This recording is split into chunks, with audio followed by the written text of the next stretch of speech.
Good morning and welcome back to day 2 of the opening round out of 5 of the 2024 Iame Series Benelux season here at Karting International Raceway at Mariembourg. My name is Alex Goldschmidt. Joining me once again, Simon Mirguet. Bonjour mon ami. Et c'est déjà parti ce week-end pour ce premier manche de 5 cette saison.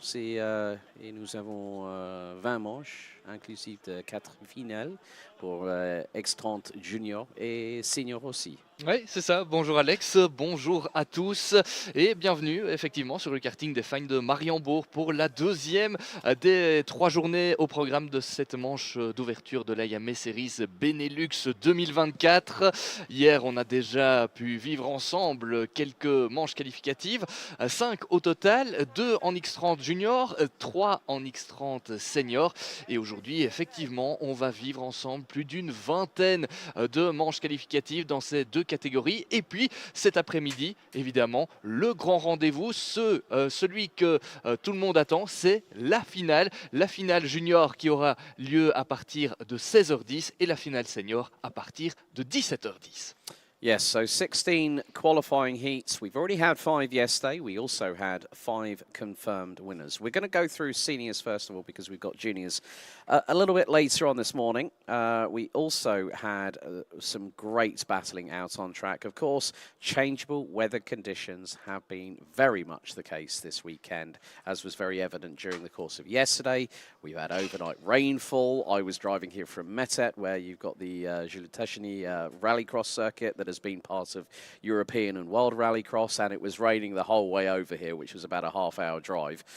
So the drivers already have had wetsuits on, wet weather tyres. But looking back at yesterday, Heat 1 saw a great battle between the likes of Kyuho Lee, Henki Kaltonen, with Kaltonen for RSD Karting ending up being the race winner in Heat 1. Heat 2, great battle between Sam Balota, who just narrowly was about to take the victory, but it was Alessandro Tudiska from also. So it was 2 wins from RSD Karting straight off the bat, But then it was Victory Lane who picked up a victory, courtesy of Matthias van der Kerkhofer, despite the best efforts of one Alan Ferrazano to hold on for the lead as long as possible. But of course, Fusion Sport Benelux Progress Racing's Sacha Van Bosch, last year's X30 Junior champion, has definitely shown that he's going to be one to be reckoned with this year. Alex vient de vous mentionner évidemment les vainqueurs de la journée d'hier et dans quelques instants on va passer à la première manche qualificative de la journée en X30 Senior avec à l'image sur la pré-grille un certain Victor Louis, l'un des déçus de la journée d'hier. Il était 3e lors de sa manche qualificative, mais malheureusement le pilote belge a été contraint à l'abandon, problème avec la butée de gaz et donc finalement l'abandon pour Victor Louis qui devra donc faire en sorte de se rattraper samedi pour essayer d'atteindre la finale. Alors on l'a dit, conditions particulières ce samedi avec la pluie qui a fait son apparition ce matin et cette nuit. La piste est encore bien mouillée, d'ailleurs les pilotes sont chaussés de pneus pluie au moment d'aborder cette première manche qualificative de la journée. Dans quelques instants donc, première manche qualificative en X30 Senior avec les groupes A et C en action.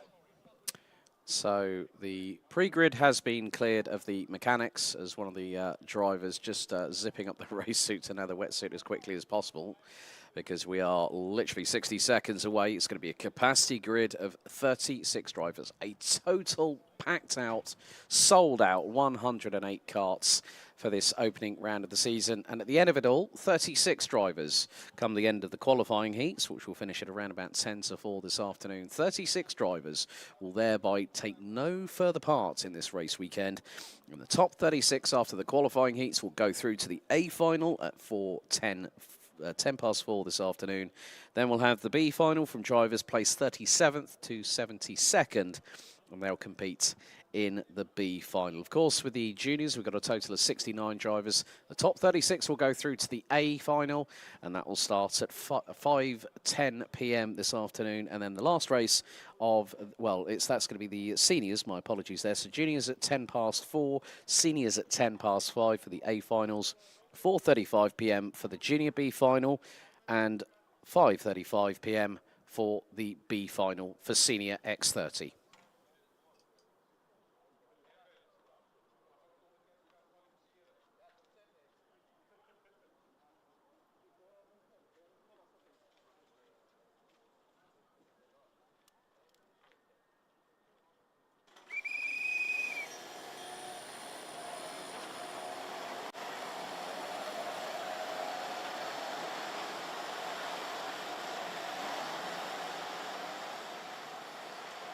Time for the first of 20 races here on day 2, as at the end of it all, we will crown our first race, our overall round winners of the 2024 season. Let's take you through the starting grid. Hugo Martiniello and Victor Louis will be on the front row. Patrice Kowalski and Marcus Gloom will be on row 2. Row 3 is Henki Kalteren and Dan Steenman, both showing great progress in their opening heats yesterday. Angelo Meli and Roxane Lantinga round out row 4 with Rafael Dow and Annabelle Bryant rounding out the top 10. Delano Vellens and Max Hezel round out row 6 with Sam van der Heyden and Il Prouvost on row number 7.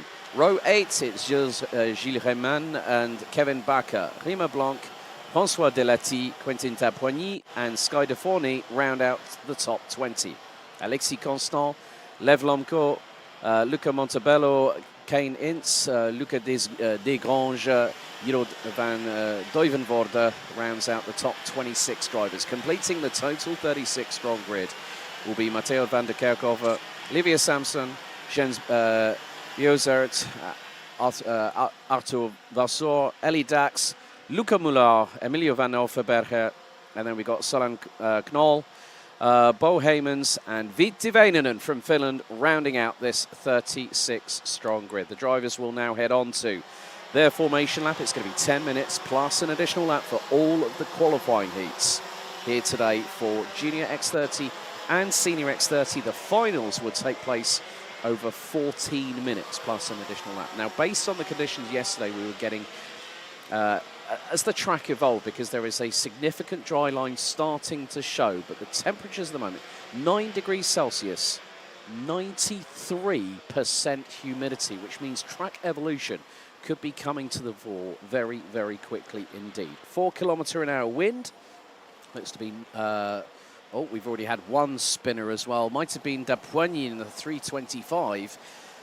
That's the biggest problem here, where they all have to, and we've got another one again. That's the 317 that has just gone around, and that was Kevin Bakker from the Netherlands with the Falcon Racing team, managing to get back into some semblance of order as they're all starting to concertina up. The red lights are ignited on the starting gantry here at the 1,380-metre clockwise circuit, providing fantastic racing, great overtaking. We saw that yesterday in the first 3 qualifying heats for the seniors, but it's going to be down to Martiniello and Louis, who will be on the front row. Louis will be looking to make amends for that technical DNF he had in the heat yesterday. So let's see if everything is going to go his way, or will it go the way of either Kowalski, who was in the battle for a race victory yesterday, or could it be Martiniello that has the opportunity to go for the win? The drivers now are in the 2x2.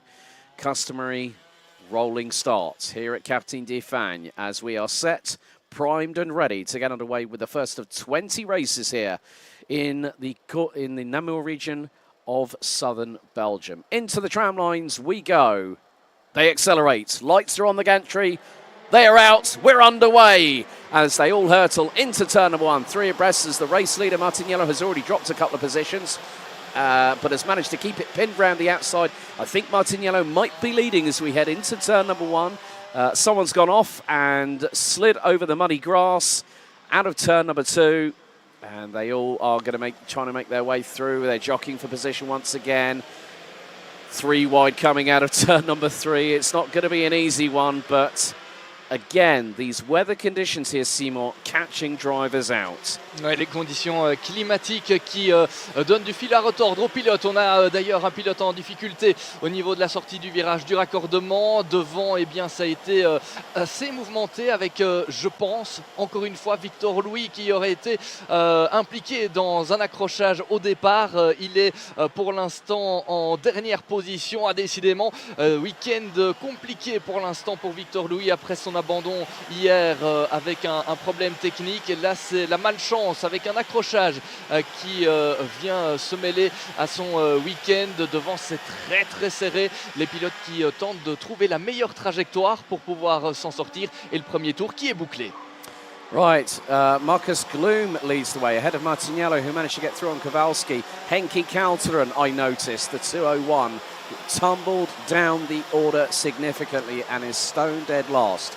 After the opening lap, we've got 8 minutes and 30 seconds still to go, plus an additional lap. It's Gloom from Martiniello, Kowalski, Steenman now up into P4, Angelo Meli, Rafael Dao, Delano Vellens, Roxanne Latinga, Kevin Barker and Annabelle Bryan rounding out the top 10. Victor Louis has also tumbled down the order, it looks like so.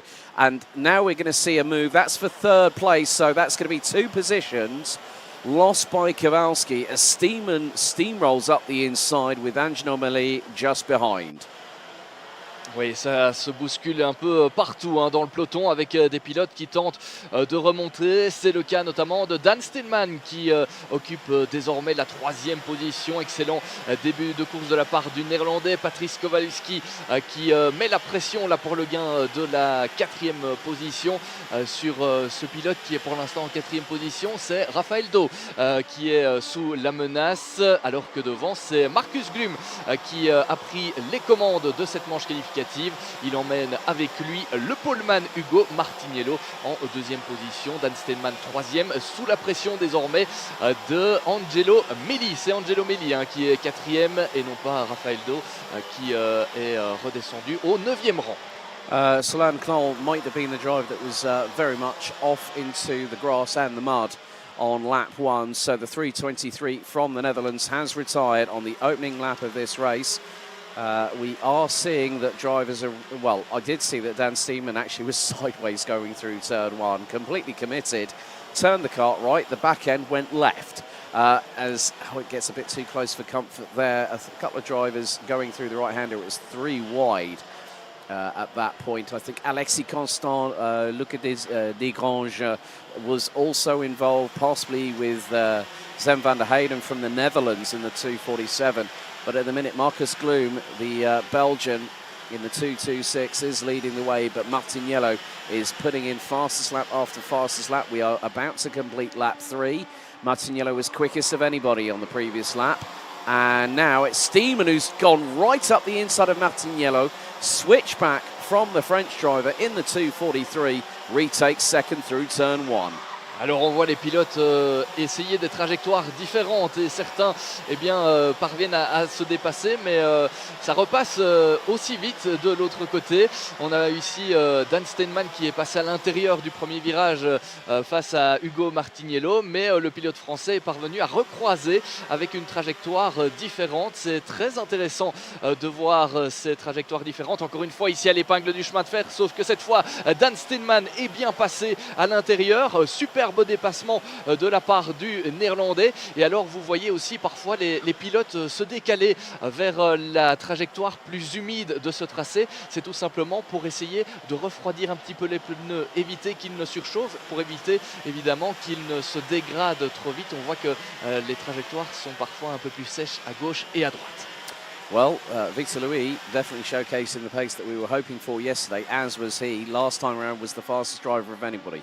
1 minute 12.693. And Marcus Gloom continues to lead. Steeman in second. Now it's Angelo Meli who's gotten up into third place ahead of Martiniello with a great move up the inside. Steeman had already decided, well, I'm going to go for it, got the move done. And then Angelo Meli decided, well, it's my turn now, but is going to have Martiniello breathing down the back of the race overalls. As they're going to head into the fast 90 left here at turn 4. But Marcus Gloom in the 2:26 doing a very, very sterling job at the moment. 8 tenths was the gap between first and second position as they go through into the corner at Chemin de Fer. And again, a very different line taken by Meli. Martiniello a bit more tighter to the apex. But at the moment, Marcus Gloom is controlling the pace very, very nicely. Just looking up and down the grid at the field at the moment, Liv Lomko started down in 22nd position, now is 9th. Alexis Constant 1 place away from the top 10.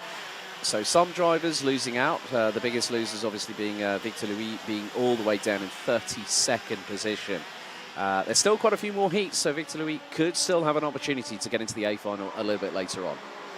Victor Louis, l'un des grands perdants de ce début de course, alors qu'on a le dépassement, ou en tout cas la tentative de dépassement de Dan Steenman sur Marcus Glum qui menait la course, et c'est Angelo Melli qui vient se mêler à la bagarre. Ah, le pilote belge qui pourrait venir profiter de la bagarre en tête pour passer en tête, pourquoi pas. Angelo Melli qui a réalisé un très beau début de course jusqu'à présent, et il est maintenant deuxième. C'est Dan Steenman qui a perdu le plus dans la bagarre, puisque maintenant le pilote néerlandais est sous la pression d'Hugo Martiniello. Attention, Marcus Glum qui fait un petit peu le bouchon là pour l'instant dans ce haut du tableau. Et là, une superbe manœuvre de dépassement avec des pilotes qui sont à 3 de front à la sortie de l'épingle du chemin de fer. Même 4 pratiquement.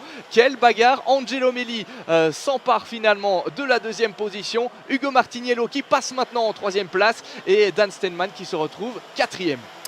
Looks like Delano Vellens has become part of the quartet, because it was Martiniello going through into chemin de fer, centred up the inside of Melli and Steenman, and then Melli went, I'm not having any of that. And out of everybody, Angelo Melli has got the dirtiest cart out of everybody at the moment. Look at the front bumper and the Nassau panel on the left side. Absolutely caked in mud, but still has the performance and the presence of mind. New fastest lap of the race, Provost, who is now rounding out the top 15 positions. But Marcus Glum at the moment is really hanging on. Oh, move up the inside. That's on Martiniello. That's Dan Steenman through for third at turn 3. Delano Vellens just hoping for the opportunity to get through. Goes wide out of turn 4. And there's Annabelle Bryan not too far behind. And whilst everyone's been battling in front here, Seymour, Annabelle Bryan has really closed on in. And look how close she is coming into chemin de fer. Oui, Annabelle Bryan qui revient petit à petit dans la bagarre pour le top 5, avec encore une très belle bagarre là avec Hugo Martiniello et Delano Wellens qui était bien revenu. Il était remonté depuis la 11e position, et maintenant c'est effectivement Annabelle Bryan qui revient dans les échappements de ces deux pilotes. Alors va-t-elle parvenir à prendre l'avantage sur l'un d'eux? Eh bien elle tente ça dans le dernier virage, et ça passe effectivement pour Annabelle Bryan, et c'est un autre pilote qui surgit Roxanne Latinga went up the inside of the pair of them through the final right-hander, got through on Delano Vellens, and Annabelle Bryan just held on to position. Look at that for synchronicity through turn 1. Brilliant. Oui, les féminines du peloton qui montrent qu'elles ont fin de victoire dans cette course. Annabelle Bryan et Roxanne Latinga qui sont parvenues à prendre le meilleur sur Delano Wellens, qui était pourtant en très bonne position il y a quelques instants seulement, mais dans ces conditions délicates évidemment, c'est parfois compliqué de tenir le rythme une fois qu'on est dépassé, et on le voit avec ces trajectoires différentes, certains plongent à l'intérieur. Alors qu'on a ici une annonce très importante avec la disqualification dans cette course du numéro 346 et du numéro 204. Le numéro 346 qui était Dan Steenman. Oh, ça c'est très impressionnant. Dan Steenman qui serait disqualifié de cette manche qualificative pour avoir causé une collision. Le numéro 346, c'est ce qu'on nous annonce sur nos écrans. Et puis le numéro 204 également, ça c'est plus loin dans la hiérarchie, c'est Emilio Van Overberg qui serait aussi là disqualifié. So two drivers, 204, Emilio Van Overberg and Dan Steenman running P3.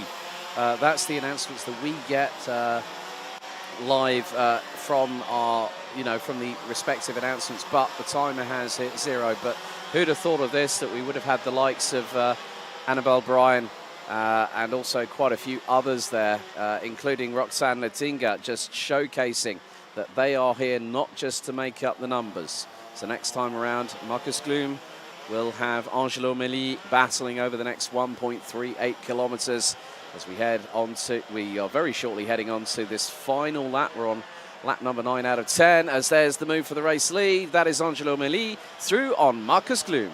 La belle opération pour Angelo Melli qui vient de prendre les commandes de la course par rapport à Marcus Glum.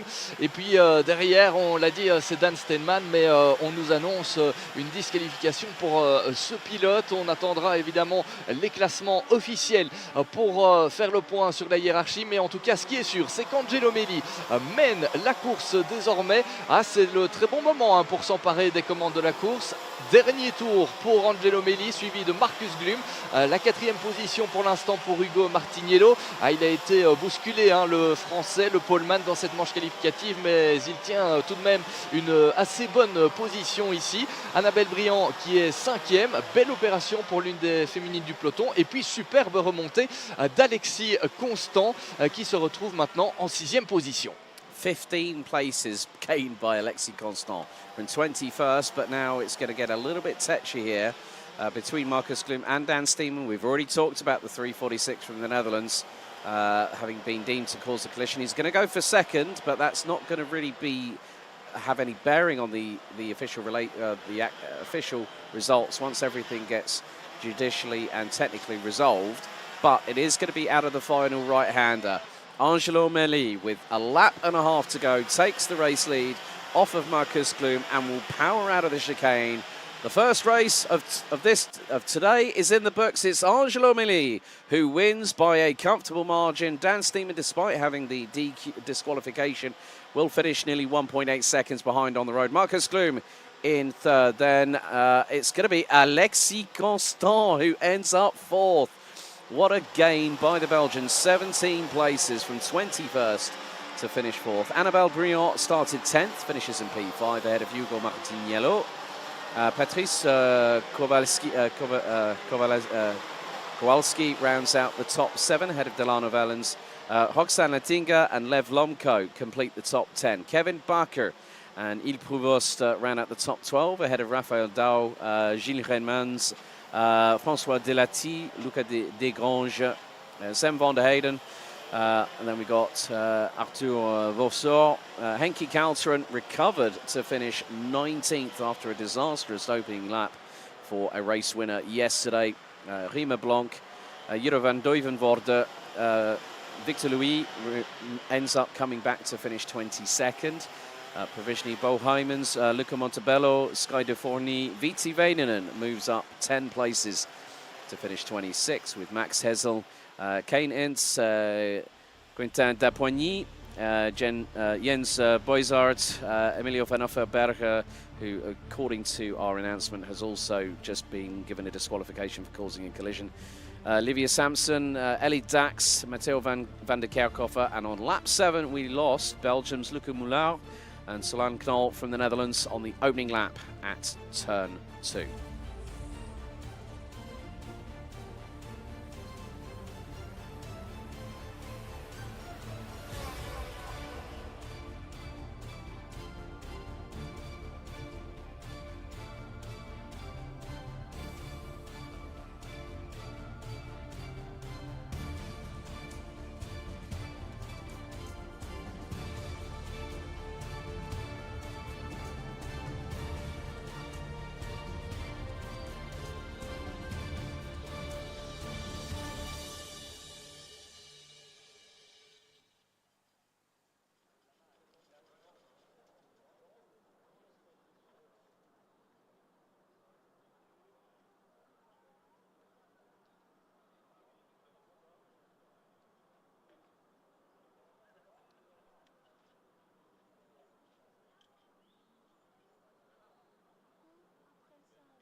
Nous voilà repartis pour la suite des hostilités ici sur le karting des Fagnes de Mariembourg. Deuxième manche qualificative de la journée dans la catégorie X30 Senior, le groupe D face au groupe E. La grille de départ de cette manche qualificative avec en pole position Noah Baton qui aura à ses côtés Aaron Ferrazzano. C'est une ligne, première ligne 100% belge. La deuxième ligne avec en troisième position Kioli, le pilote coréen qui aura à ses côtés Sacha Van Bosch. La troisième ligne, Lars Wenning et Kevin Latinga.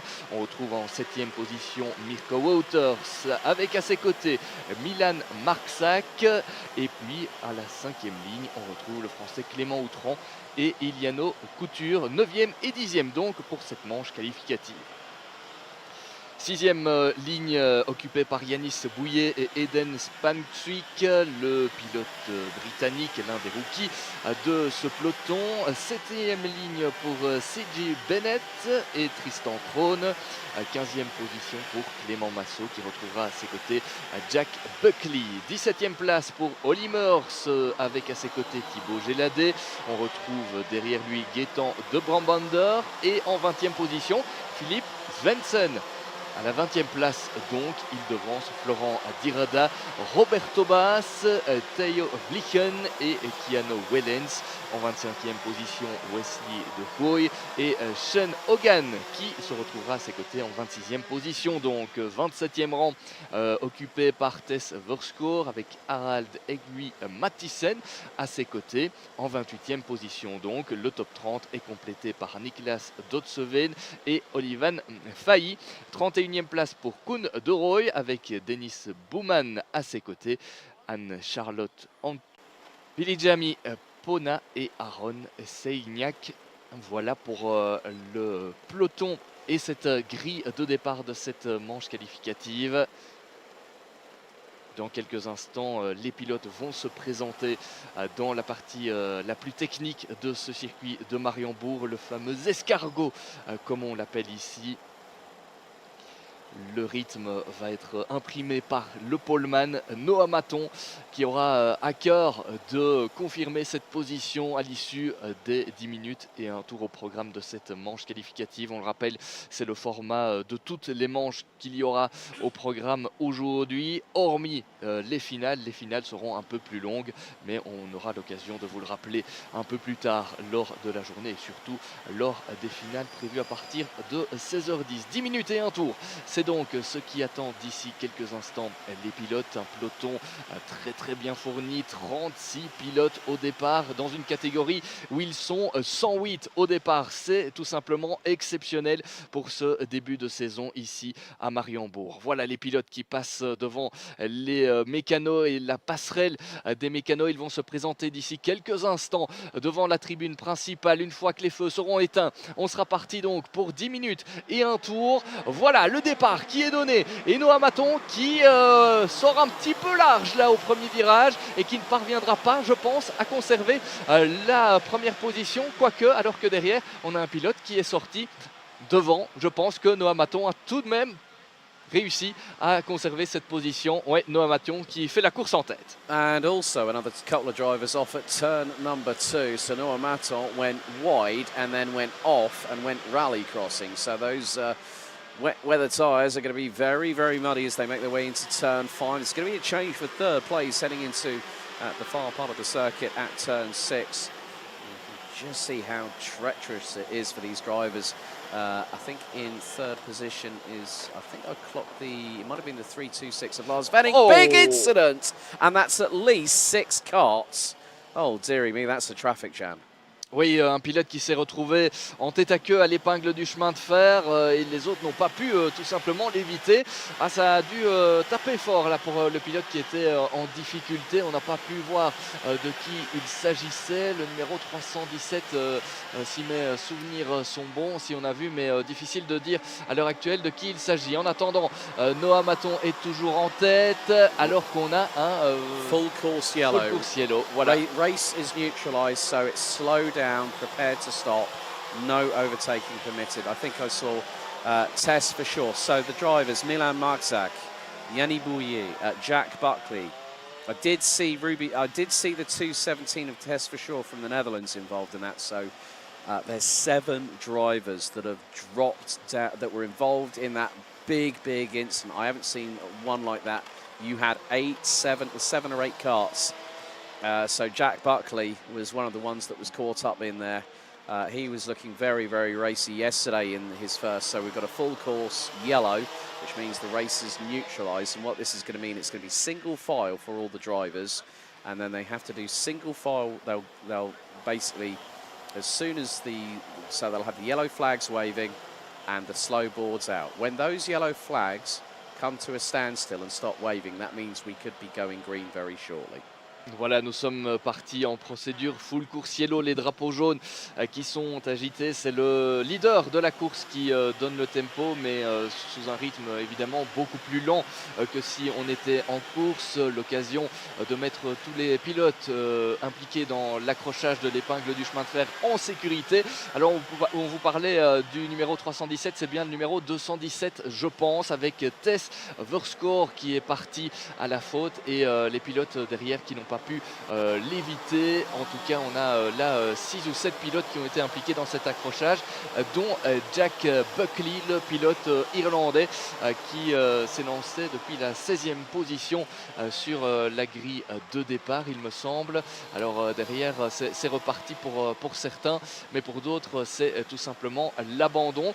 Pendant cette procédure de full course yellow, eh bien, le chronomètre continue eh bien, de s'égrener, les secondes continuent de s'égrener, évidemment. On n'arrête pas la course pour autant. Donc là, ce sont des tours qui comptent, évidemment, dans le décompte final, avec toujours Noah Maton en pole position qui devance après ce premier tour mouvementé le pilote coréen Kyo Lee.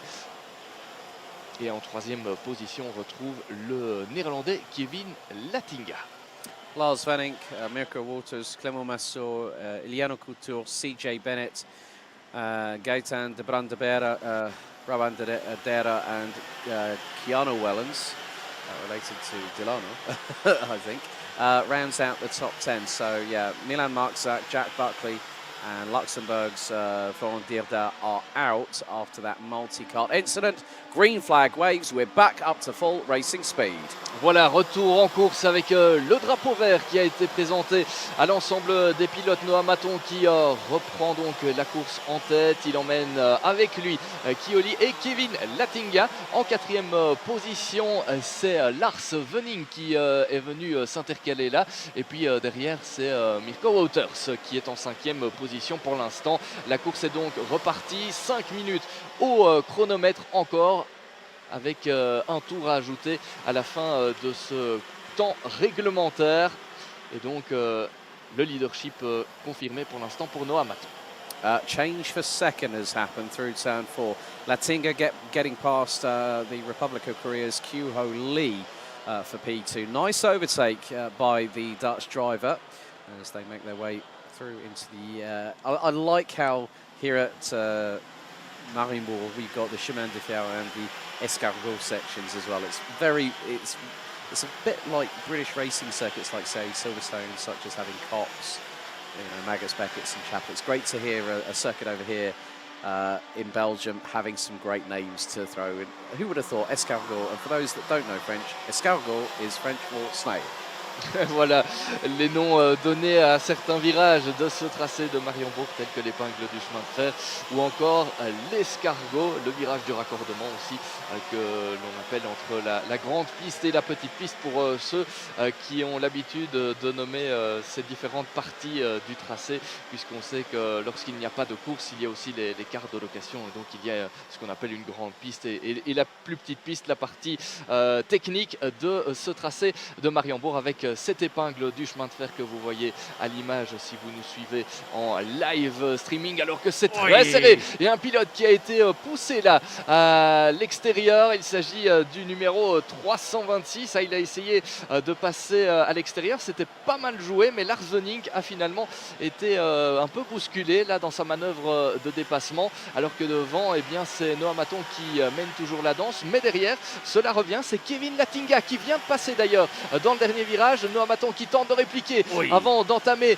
la ligne droite de départ. Et Noah Maton qui est toujours devant Kevin Latinga. Mais Kevin Latinga qui réalise une très belle course. Il attaque d'ailleurs encore à l'intérieur au premier virage. Mais Noah Maton parvient encore à répliquer. Oh, superbe duel entre les deux pilotes. That's a great crossover. Noah Maton deciding to go wide through turn number 1, and then you're able to line up the kart nicely for the inside apex through the second part of that very, very fast corner. So Latinga went on the inside, as you would customarily do in dry weather conditions, but here in the wet, there are so many different lines that you can take, and this is bringing back Hugo Lee. In the meantime, Clément Massot and Mikkel Walter has got past Lars Venink. Latinga goes for the lead again, this time gets through nice and cleanly on Noah Maton. So that is a change here with just under 2 minutes and 40 seconds to go. We're on lap number 6 and Kevin Latinga from the Netherlands up 5 places now leads. La troisième attaque était la bonne pour Kevin Latinga qui est passé devant Noah Maton à l'intérieur à l'épingle du chemin de fer. Noah Maton qui va désormais essayer de s'accrocher au nouveau leader. Kevin Latinga qui a des trajectoires un peu différentes, un peu plus à l'intérieur par rapport à Noah Maton. Et visiblement ça paye pour l'instant. Et derrière on a aussi une très belle bagarre avec un changement de position là pour la 3e place. Kioli qui se fait dépasser par le numéro 268, c'est Clément Massot. Ah, très belle remontée de la part du pilote belge qui s'est lancé depuis la 15e position sur la grille de départ. Il remonte désormais 3e et se lance désormais à l'assaut de Noah Maton pour la 2e position, pourquoi pas. Et derrière, eh bien, Kioli est maintenant sous la menace du numéro 241, Mirko Wouters. Quite a few drivers over the course of the race have really made some great movements up the order as Mirko Wouters just gets through on Kyuho Lee, who now drops down to 5th position. 6th place, up 13 places, the 231 of Belgium's Guitin de Brabandera. Then you also have to look back, Roberto Bas, Keanu Wellens, Sean Hogan, they're 11th, 12th and 13th respectively. And this is how many positions they're gained. Roberto 11 places, Keanu 12 and Sean 13, which represents that they've made up half the positions from where they started. Ouais, des pilotes qui ont gagné énormément de positions dans la hiérarchie. On pense notamment à Clément Massot qui a gagné 12 positions. Gaëtan de Brabander aussi 12 positions de gagné, qui se retrouve désormais 7e. Et puis pas mal de positions gagnées aussi pour Roberto Bas qui est pour l'instant aux portes du top 10. Kevin Latinga qui creuse l'écart par rapport à Noah Maton. 1 seconde, 1 d'avance au dernier pointage. Et Clément Massot qui revient sur Noah Maton petit à petit. Ah, c'est des conditions qu'il apprécie visiblement, Clément Massot, qui est bien sous ces conditions un peu plus humides, réalise un très beau parcours dans cette manche qualificative alors qu'il reste quelques secondes. On va rentrer dans le dernier tour dans quelques instants. Yeah, there's CJ Bennett battling away with Roberto Bas and Keanu Wellens. That is for the final position in the top 10. So CJ Bennett racing with Victory Lane on the Kart Republic chassis. It really does go to show, but we are going to be heading on to the final lap. Kevin Latinga leading by a considerable margin as CJ Bennett has just been passed through the final right-hander by Roberto Bas from Belgium. And again, that crossover happening through turn 1. On attendait le retour de Clément Massot sur Noah Maton et c'est confirmé. Clément Massot qui a tenté de se mettre à l'intérieur au premier virage, mais Noah Maton est parvenu à répliquer, à recroiser la trajectoire. Noah Maton qui conserve pour l'instant sa 2e position, mais ce n'est pas encore fini. Clément Massot qui a encore l'un ou l'autre virage pour tenter de s'emparer de cette 2e position. Est-ce que ce sera à l'épingle du chemin de fer? On sait que Noah Maton est un peu plus à l'extérieur d'habitude, mais cette fois-ci il ferme la porte. Clément Massot, lui qui tente d'élargir un petit peu pour ressortir mieux que son adversaire, mais pour l'instant c'est toujours Noah Maton qui est en 2e position devant. Pas de souci pour le leader de cette course, Kevin Latinga, qui va très certainement aller s'imposer dans cette manche qualificative. Attention, Clément Massot au retour de Mirko Wouters qui s'est montré très pressant là à la sortie de l'escargot. Et voilà, c'est fait donc pour ces pilotes, il n'y aura pas de changement de position. Et la victoire pour Kevin Latinga qui s'impose dans cette manche qualificative devant Noah Maton, Clément Massot et Mirko Wouters. Le top 5 est complété par Kyo Lee devant Clément Outran. Clément Outran qui partait lui depuis la 9e position et qui a donc gagné 3 places pour terminer 6e. La 7e place est finalement à mettre à l'actif du numéro 231. Il s'agit de Gaëtan de Brambander, de 12 positions pardon, pour Gaëtan de Brambander qui termine 7e devant Tristan Krone, Lars Venning, Roberto Bass qui termine finalement 10e avec 12 positions de gagné. C'est pas mal hein, pour l'un des rookies du peloton qui est d'ailleurs le meilleur rookie de cette manche qualificative. Alors que on a en temps réel les modifications, les pénalités qui tombent en temps réel sur nos écrans et ce serait Noah Maton qui s'imposerait dans cette manche qualificative puisque Kevin Latinga aurait reçu une pénalité 296. C'est une pénalité de 3 secondes pour avoir quitté le couloir avec 2 roues, le couloir de départ lors du départ et le lancement de cette course. Donc pénalité de 3 secondes pour Kevin Latinga qui finit désormais 4e. Noah Maton s'impose donc dans cette manche qualificative devant Clément Massot et Mirko Wouters. 5e place confirmée pour Kyo Lee devant Clément Outran, Gaëtan de Brambandere. Pardon. On a ensuite à la 7e place, à la 8e place, pardon, Tristan Krone devant Roberto Bass, Thibaut Géladé. Et puis on retrouve à la 11e position CJ Bennett, Sean Hogan, Keanu Wellens, Lars Venning et pour la 15e position Philippe Svensson.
Time to get underway with Senior X30, Heat 6, Groups B and F. Let's take you through the starting grid. Sam Balota and Matthias van der Kerkhofer will line up on the front row. Row 2, it's Alessandro Tudisca and Andrea Pirovano.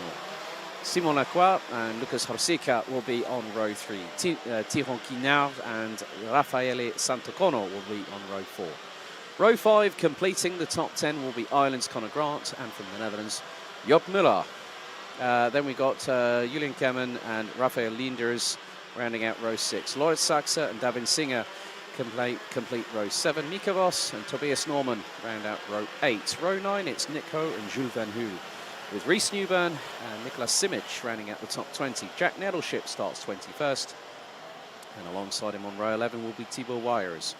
Thomas Van Vliet, Charlie Gloom, Ayrton Berg, Isabella Cazelle, Christopher Bingham, Steve Paganar, Max Storm, Victor Kulmala round out the top 30. Completing the top of the 36-strong grid will be Vince Vos, Gasper Norman, Maxime van Schoenwinkel, Sibe Weimer, Rosanne Dendriver and Bertram Saxe completing the 36-strong grid. So the weather very much seeing the circuit completely and utterly saturated. Another 10 minutes plus one additional lap of this 1,380 metre circuit. You can see the rain on the camera lens, but also there is a lot of low-lying fog in the surrounding area. Very cloudy overhead, and the humidity still remains at an incredible 93%. Of course, with the humidity, sometimes there can be some deluge of rainfall. We are still at 9 degrees Celsius. Still a north-easterly wind to the tune of 4 kilometres an hour. It's about 2 miles an hour. So the crosswinds very, very minimal, but the tricky conditions. And again, I said about the cobwebs yesterday, Seymour. The cobwebs are still not blown away by the local vacuum cleaner because there's been quite a few front bumper penalties since we got going yesterday. However, with these conditions, sometimes these things do happen. You've just got to take it on the chin and just hope that everything plays out your way. But it's going to be Balota and Van der Kerkhofer that will be on the front row. Van der Kerkhofer, one of the race winners from yesterday. Balota, very, very close. But then you've also got, on the inside of the second row, Tudisca, who also took a heat win yesterday. The drivers now are in the 2x2 rolling start formation here at Karting de Fagnes in Mariembourg, as they will now gently cruise their way to the tram lines. The red lights are on the starting gantry. Into the tram lines, revs rise, lights are on, lights are out, we're underway and racing. And a good start by Balota, as Tudisca up the inside of Van der Kerkhofer, who I think went a little bit wide coming through turn 1. Has to run through to 2. Again, it's just going to be a case of just try and pick your spots. We have got a yellow flag at the marshal post on the inside of the barriers, just heading into turn number 2. Now through 3. And it's going to be Balota that has got a little bit of an early advantage as everyone filters their way. And it's like skating on an ice rink at the moment here, Simon, because they're making their way through turn 4 very, very carefully. Oui, ça s'est plutôt bien passé pour pratiquement tout le monde dans ce départ, sauf un pilote qui s'est retrouvé en difficulté au niveau du deuxième virage. Il repart seulement maintenant. Il faut aussi compter sur pas mal de bousculades au sein du peloton, alors que devant, eh bien, c'est Sam Balota qui a pris le meilleur des départs. Il s'est déjà eh bien, causé un petit avantage là par rapport à son plus proche poursuivant. Sam Balota qui boucle à présent le premier tour et il emmène avec lui, eh bien, c'est Alessandro Tudisca. Décidément, ces deux-là, ils vont se tirer la bourre tout au long du week-end. C'était déjà une grosse bagarre entre ces deux-là hier. Sam Balota devant Alessandro Tudisca et Simon Lacroix. Lucas Horsica has tumbled down the order, but Sam Balota has a lead of nearly 1.6 seconds after the opening lap. There's Simon Lacroix and Andrea Pirovano with Matthias van der Kerkhofer not too far behind. So that's a battle for P3, 4 and 5.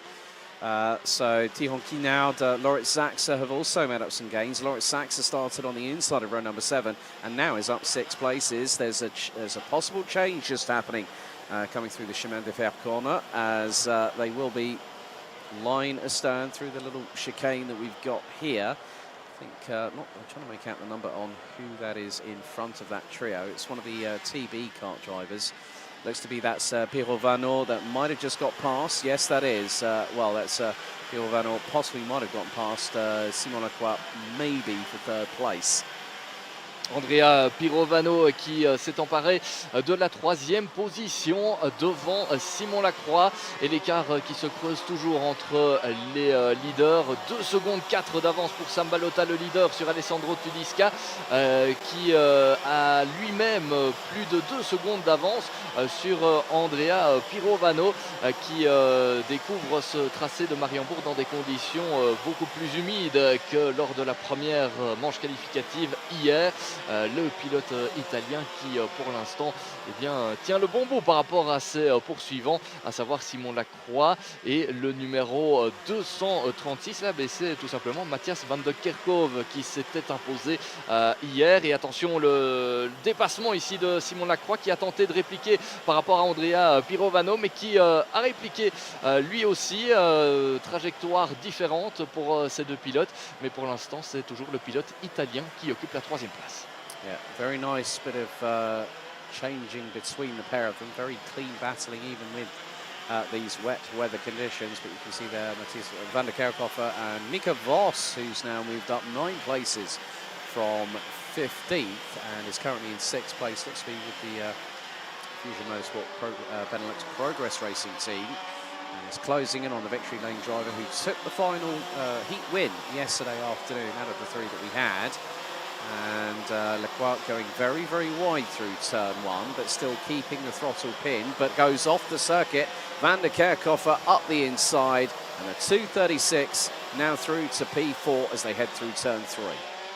Matthias van de Kerkhove qui vient de s'emparer de la 4e position. Simon Lacroix qui glisse au 5e rang.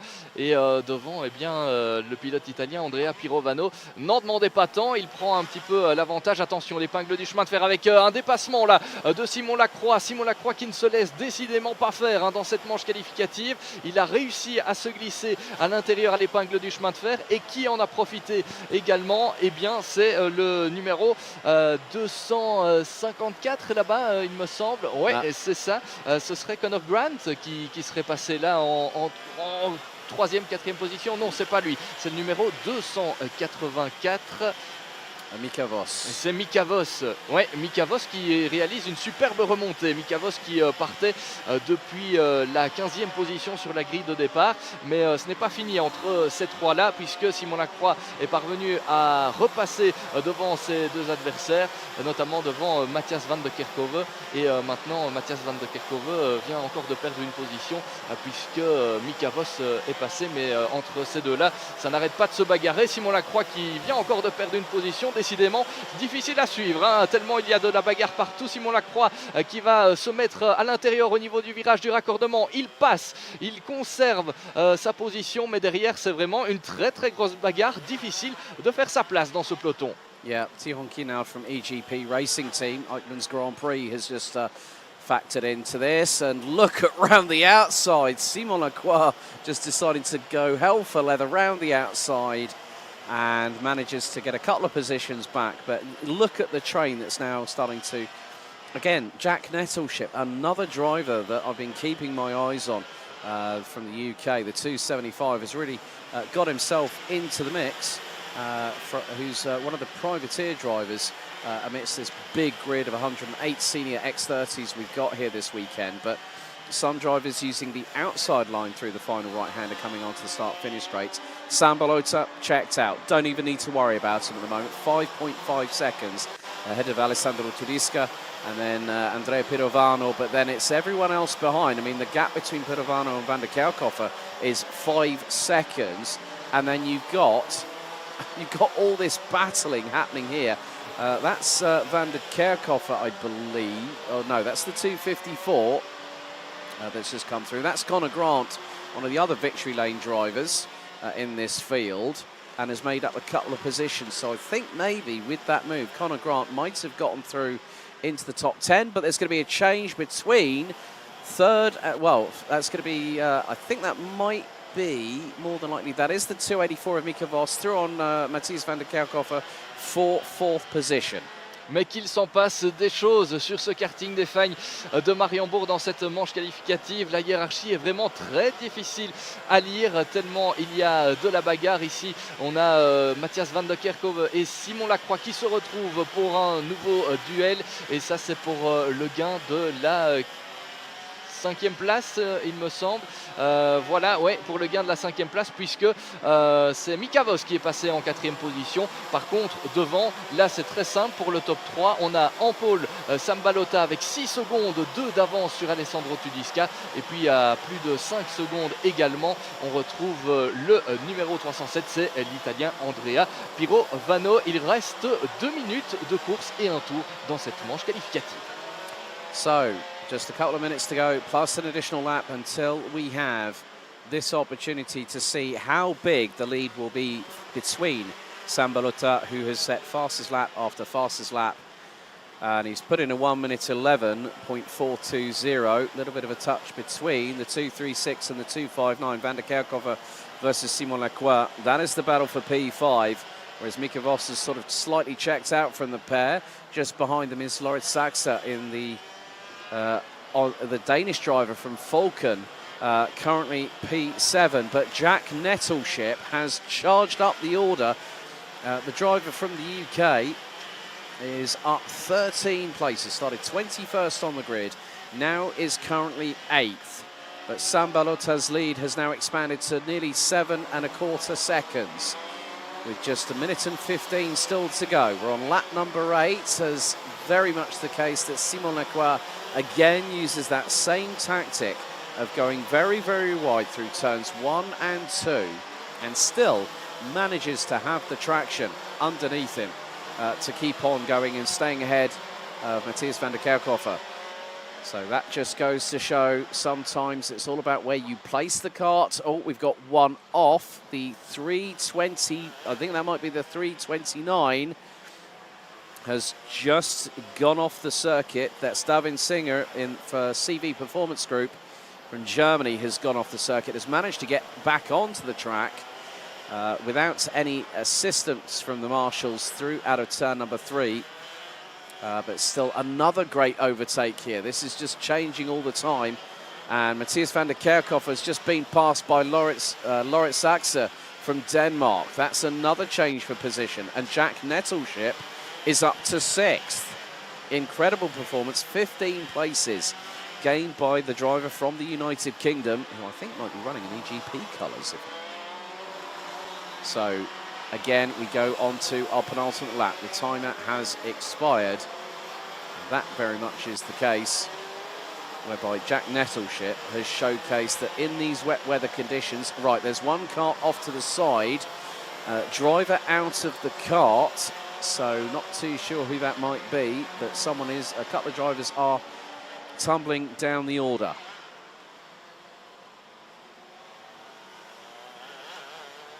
This is where we will see, it could be Tibor Wires that might be out of the race, the 340. So Tibor Wires has tumbled to the bottom of the table. Victor Kulmala from Finland, unfortunately out on the opening lap. There is the driver leading the way. Sam Balota in the 290. Comfortably ahead, the Dream Racing Belgian driver doing a very, very good job. Looks like that was a CRG for Tibor Wires that doesn't look 100% okay. Balota has cantered away into the distance. Nearly 10 seconds is the advantage he has over Alessandro Tudisca, who won one of the heats yesterday. And whilst everyone else has been battling over the scraps over the dinner table, Sam Balota has points in the qualifying heats here at Mariembourg at Karting des Fagnes for the first of 5 rounds of this 2024 Iame Series Benelux season.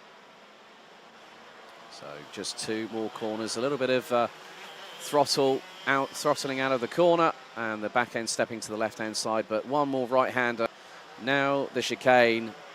Sambalota, a dominant display here in these adverse wet weather conditions. The Dream Racing driver crosses the stripe, takes the win here for Heat 6 for Senior X30 B versus F. So, and we're waiting now. Who's going to be in second? It's Alessandro Turisca by 12.3 seconds. So the X30 Senior Heat 6 win goes to Sambalota.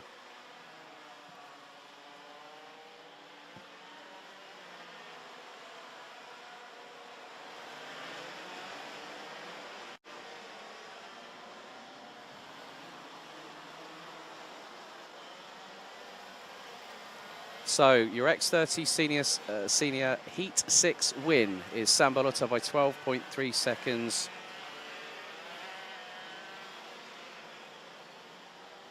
Uh, 12.3 seconds ahead of Alessandro Turisca, Andrea Pirovano, Mika Voss, Simon Lacroix, Jack Nettleship moves up 15 places to finish 6th ahead of Lorit Saxa. Matthias van der Kerkhofer finishes P8 ahead of Conor Grant with Charlie Gloom in 10th. Thierry Kinard, Casper Norman and Bertrand Saxa round out the top 13 ahead of Job Müller, Tobias Norman, Rhys Newburn, Christopher Bingham, Jules Van Hoel, Rafael Leenders, Thomas Van Vliet and Max Storm rounding out the top 21. Rafael Santacorno, Nicolas Simic. We are seeing there are a couple of time penalties being issued. Bertrand Saxa gets a 5-second time penalty for pushing, as does the 2.80 of Job Müller. So that changes the finishing order somewhat. Raffaele Santacorno, Nicolas Simic, Sibe Vima.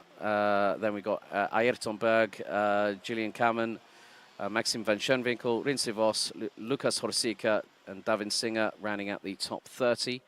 Rosanne Driver, Sib Paganar and Isabella Cazell rounding out the top 33. Nicholas Holm might have retired on the last lap of the race in the 2.98 with Tibor Wires out on lap 7 and Victor Kulmala from Finland out on the opening lap.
Okay, so we're going to be heading down for an interview as Sambalota, I think, will be joining very shortly.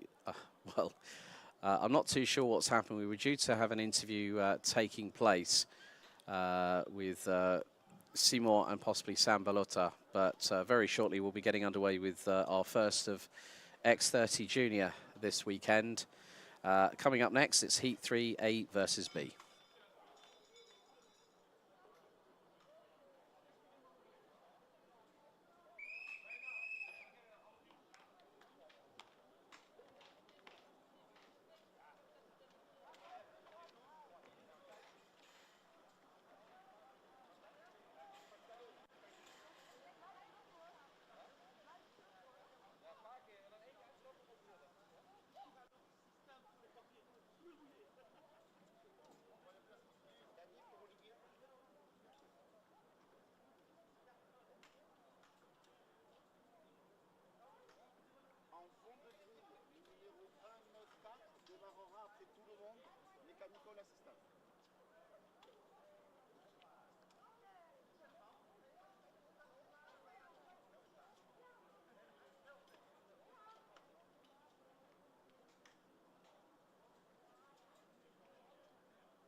Time for our first X30 Junior race of the day. It's Heat 3, Groups A versus B. Here is your starting grid. On pole position, it's going to be Louis Baziré with Senna Meunier alongside on the front row. Devon Hagelin and Arthur de Donker round out row number 2 ahead of Anthony Bongartz and Eva Dorrestein on row 3. Johan Helder and Fares Jalil round out row number 4 with Rafael Boulard and Achille Chardin rounding out the top 10. Row 6 is going to be Henry Carter and Finn Albers. Timo Riflat and Alexandre Mercier round out row 7 ahead of Arthur Matagne and also Sebastian Serezov. Senna Pessel and Niels Lelore round out row number 9 with Antoine Duval and Sam Giluk rounding out the top 20. Aurelio Justinelli and Gil Huntink on row number 11 with Thijs van Haus, Arthur Goncalves, Pepin Steiger, Gilles Herman, Nathan Best, Hughes Piquillon, Maxime Leenders, Sacha Duquet, Emi Epi, Mathieu Oro, Jordi Breukman, Sjoerd de Vries, Zhao Chen G, and then Maxime Prudent due to be a non-starter.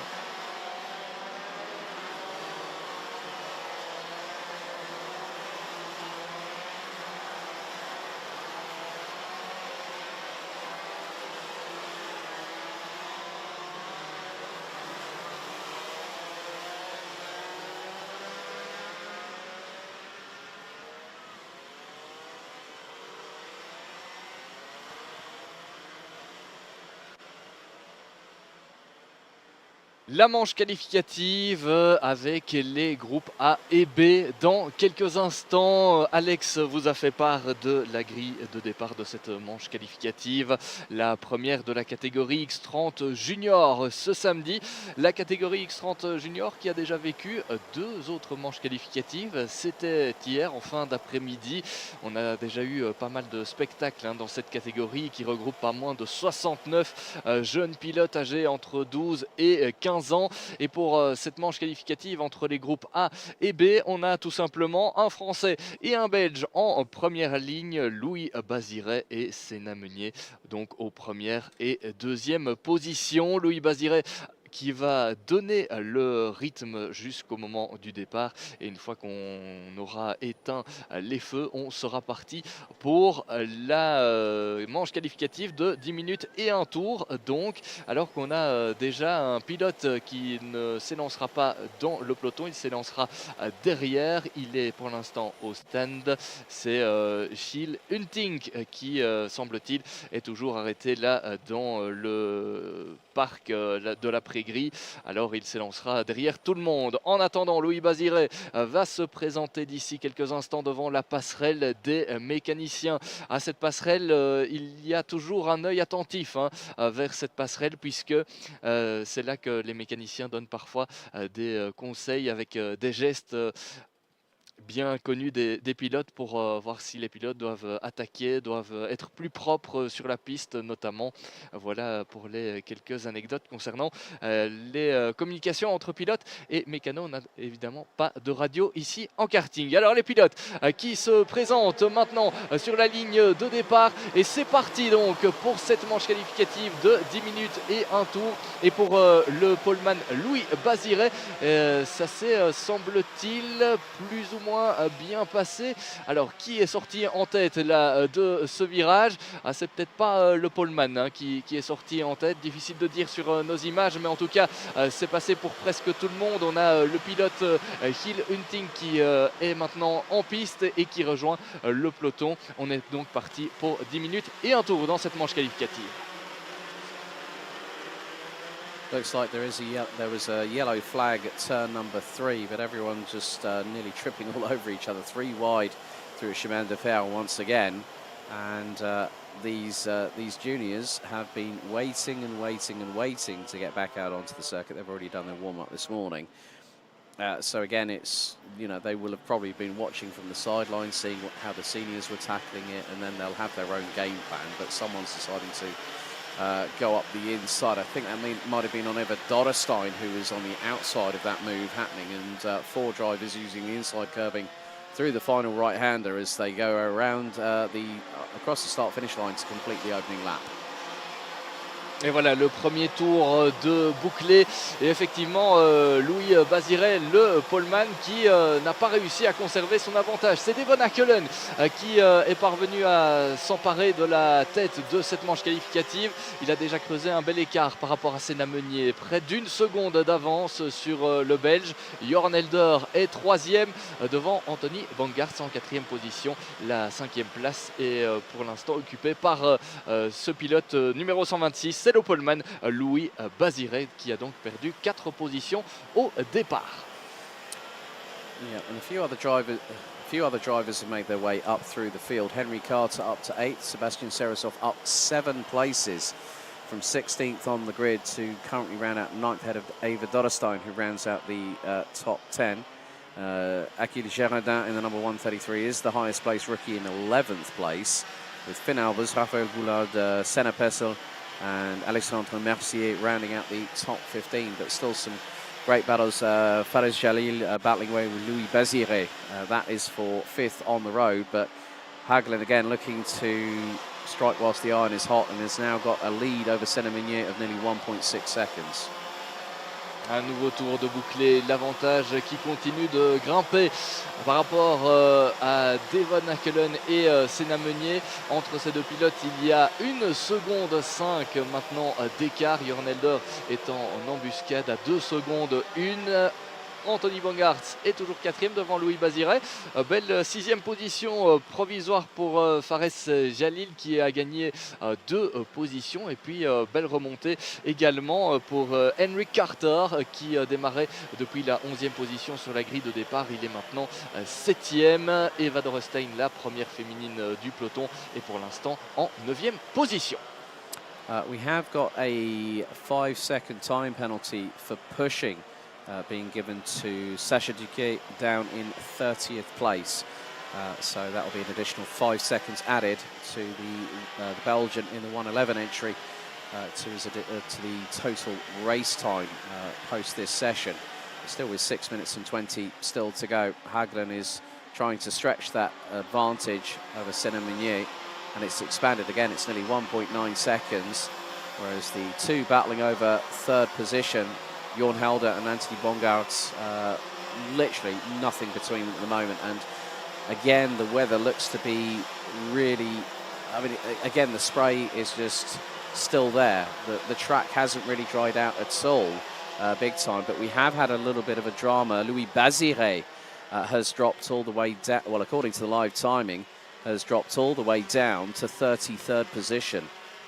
Oui, Louis Baziret qui a perdu pas mal dans l'aventure. Il est sur nos écrans redescendu loin dans la hiérarchie. Il n'est pas passé par la ligne d'arrivée et de départ. Alors que s'est-il passé avec Louis Baziret? Est-ce que c'est un problème mécanique ou autre chose à faire, à suivre? On aura peut-être plus d'infos plus tard sur ce qui s'est passé pour le pilote français. En tout cas, ce qui est sûr, c'est qu'il n'est plus dans le top 5. Alors, voilà, on a un drapeau jaune là au dernier virage, et est-ce que ce serait le kart de Louis Baziret là? C'est le numéro 126, oui, c'est une sortie en fait pour Louis Baziret, le pilote français qui s'est visiblement fait piéger dans cette manche qualificative, et il perd tout le bénéfice de sa pole position décrochée hier lors des qualifications. C'est lui qui s'était montré le plus rapide de tous dans cette catégorie X30 Junior, et ce sont de gros points de marquer pour lui dans cette manche qualificative. Mais on vous le rappelle, dans ces manches qualificatives, le but c'est d'en marquer le moins possible en étant forcément en haut de la hiérarchie à l'arrivée. Donc vraiment une mauvaise opération pour le pilote français. Les autres ont pu en profiter. On pense notamment à Fares Jalil qui grimpe à la 5e place, à Henry Carter qui grimpe maintenant à la 6e position, et puis on a Arthur De Donker, le numéro 199, qui se retrouve en embuscade de ces deux pilotes, donc à la 7e position. Yeah, I've just noticed along with Sacha Duquet, there's another time penalty that's just come in. It's for the 123 cars that has also been given a 5-second time penalty for pushing. That's Senna Pessel, who's down in 17th position, the young Dutch driver. So yeah, I mean, whether it was a technical issue for Louis Baziret or whether it might have been going straight on into the gravel off of that final right-hander coming onto the start-finish straight is anyone's guess, but the main thing is that Louis Baziré was not near the kart, so got away unassisted. Voilà, on n'a pas plus d'infos sur ce qui s'est passé évidemment avec Louis Baziré, mais ce qui est sûr c'est que son kart s'est retrouvé dans le bac à gravier au niveau du dernier virage. Alors est-ce que c'est un problème mécanique? Est-ce que c'est une erreur? Est-ce que c'est un accrochage? Le résultat est le même, alors qu'on a un autre pilote qui est en difficulté là et qui va devoir aussi renoncer dans la partie technique de ce tracé de Mariembourg. C'est aussi un abandon supplémentaire pour le numéro 194 visiblement. C'est Hill Hunting, il était déjà parti plus loin sur la grille de départ. Il était toujours en pré-grille au moment de la procédure de départ, donc visiblement des soucis pour ce pilote. En attendant devant, eh bien tout va pour le mieux pour le leader de cette course. Toujours une avance confortable pour le néerlandais Devon Akelen devant Senna Meunier, et le top 3 est pour l'instant complété par Jorn Elder. Yeah, it looks like Devon Hagelen en route to getting another heat victory. He won Heat 1 Groups A versus C yesterday afternoon, which was the race where we had the first red flag of the season within 44 seconds, but went on to win that one by 1.3 seconds ahead of Quinten van Leeuwen from the Netherlands, who will be up next in the next heat. But this again is just a personification that if you are in front, you have the opportunity with clear air in front of you to run your own race and get away from everybody else.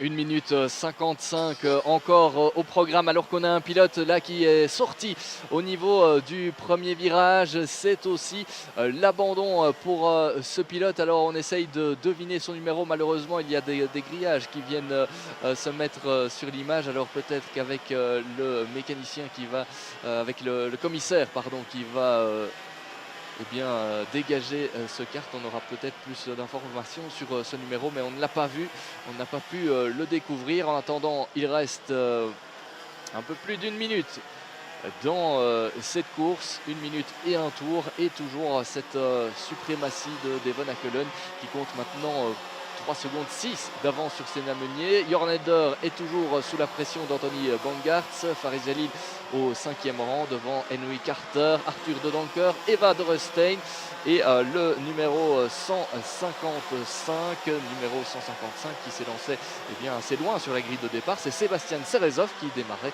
depuis la 16e position. Il devance Anthony Bourlard. So we're coming down to the final 45 seconds plus an additional lap of this race, and Devon Hagelen has just checked out again, very much like Sambalota did in the previous race. And again, it is just showing that the weather conditions look like they are here to stay. The drivers using different varying lines, but yeah, the way that Hagelen is on course for a second heat qualifying heat win so far this weekend means that he's going to be one of the drivers to watch out for here at Mariembourg at Karting de Fagnes. Allez, on entre dans la dernière ligne droite de cette manche qualificative.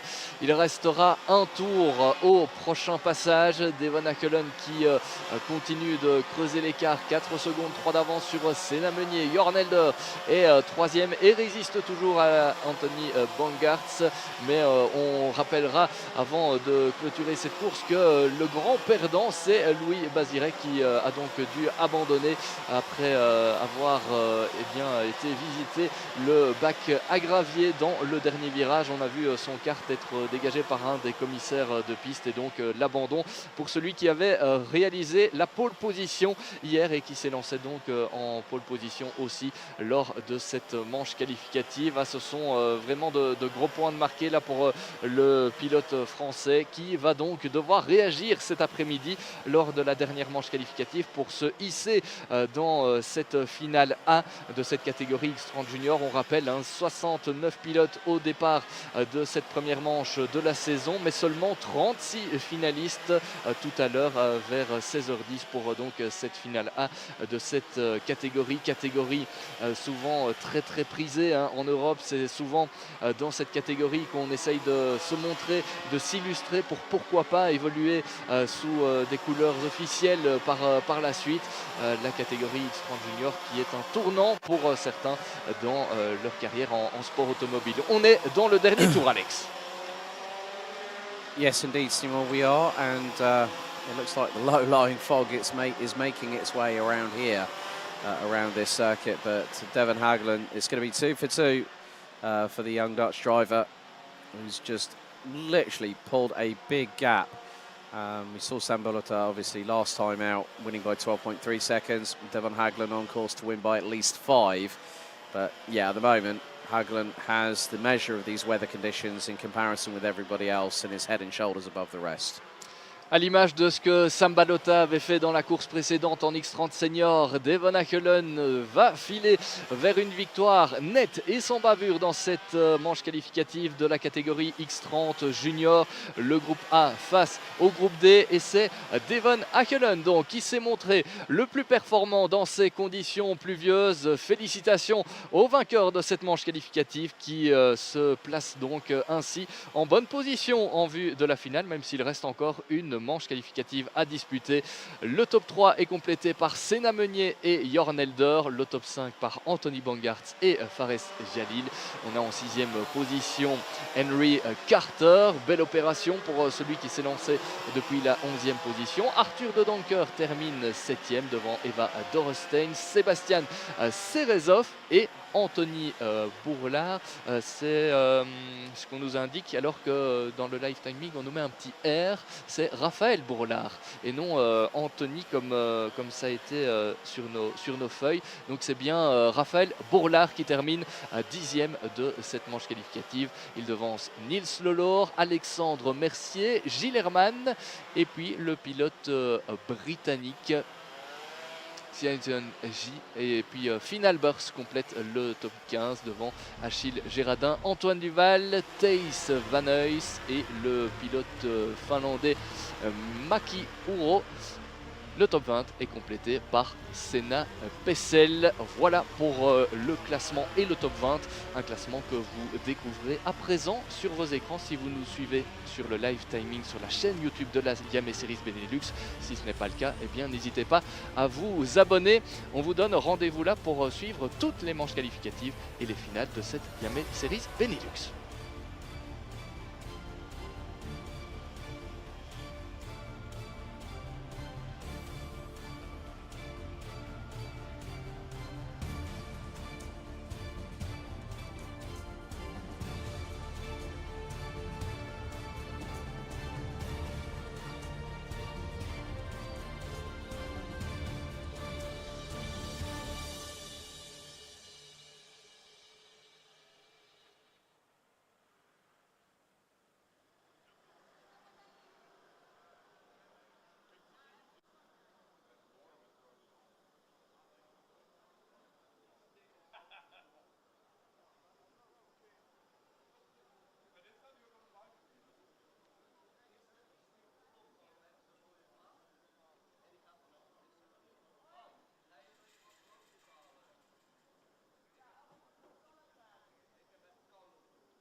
Now it's time for X30 Junior, Heat 4, Groups C versus D, and here is your starting grid. Pole position, it will be the 124 of Quinten van Leeuwen from the Netherlands. Tig Buckley in the 151 from Ireland joins him on the front row. Joost Mulder and Julian Salvio will be on row 2, which will then be followed by Stig de Rademaker and Jason Braulich rounding out row number 3.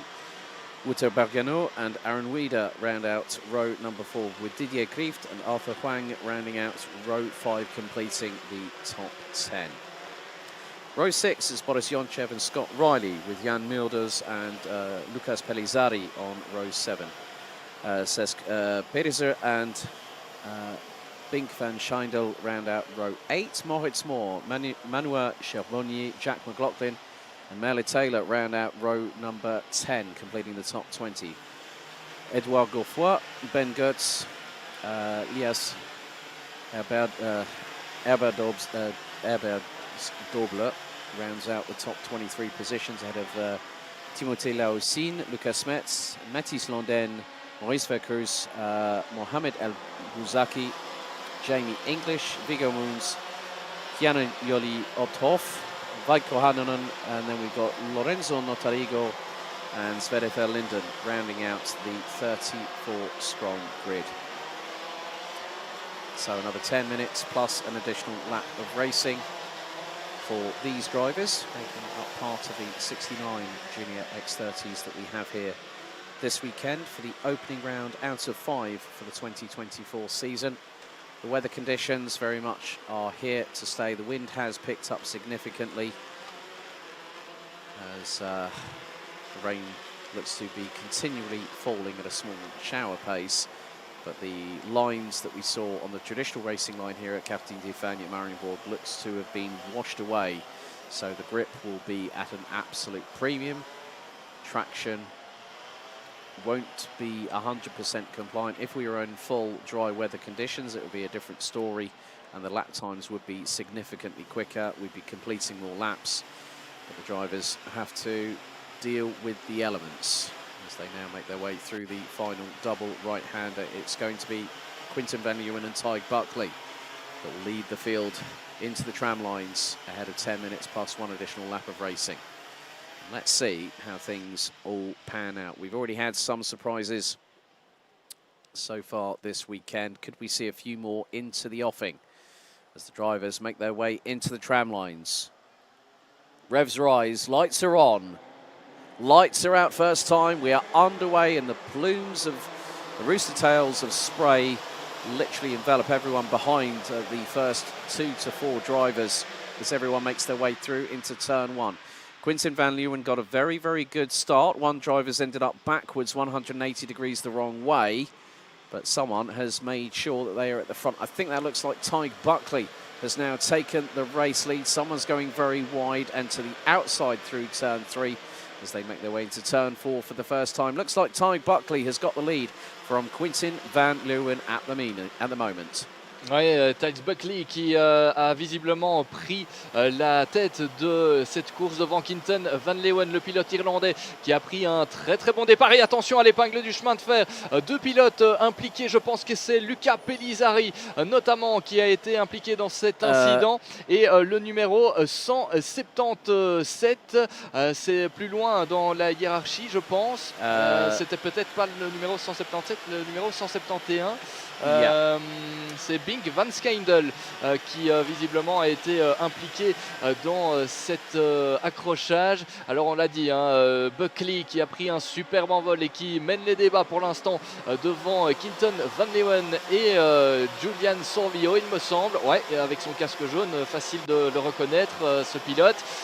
Mais très bon départ de l'Irlandais qui, dans ces conditions, semble très à l'aise. Alors on l'a dit, c'est peut-être la première fois depuis le début du week-end qu'on voit autant d'eau être rejetée par les pneus. Les conditions donc qui sont vraiment très très humides en cette fin de matinée. Yeah, Uto Bergano has dropped all the way down to 26th position. So that's a real shame for the Dutch driver as Tig Buckley keeps it pinned round the outside of Chemin de Fer on Quinten van Leeuwen from the Netherlands. So the Irishman, who did win on the road but got a 5-second time penalty post the opening heat, well, post his opening heat this season, meant that he was demoted off of what would have been first down to, I think it was probably fourth by the time the results had been amended and clarified. But Tyg Buckley, now through the final right-hander, gets a good launch of traction out of that final corner, and he's going to lead by at least half a second. They come across the line to complete lap 2, and it is 7.5 tenths that is Buckley's lead ahead of Van Leeuwen, Solvillo and Jason Bralich rounding out the top 4 positions, with Guus Mulder, the leading rookie, in 5th ahead of Stig de Rademacher. Tad Buckley qui continue de creuser l'écart en tête de la course. Très très bon départ et très bon début de course de la part de l'Irlandais. Derrière, le trou se fait avec Quinton Van Leeuwen qui emmène le groupe de poursuivants avec derrière lui Julian Sorvillo et le rookie Jason Bralich. Ah non, c'est pas le rookie Jason Bralich, il était déjà là l'année dernière. C'est juste Mulder qui est en 5e position et qui est là le meilleur rookie de ce peloton. Jason Bralich qui est pour l'instant 4e et prêt à profiter d'une erreur ou l'autre de ses adversaires pour éventuellement gagner une ou l'autre position. Et juste Mulder, effectivement, le rookie de ce peloton, l'un des rookies qui est pour l'instant en 5e position, un petit peu esselé là entre le groupe de poursuivants et un autre groupe derrière, emmené notamment par Stig de Rademacher. Tyg Buckley now might be getting towards a back marker. Cesc Pedersen in the number 138 looks to be just ahead and is going to be out of the way because there will be blue flag shown. So Pedersen having a little bit of a drama of his own. Started a little bit further up the order, is 34th and stone dead last. Ben Gotts has dropped down a couple of positions, so is Maurice Vercruz.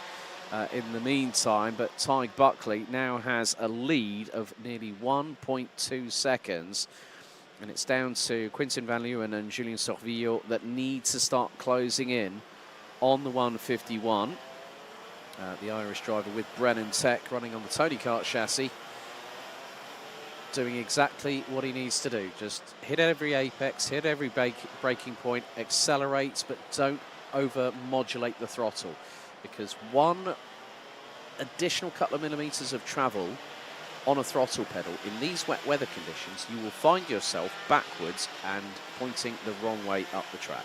Et Julian Sorvillo pendant ses explications. Alex qui vient de passer devant Quinton Van Leeuwen. Attaque décisive dans le dernier virage avant d'entamer la ligne droite d'arrivée et de départ. Julian Sorvillo en 2e position donc devant Quinton Van Leeuwen qui se retrouve désormais sous la pression de Jason Bralich qui va peut-être tenter quelque chose au niveau du 2e virage. Il reste sagement derrière Quinton Van Leeuwen, l'un des pilotes qui est pointé parmi les favoris cette saison. Quinton Van Leeuwen qui avait déjà réalisé une superbe première saison en X30 Junior l'année dernière et qui vise ici tout simplement le titre. Une année pour apprendre, cette année pour confirmer pour le pilote néerlandais qui a son compatriote juste derrière lui. Pendant ce temps-là, Julian Sorvillo tente de s'échapper quelque peu. Attention au trafic avec des pilotes qui sont repartis un peu plus loin et qui ont été victimes d'un accrochage et qui sont là maintenant un petit peu au milieu de tout. Attention à bien gérer ce trafic dans ces conditions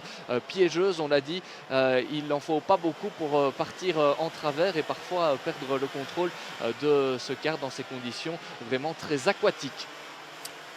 Yeah, tricky weather conditions. It is basically becoming like a river out there. There are rooster tails coming up from the rear wet weather tyres as Tyg Buckley again crosses the line. But let's see what the gap is between him. Julien Sorvillo is closing in that gap. It was a lot. Well, looking at the last lap time, 9 tenths were taken out of Tyg Buckley's lead by Julien Sorvillo. So Sorvillo was let go by Quinton Van Leeuwen, who thought, well, hang on, he's got pace. I'm going to let him go. Let's see if he can catch Tyg Buckley. And that is proof personified. Alors, est-ce que Julian Sorvillo est en mesure de revenir sur Tad Buckley? C'est la question qui se pose à 3 minutes de l'arrivée. En tout cas, 3 minutes plus un tour de l'arrivée de cette manche qualificative. La dernière de la matinée dans cette catégorie X30 Junior. On a vu Tad Buckley prendre un superbe envol, creuser l'écart, mais Julian Sorvillo semble lui aussi très à l'aise dans ces conditions. On aura l'occasion de faire ça au prochain pointage. Et Julian Sorvillo, pendant qu'on était en train de dire qu'il était en train de revenir, eh bien, il est là, à l'arrêt, le drapeau jaune, au niveau de l'escargot. C'est Julian Sorvillo qui est là, à l'arrêt. Ah, c'est fini, c'est l'abandon pour le pilote belge qui semblait pourtant en mesure de revenir sur le leader de cette manche qualificative. Ah, ça, c'est pas la bonne affaire pour Julian Sorvillo, qui doit donc renoncer, c'est l'abandon. Well, big dramas there for Julian Sorvillo off the circuit at the Snail Complex here. And there is his car, picture in picture. A real shame for the Belgian driver who started on the outside of row 2, was gunning to close that gap to Tig Buckley for what would have been not only the race lead but also the victory. So Tig Buckley has nearly a 2.1 second advantage in this fourth heat for X30 Junior. And the spray keeps on hitting the air, but there you see Quinten van Leeuwen, Jason Braulich and Juice Mulder, the top 4 completed by those two drivers in the 174 and the 127. Juice Mulder being the highest of the rookies in this race. Didier Krieft from the Netherlands in the 112, currently running P9. There's a big old wallop of curb taken by Juice Mulder through the penultimate right-hander at the circuit here at Karting de Fagnes. But Tig Buckley is streaming away into the distance. They've got a cart in front of them that will have been shown the blue flags. And that looks to, well, I couldn't really make out the number, but that cart was going left onto the grass out of turn number 1. But we're on to the final 60 seconds of this race, and to the decimal point, Tig Buckley's lead over Quinten van Leeuwen from the Netherlands was exactly 2 seconds. Jason Braulich, Juice Mulder, Otto Huang, who's up 5 places from 10th on the grid to P5, ahead of Stig de Rademaker, Boris Yonchev, Scott Riley, also moving his way into the top 10. That is the 162, I believe. No, that's the 102 possibly. Lucas Pellizzari, the Luxembourger, is out of the race. For the Luxembourg driver from Eurokarting. As very shortly, Tig Buckley comes out of the final right-hander. It's going to be through the chicane, and it's going to be nip and tuck as to whether Tig Buckley will cross the line before we hit 0. 3 seconds on the timer. 2 laps to go now. As we're on to lap 9 out of 10. Braulich applies the brake into turn number 1. The back end steps out ever so slightly to the left-hand side. And Stig de Rademaker has lost the position to the 184 of Boris Yonchev. So the two Belgians exchanging positions. Braulich still being closed in on by Juice Mulder in the number 127 from the Netherlands. Last time around, Van Leeuwen did take about 0.2 of a second out of Buckley in terms of the race lead. Arthur Huang has the new fastest lap of the race in the pocket, 1 minute 13.944.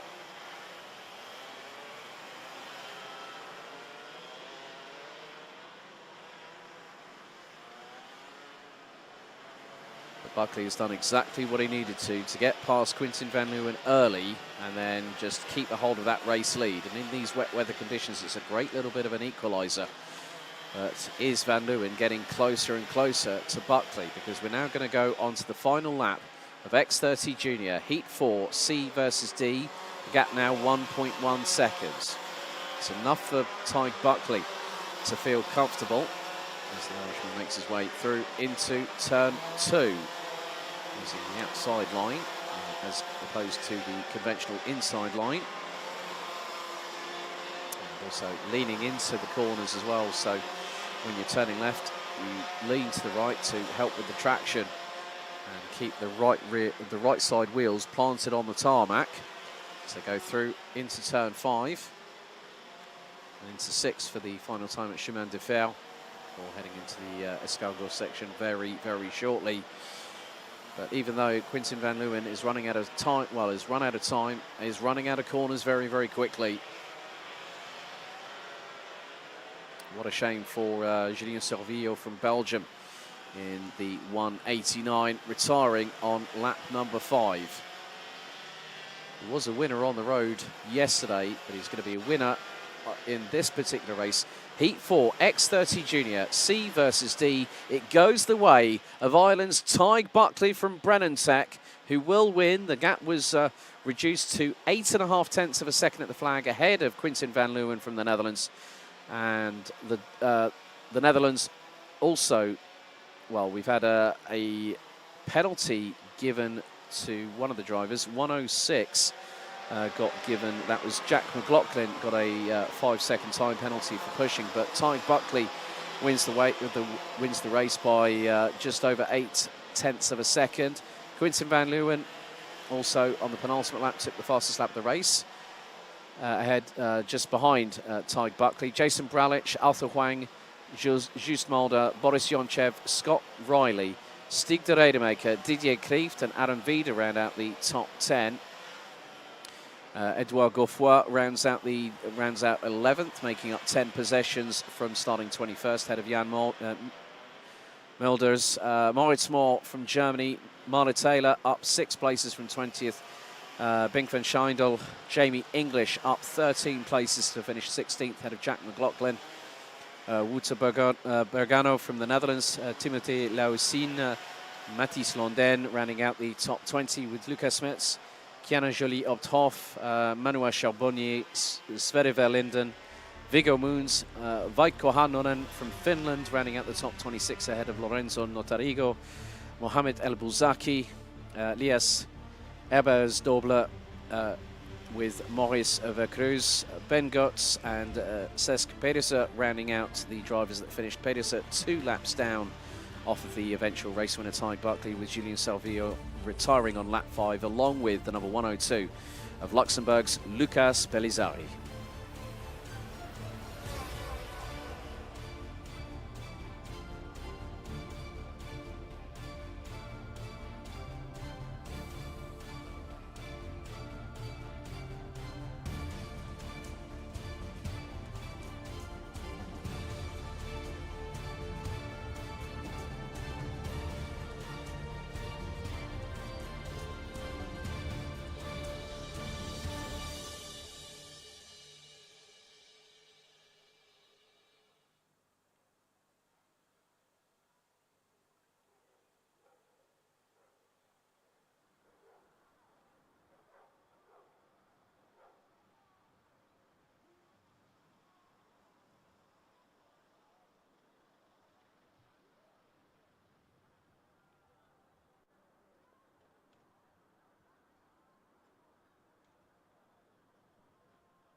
Quite difficult, but I think I did okay.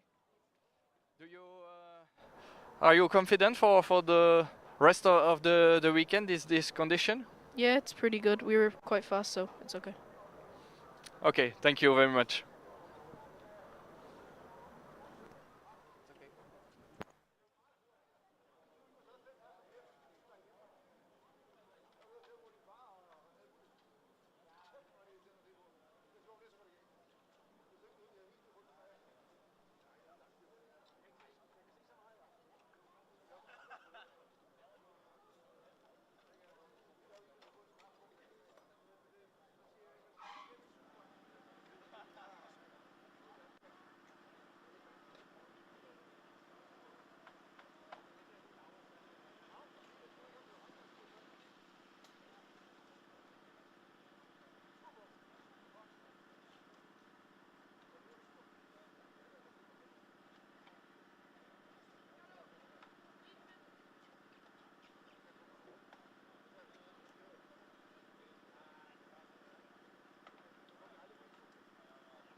Now we return to X30 Senior. It's going to be next up, Senior Heat 7, Groups A versus E. We've already had a spinner on the start-finish straight, but it's going to be as follows. On pole position, it's going to be Hugo Martiniello. Alongside will be Aran Ferrazano on the front row. Patrice Kowalski and Sasha Van Bosch will be on row number 2. Henki Kalteren and Kevin Lettinger will be on row number 3, with Angelo Meli and Milan Marczak rounding out the top 4 rows. Completing the top 10, it's Rafael Dao and Iliano Couture completing the top 10. Delano Valens and Eden Spanswick will be on row number 6. Sam van der Heyden and Tristan Kroon will be next up on row 7. With Gilles Jens Bozart, Olivier Fay, Ellie Dax, Dennis Baumann, Emilio Van Offerberger, Ruby Verlinden, Bo Heymans and Aaron Sarignac rounding out the 36-strong grid. So this and 2 more races before we go to the lunch break. We are running slightly behind schedule, but of course we've had a few drivers off circuit and also retiring from the race, but 10 minutes plus an additional lap. The weather seems to be set in for quite a lot of the day, but the drivers will be trying to do their level best. They'll be using alternative racing lines, but everyone, all 36, 1/3 of the 108 capacity grid for X30 Senior. There's still a long way to go until we get to the 2 finals later on, and after we've had the qualifying heat, Senior X30 D versus F at about 3:30 this afternoon. Once that's been completed, we'll then have an indication on who will be progressing to either the A or the B final, or whose weekends will be at an early end before the finals take place this afternoon. But the drivers now starting to settle. They have to get into formation very, very quickly because they're heading into the final 2 corners. 10 minutes plus 1 additional lap on the timer. The red lights are ignited on the starting gantry. Martiniello and Ferrazano on the front row. Drivers will now have to start closing in. They've got to do so very, very rapidly. They want to make sure that they're in that 2x2 rolling start formation heading through the chicane. And now the front row starts controlling proceedings as they should do. And they start leading everybody up through the chicane. A slight uphill incline here at this 1,380-metre circuit at Karting de Fagnes International Raceway here in Mariembourg. So, into the tram lines we go. They accelerate, revs rise, lights are on, lights are out, we are underway. As the drivers go through into turn number 1, quite a few line astern, everyone jockeying for position. I think Aaron Ferrazano might have just lost, well, Martiniello might have lost out on the lead as they go through into turn 3 for the first time. Everyone making it through so far. Got to be very careful of the grassy verge on the left-hand side of the approach into turn number 3. But 2, 3 abreast towards the bottom part of the top 15 back. You can see a lot of spray being hit up into the air. And looks like Kowalski has taken the lead.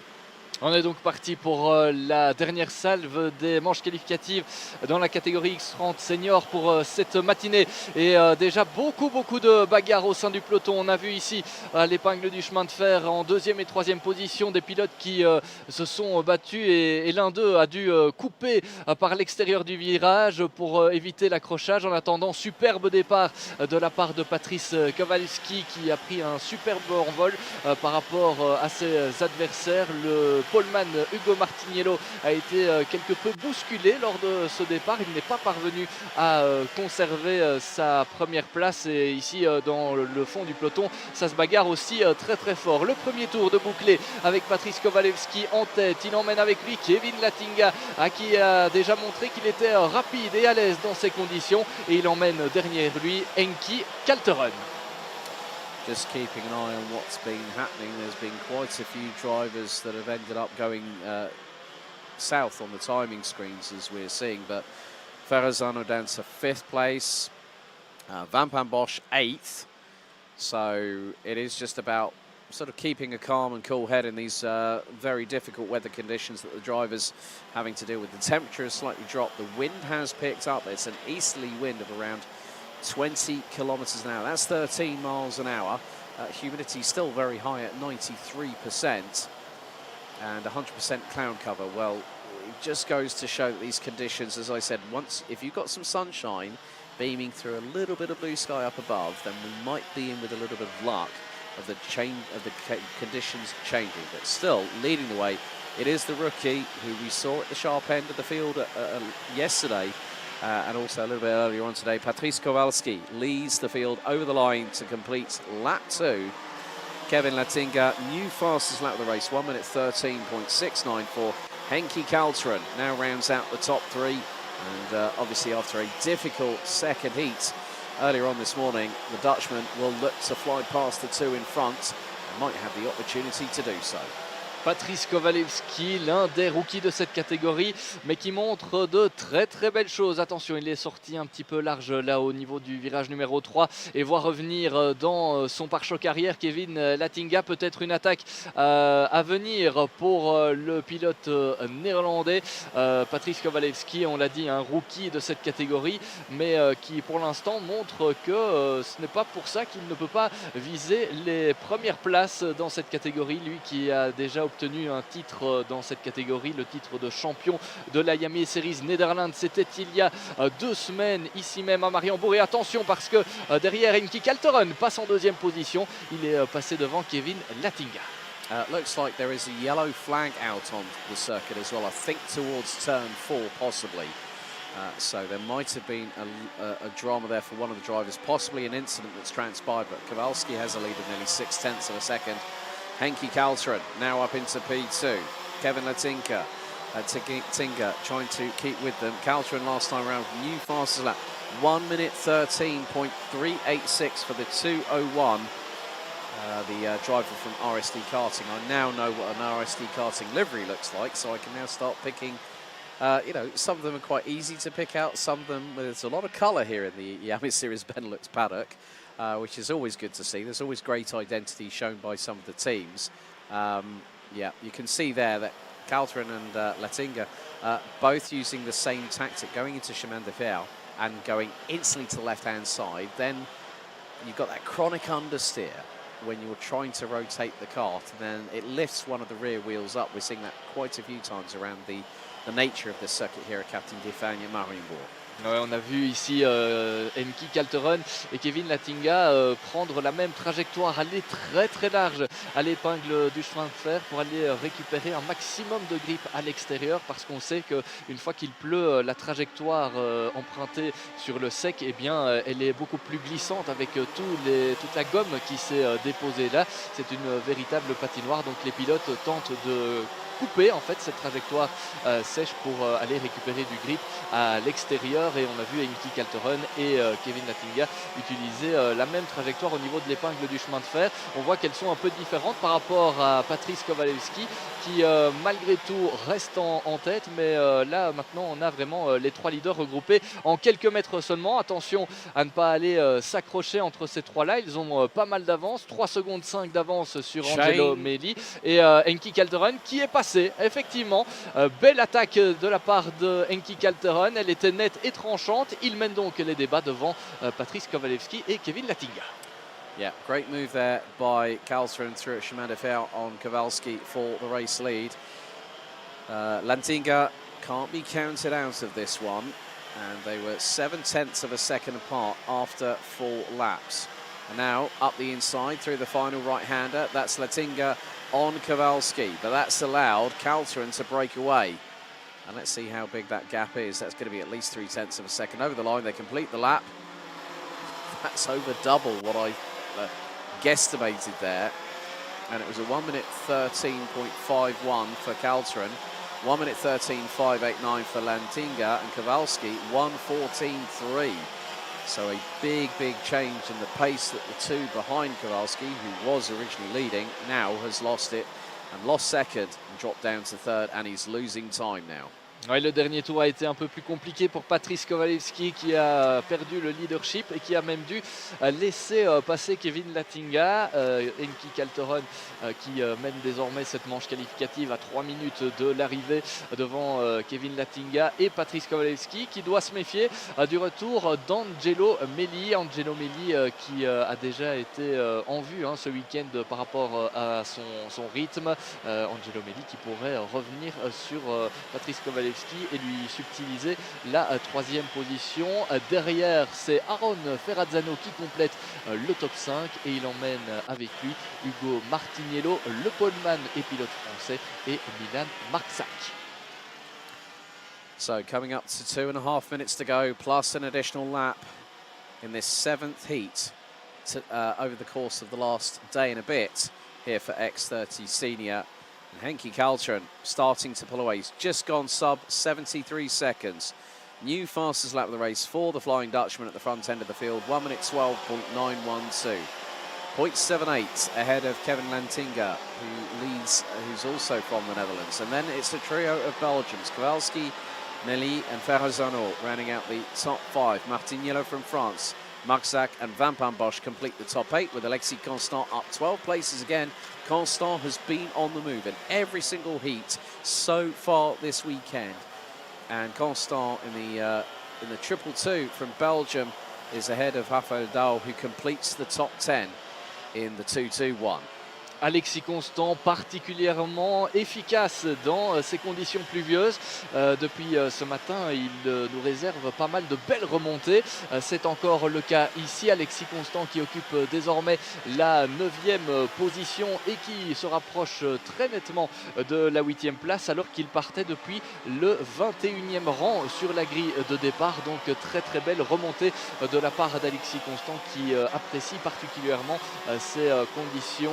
Devant Enki Kaltoron et Kevin Latinga continuent de faire la course en tête. Par contre, Patrice Kowalewski est désormais sous la pression d'Angelo Melli. On l'avait dit, Angelo Melli qui est aussi très à l'aise et qui maintenant convoite cette 3e position de cette manche qualificative, alors qu'on va rentrer tout doucement dans le money time de cette manche qualificative.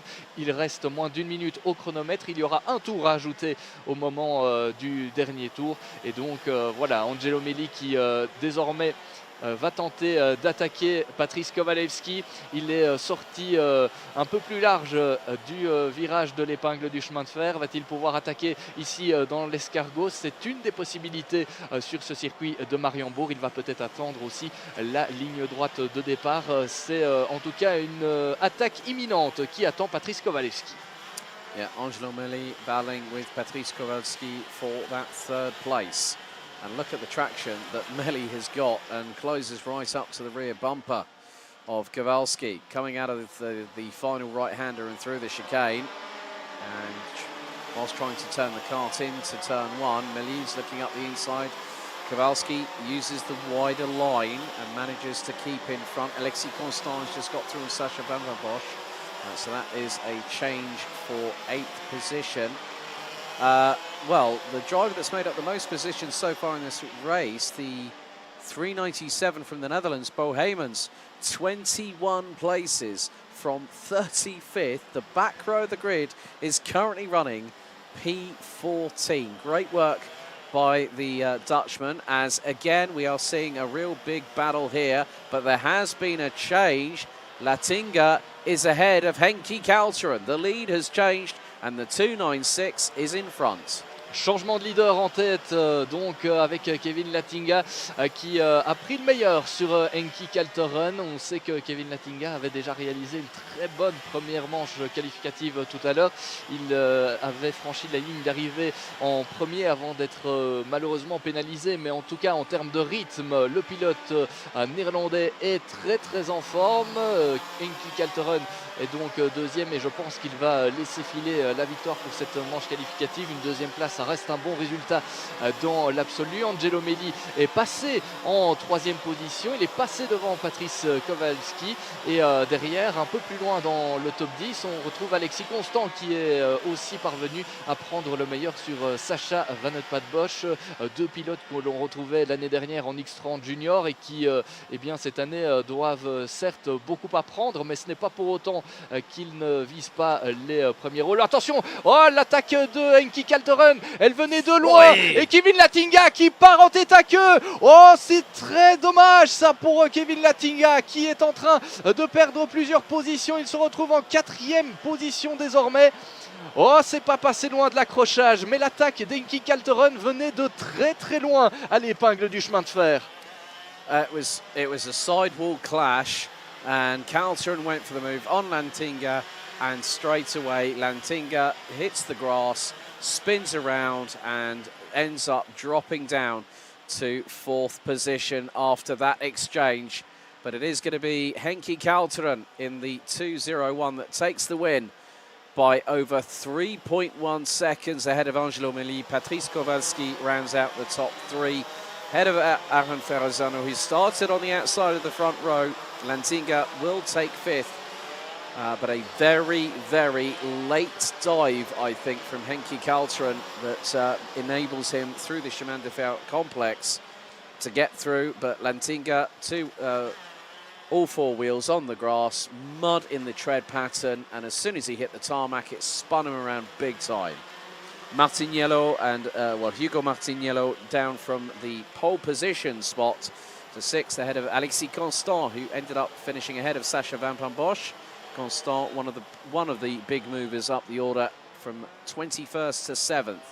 Van Bosch, Tristan Kroon and Thibaut Gilad round out the top 10. Rafael Dow, Delano Valens, Bo Heymans, Gilles Remens, Zem van der Heyden round out the top 15. Milan Maxak, Eden Spanswick, Jens Biosat, Luca Desgrange and Olivier Fay round out the top 20. Yann Couture, Quentin Dapoigny, Roberto Bars, Philip Svensson and Dennis Baumann round out the top 25. Keanu Wellens, Jack Buckley, Matteo van der Kerkhoff, Rima Blanc, Harold Hugby Matheson from Norway rounds out the top 30 ahead of Ellie Dax, Aaron Sarignac, Ruby Vellenden and Emilio Van Offerberger round out the 34 that finished.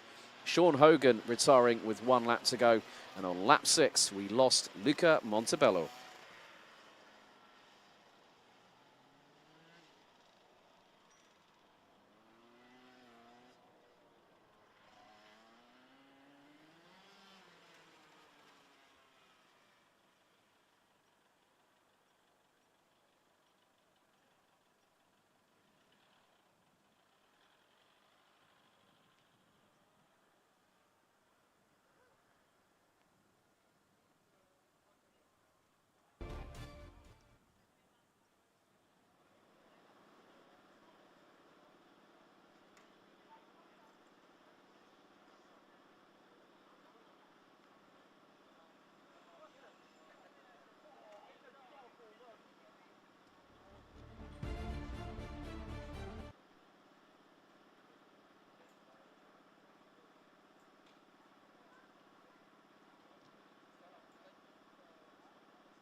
11h54 sur le karting des Fagnes de Mariembourg. Place à l'avant-dernière manche qualificative de la matinée en X30 Senior.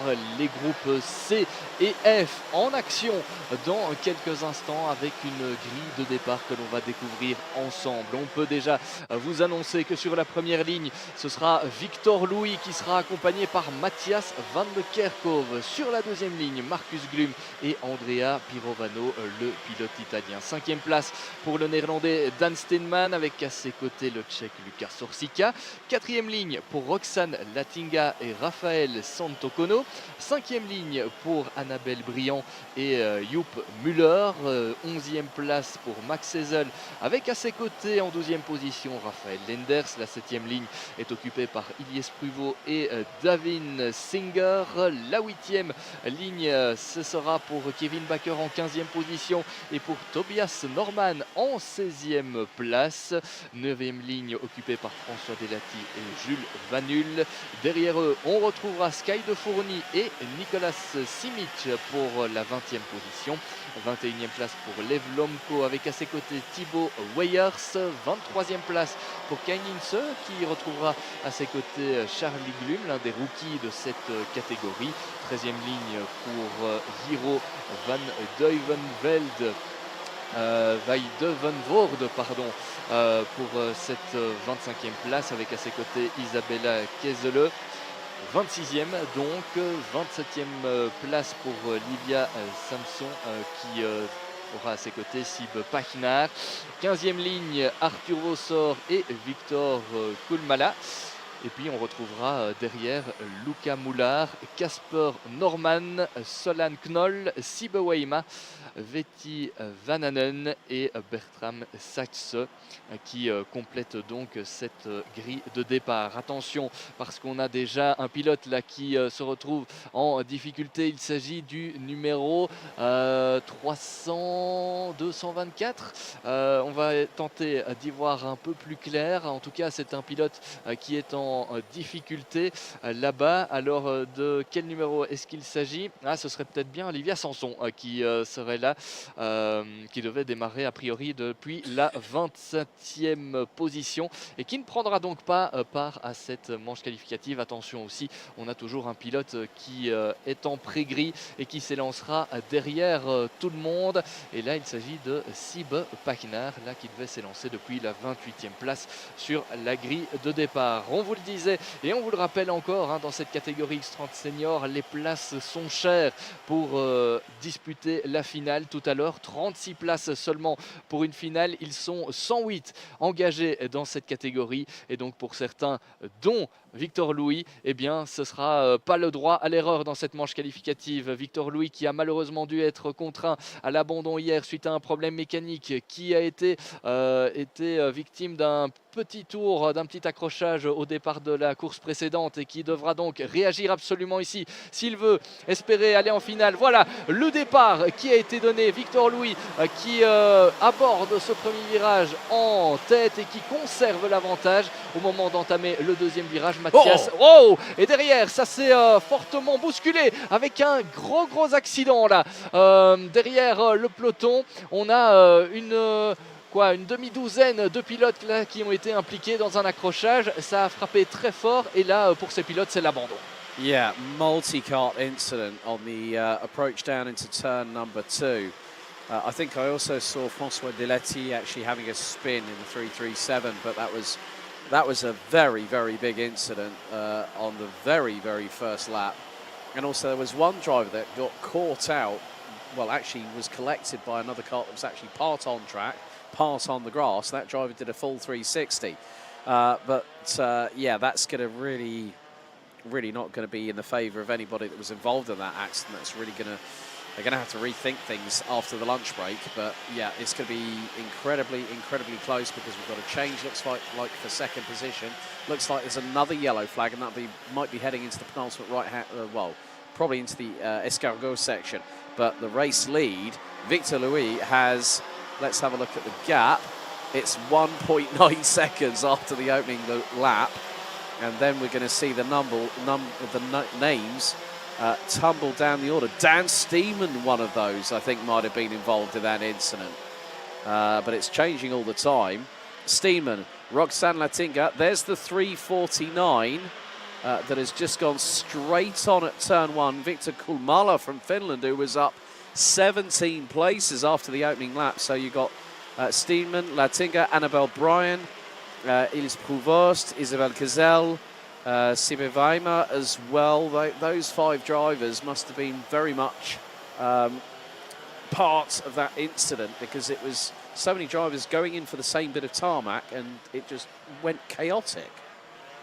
Eh bien, décidément, ce départ a été mouvementé. C'est vrai, on vous le disait, les pilotes qui n'ont pas forcément le droit à l'erreur dans ces manches qualificatives, mais malheureusement pour une demi-douzaine d'entre eux, eh bien, c'est raté pour cette manche qualificative. Ils ont été impliqués dans un accrochage assez impressionnant à la sortie du premier virage de cette course. En attendant, Victor Louis, eh bien, ne se fait pas prier pour creuser l'écart en tête de la course. On l'a dit, il a été malchanceux hier, malchanceux déjà plus tôt ce matin. Il n'a donc pas le choix que d'aller s'imposer s'il veut espérer rejoindre la finale tout à l'heure. C'est pour l'instant bien parti. Il a 2 secondes 5 d'avance sur Marcus Glum qui réalise une belle course pour l'instant. Marcus Glum qui démarrait 3e sur la grille de départ. En 3e position, c'est Lucas Orsica et Matthias van de Kerkhove qui a donc un peu plus de mal en ce début de course, en tout cas, puisqu'il démarrait depuis la 2e position. Il est désormais 4e et doit surtout se méfier du retour de ses poursuivants, dont fait partie, je pense, Kevin Baker, qui a réalisé lui un très bon départ puisqu'il démarrait 15e. Il est désormais 5e.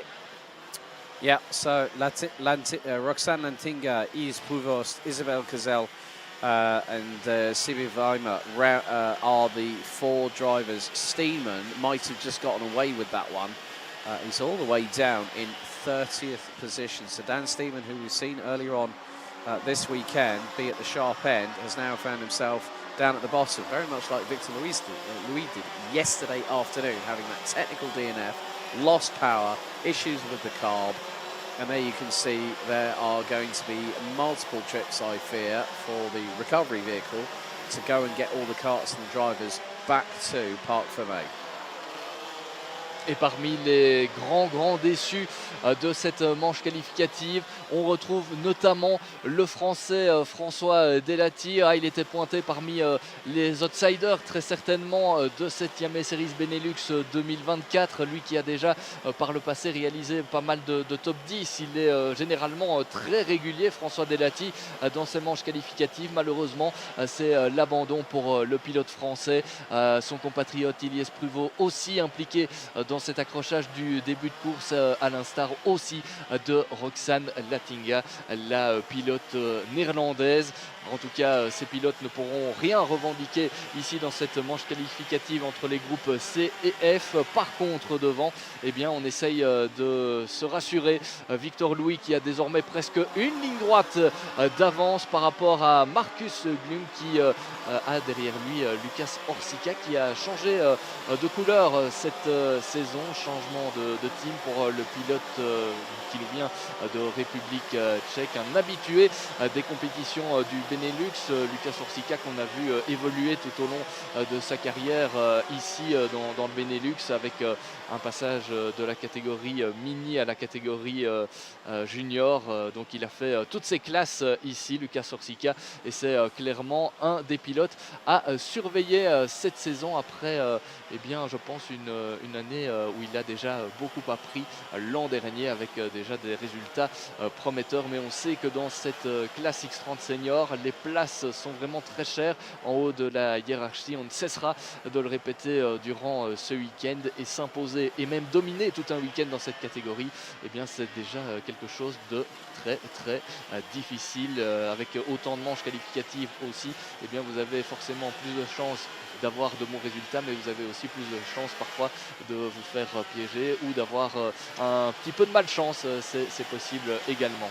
Derrière, ça se bat avec ici un trio qui se bat pour une place dans le top 10, avec notamment le numéro 315, c'est Arthur Vossor, il me semble, qui se bat là pour le gain de la 7e position.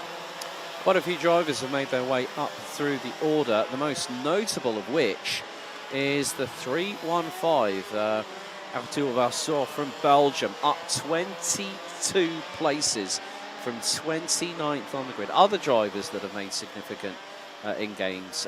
Bertram Saxe from Denmark in the 301 was stone dead last, now 15th. Casper Norman, another Dane on the move, up from 32nd to 17th. Solan Knoll, who didn't have a good first heat of the day today, currently up from, I think that's 33rd position on the grid and is now 19th. But Victor Louis doing a very, very good job at the front end of the field and is 4.4 seconds up the road, and it's a Belgian 1-2 at the moment with the Czech Republic in third, courtesy of Lukas Horsika. Alors c'est clair, ça va faire du bien si Victor Louis parvient à terminer cette course comme il l'a commencé. Ça va lui faire du bien pour la confiance à Victor Louis. On le répète, très très malchanceux en début de week-end. Cette victoire pourrait lui faire un bien fou. Et puis comme Alex vous le signalait il y a quelques instants, c'est une magnifique remontée qu'est en train de réaliser Arthur Vasseur. Il partait, tenez-vous bien, de la 29e position sur la grille de départ. Il est pour l'instant 7e et pourrait encore gagner une ou l'autre position, lui qui n'est pas si loin des pilotes qui le précèdent, à savoir Kevin Bakker et le numéro 307 là qui se situe en 6e position. Il s'agit d'Andrea Pirovano, le pilote italien.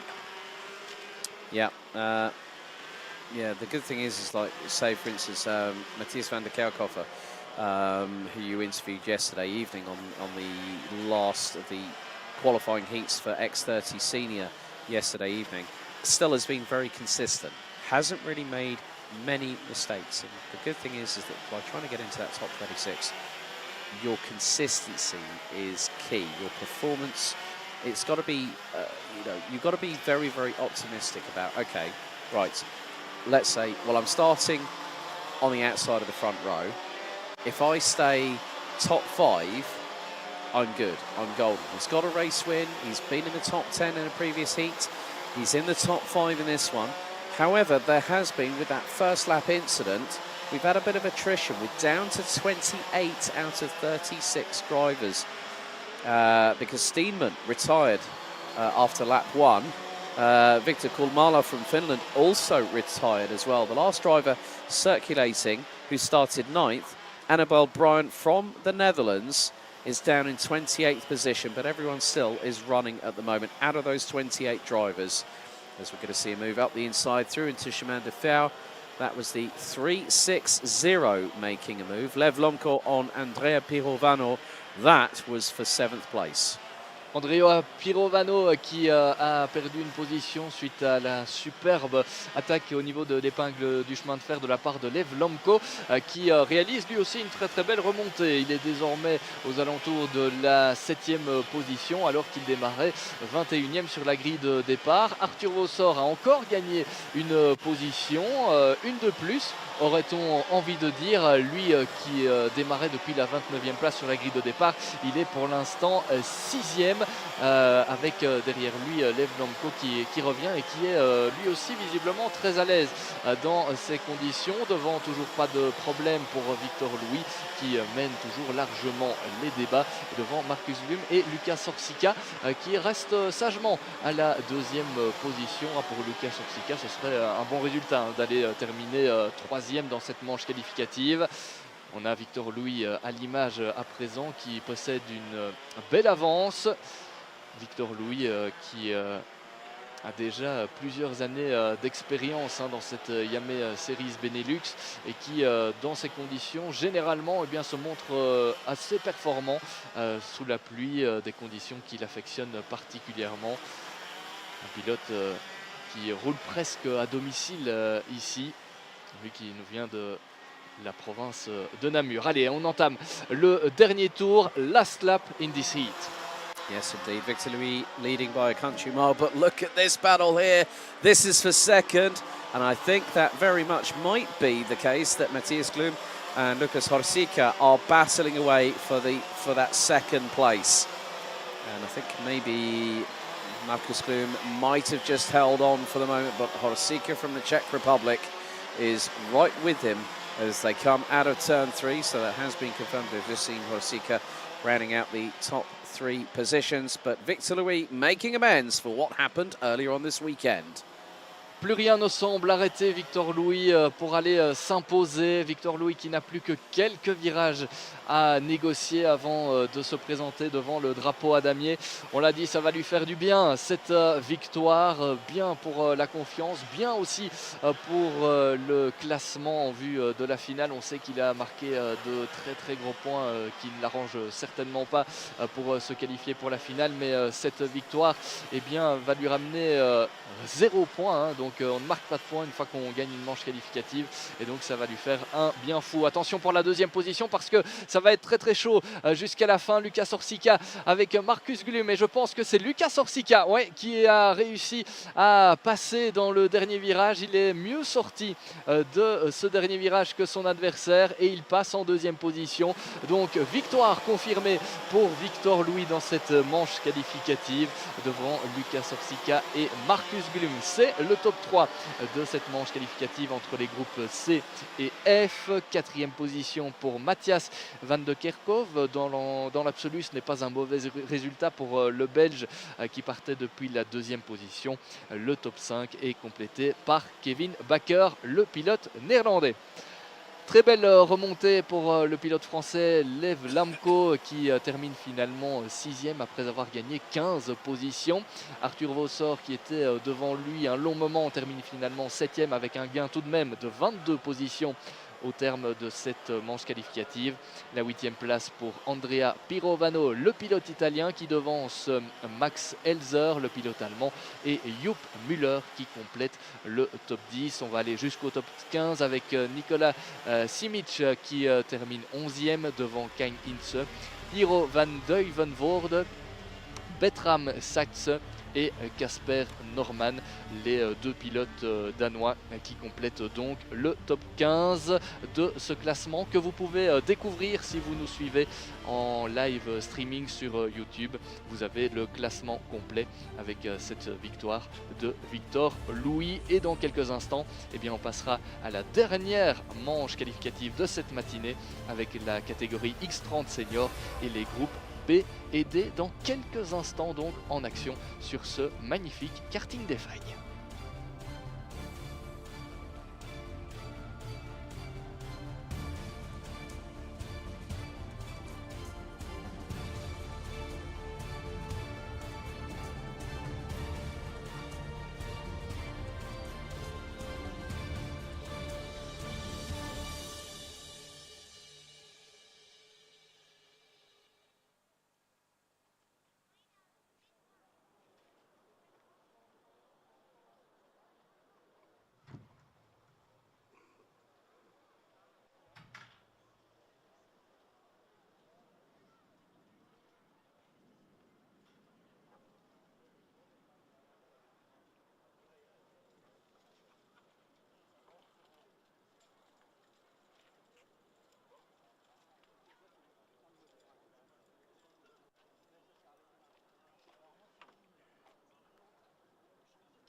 Now we come down to the final qualifying heat of the morning's action here for day 2 here at Karting de Fagnes. It is X30 Senior. Heat 9, groups B versus D.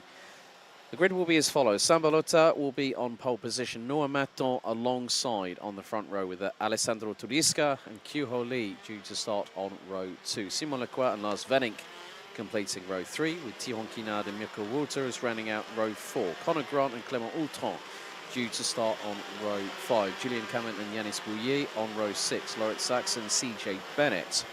Row 7 with Mika Voss and Clément Massot rounding out row 8. Row 9 it's Nick Ho and Ollie Meurs with Rhys Newburn and Gaetan de Brabandera rounding out the top 20 positions. Jack Nettleship, Florin Deerda, Thomas Van Vliet, Tycho Vliegen, Ayrton Berg, Wesley de Goey, Christopher Bingham, Tess Verschoor, Max Storm, Niklas Dottersveen, Rinsvos, Gonderoy, Maxime Van Schoenwinkel, Anne-Charlotte Antuoro, Rosanne Den Driver and Iame Pauna completing the 36-strong grid. Nick Ho might be starting from the repair area, and there he is. Transponder has not crossed the start-finish line, so Nick Ho will be starting from the pre-grid area, and so they will let the driver go as soon as the start is underway. And after this, we will then go to a slightly shortened lunch break because the action will recommence at 1:10 this afternoon local time here in the Namur region here in just on the outskirts of Couvin in southern Belgium. And then after that we'll have a further 6 X30 Senior heats and the final 2 X30 Junior heats, and after that we'll find out who will be in the top 36, who will be in the top 72, and who will be the 36 seniors not taking any further part in this race weekend. The first of 5 rounds for the 2024 Iame Series Benelux season. Sambalota having a 12.3 second win in one of the earlier heats is going to be looking to do the double and really solidify his opportunity to get into that top 36. But there are going to be there's always there's a sign of urgency, but then there's also a sign of desperation. And desperation normally comes in the form of late lunges, aggressive overtakes, and trying to make sure that you can get through the gap that is just about there by a fraction of millimetres. But the drivers make their way into the tram lines. Revs rise, lights are on, lights are out, we're underway, and everyone gets into turn number 1 for the first time. A couple of drivers wide. I think Tudisco might have been one of them as they head down into turn number 3. Well, turn number 2, a couple of drivers going a little bit wide, but everyone's still thus far making it through. Now into turn 3, it's 3 wide. It's getting a bit close for comfort. See Tayo Fliegen, the Thai driver, who's travelled 10,000 kilometres to come here from Bira in the Thai nation. But with the first approaches into the Chemin de Fer, a couple of drivers getting a little bit advantageous with regards to looking to get through on the inside, but everyone's still getting through. But however, there has been a drama. That's the 303 on the outskirts of Chemin de Fer. That's Christopher Bingham in the 303. He started 27th, might have had a little bit of a slight touch with another kart that has spun him around. But it is going to be, let's see who leads after the opening lap in this heat. Heat 9, B versus D for X30 Senior. Leading the way, Sambalota. What's his lead? After the opening lap, nearly 1.7 seconds. Tudisca, Kyuho Lee. Clément Autran makes it up to 4th position. Where did Clément Autran start? 10th on the grid. Mirko Wouters rounds out the top 5 ahead of Clément Massot, Simon Leclerc, Lars Venink, Thierry Quinard and Noah Maton rounding out the top 10. Maton starting on the outside of row number 2. Starting on the outside of the front row in 2nd place, but Balota again here, Simon, showing dominance in these wet weather conditions. Sambalota qui reprend effectivement ses bonnes habitudes en menant cette manche qualificative. Il prend déjà quelque peu d'avance par rapport à Alessandro Tudiska qui est aussi abonné à cette deuxième position depuis ce matin. Sambalota qui avait déjà remporté l'une des manches qualificatives de la matinée et qui ici est bien parti pour aller gagner une seconde dans cette matinée également. En tout cas, Sambalota et ses conditions climatiques pluvieuses, ça réussit bien à cette paire. Alessandro Tudiska est deuxième, Clément Outran est troisième. Belle opération pour le pilote français qui s'est lancé depuis la 10e position sur la grille de départ. Et puis en début de course, on a aussi vu, vous l'avez certainement remarqué sur les images du live streaming, le tête à queue de Christopher Bingham qui s'est retrouvé en difficulté à l'épingle du chemin de fer et qui a dû repartir, mais beaucoup plus loin dans la hiérarchie. Derrière Clément Outran, eh bien c'est le numéro 241 qui est en 4e position. C'est Mirko Wouters qui occupe la 4e place et derrière lui on retrouve notamment Clément Massot. Yeah, Mika Voss has dropped down all the way down to last, it looks like. The 284 from the Netherlands all the way down in 36th position. But Sambalota will be putting in the qualifying style laps in these, despite these wet weather conditions. Last lap around, the Belgian driver. So we've just been informed that there is a transponder that is currently missing, as in we're getting no signal from it. But it's Sambalota that is leading the way. Now, there is a TB kart in 2nd position. Didn't quite catch the number of it as they came through into, I think it's probably in 3rd position. So we have got Sambalota, Tudiska, then we've got Clément Outran, who is in 3rd. Mirko Wouters, who's rounding out the top 4 places at the minute. So, of course, with the fact that every single time that myself and Simon are commentating over the course of the weekend, but change, that is for 2nd. Tudiska gets passed by Outran, and that was very, very close to Tudiska getting that place back. But that, again, Balota's already into the escargot section. And because they are battling away, Balota's like looking over his right shoulder saying, right, happy days, I can go and run my own race and not worry about what everyone else is doing behind me. Sambalota qui doit ne se soucier de rien dans cette manche qualificative. Le pilote belge qui continue de creuser l'écart, d'autant que derrière, eh bien, ça se bagarre pour la 2e position. On a vu Clément Outran attaquer de manière nette et précise Alessandro Tudiska au niveau de l'épingle du chemin de fer. Le pilote TB Kart qui est bien dans le coup dans cette manche qualificative. 2e position pour l'instant pour Clément Outran. Alessandro Tudiska est 3e et doit se méfier du retour de Mirko Wouters qui revient lui aussi dans son pare-choc arrière. Attention Alessandro Tudiska à ne pas perdre trop de position dans cette manche qualificative, d'autant qu'il réalise un superbe début de week-end. Et voilà l'attaque pour Mirko Wouters qui passe Alessandro Tudiska. Alors est-ce que Alessandro Tudiska peut répliquer? Oui, il recroise bien la trajectoire. Alessandro Tudiska qui reste 3e mais qui a maintenant 2 pilotes prêts à l'attaquer. D'une part Mirko Wouters, d'autre part c'est Clément Massot là, qui est bien revenu dans le coup, lui qui s'est lancé d'un peu plus loin dans la hiérarchie. C'est effectivement le numéro 268 et Clément Massot qui démarrait 16e. Mais c'est pas fini la bagarre entre ces 3 là avec Alessandro Tudiska qui doit finalement laisser passer Mirko Wouters et Clément Massot qui va tenter peut-être de passer à l'extérieur. Oh, c'est très chaud entre ces 3 là, mais magnifique bagarre en tout cas avec Alessandro Tudiska qui va peut-être pouvoir garder sa 3e place, mais c'est très disputé. Oh, Clément Massot goes nearly checks up on Alessandro Tudiska, and then straight away it just goes to show that you can be there waiting in the wings.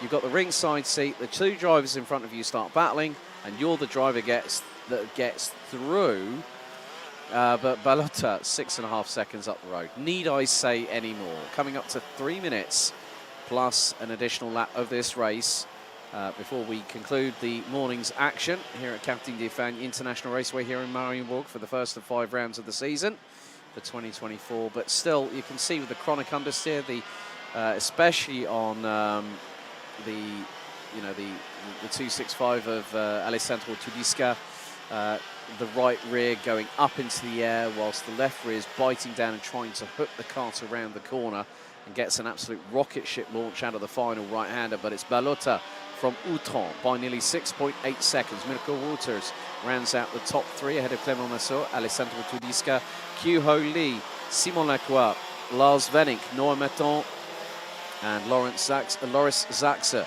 from Denmark rounding out the top 10. We have had a couple of drivers fall by the wayside in this race, the first of which was Luxembourg's Florent Dierda, and then also Belgium's Gaetan de Brabandera out on lap 3 and 4 respectively. Nick Ho, we just found, is the driver that's without a transponder, so it's being timed by Photocell at the moment, so we can try and keep our timing team doing a great job of keeping us up to date with what's happening with the drivers out on circuit. But Balota is away and clear, looking for a second victory here on Saturday. Rien ne semble arrêter Sam Balota pour aller cueillir une deuxième victoire dans ces manches qualificatives. Aujourd'hui, dans ces conditions pluvieuses, Sam Balota qui a encore creusé l'écart par rapport à ses poursuivants et derrière, eh bien, ça s'est pas mal bagarré, notamment pour la 3e position. On retrouve donc Sam Balota en tête avec Clément Outran à 7 secondes. Mirka Wouters est 3e et puis c'est Clément Massot qui est en 4e position. Alessandro Tudisca a glissé au 5e rang. Il devance pour l'instant Kioli, Simon Lacroix. On a aussi le numéro 326 là-bas. Il me semble que c'est Lars Venink. Ouais, Lars Venink qui est en 7e position, en 8e position, pardon, devant Noah Maton et le numéro 302 qui est le pilote qui nous vient du Danemark, Loritz Sachs. So time is fast ticking away. The weather has very much been impacting its might onto the circuit as we've got 33 seconds plus an additional lap of this final race of the morning's action here at Karting de Fagnes here for X30 Senior Heat 9 Groups B versus D. There will be a further 8 races to go before we go into the final stages of the competition for these drivers. But Sam Balota has nearly a 7.3 second lead ahead of France's Clément Outran in the number 269. Mirko Wouters rounds out the top 3. Clément Massot, Alessandro Tudisca, Q-Ho Lee, Simon Lacroix, Lars Venink, Noah Maton and Loris Saxer round out the top 10. Julien Carmen from the Netherlands has flown up the order from 30th on the grid and is currently 11th. As we have got one kart off at the side of the circuit through the Escal out of Chemin de Fer, and there are drivers closing in. Who is that? That's the 217 that has fallen off the circuit, and that's Tess Verschoor from the Netherlands. As Tess attempts to fire up the kart, gets it going, stays off the racing line to keep out of the way of those drivers closing in. But the timer has expired. Sam Balota is doing another great job at the front end of the field. So Balota will very shortly cross the line. There he is. Sam Balota has one more lap to go here at Karting de Fagnes at Mariembourg for Heat 9 X30 Senior B versus D, leading France's Clément Outran by just over 7.6 seconds. Through turn 2 and the short shoot up to turn number 3. Definitely doing a very, very good job. Through into turn 4 for the final time. Earlier on today,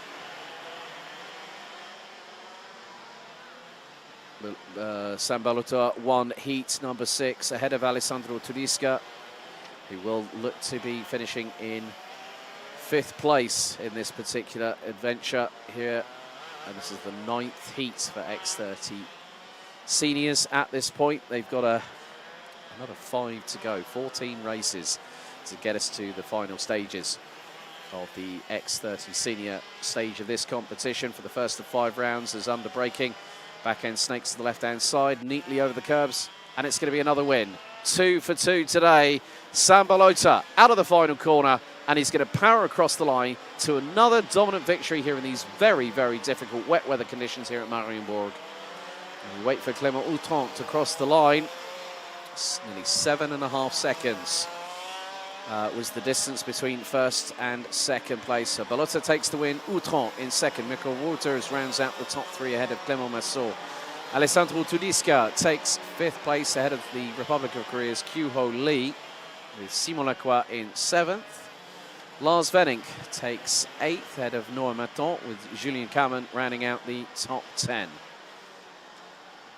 Lauritz Saxe from Denmark ahead of Tihon Kinard. Jack Nettleship finishes in 13th ahead of Koen de Hoy. Connor Grant, Max Storm, CJ Bennett, Christopher Bingham, Wesley de Goy, and looks like more than likely Nick Ho, who crosses the line in 20th position. Mika Vos takes 21st ahead of Thomas van Vliet. Rinse Vos, Yanis Bouye, Tayo Vliegen from Thailand, Ayrton Berg, Ollie Meurs, Anne Charlotte Antuoho, Rosanne Dentreiver, Viljami Pauna from Finland, Nicholas Dodetsveen, Maxime van Schenwinkel, Reese Newburn, and Tess Verschoor being the last of the 34 drivers that made it to the checkered. Newburn and Verschoor a lap down. De Brabandera and Dirda out on laps 4 and 3 respectively.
Et voilà, je suis avec le vainqueur de la dernière manche de la catégorie X30 Senior de ce matin.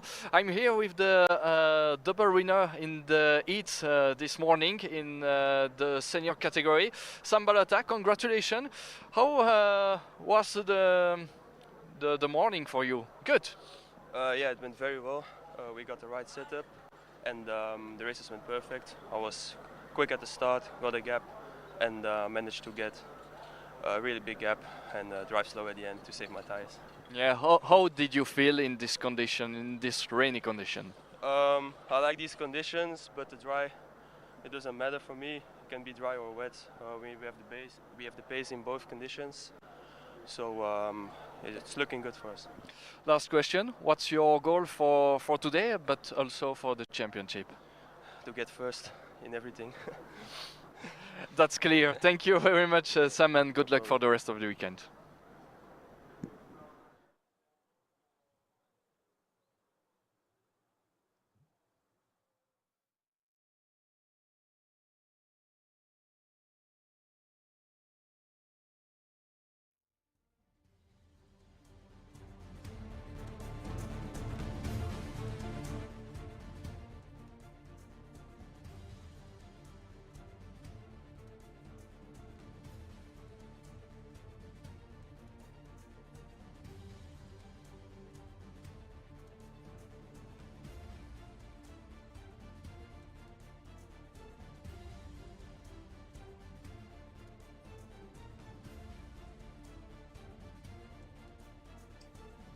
Well, good to hear from Sambalota, who took the win in the 9th qualifying heat for X30 Senior. Groups B versus D. Of course, join us after the lunch break. We'll be back on air just before 1:10 this afternoon, as we have another 6 qualifying heats for X30 Senior and the last 2 out of 6 qualifying heats for X30 Junior, with the finals getting underway at 4:10 this afternoon, local time here in Belgium, for the X30 Junior A final. The X30 Junior B final takes place at 4:35 p.m. and then we go to the grand finale for the first part of this main weekend here, the opening round of the 2024 Iame Series Benelux season. X30 Senior Final A will take place at 5:10 this afternoon local time. And then Final B for X30 Senior, which will be the drivers placed from 37th to 72nd, will round out the on-track action for the second day of racing before we head to mini rookie, master, gentleman, and also the introduction of KA 100 for Sunday. So join myself, Alex Goldschmidt, and Simon Mirguet after the lunch break.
Mesdames et messieurs, soyez les bienvenus, ou les re-bienvenus sur ce karting des Fagnes de Mariembourg pour suivre avec nous la seconde partie de cette deuxième journée pour les catégories X30 Junior et X30 Senior. Avec moi pour commenter, Alex Goldschmidt qui vous commentera évidemment ces manches qualificatives en anglais. Évidemment, on est parti pour vivre maintenant les nouvelles manches qualificatives de la catégorie X30 Senior avec les groupes A et F qui sont en action dès à présent avec une grille de départ que vous découvrez si vous nous suivez sur le live streaming sur la chaîne YouTube de la Iame Series Benelux. En pole position donc le français Hugo Martiniello qui retrouvera à ses côtés Matthias van de Kerkhove. La deuxième ligne avec Patrice Kowalewski et Andrea Pirovano. Troisième ligne pour Enki Kalteren et Lucas Sorsica. Septième position pour Angelo Medi qui retrouvera à ses côtés Raphaël Santocono. Cinquième ligne pour Raphaël Do et Joep Müller qui complète donc le top 10 de cette grille de départ. La sixième ligne est occupée par Delano Wellens et Raphaël Lenders.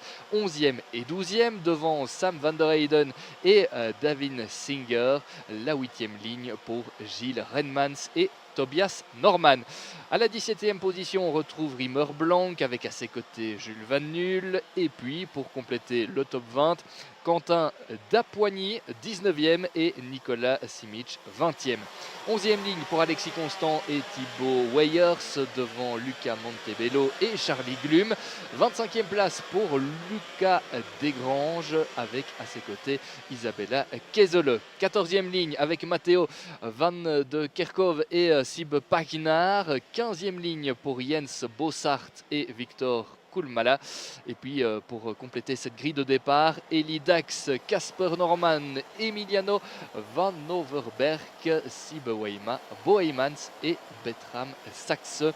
Voilà pour cette grille de départ de cette manche qualificative entre les groupes A et F. Une manche qualificative qui peut déjà être déterminante pour certains, puisque certains ont connu quelques mésaventures en début de week-end. Il faut absolument réagir maintenant. C'est le moment ou jamais pour espérer rejoindre la finale. On le rappelle, une finale où les places sont chères. On retiendra seulement les 36 meilleurs pilotes de ce début de week-end. Les autres auront droit, pour certains en tout cas, droit à une finale de consolation avec les pilotes classés de la 37e à la 72e position. Et pour les autres, ce sera la fin du week-end, tout simplement.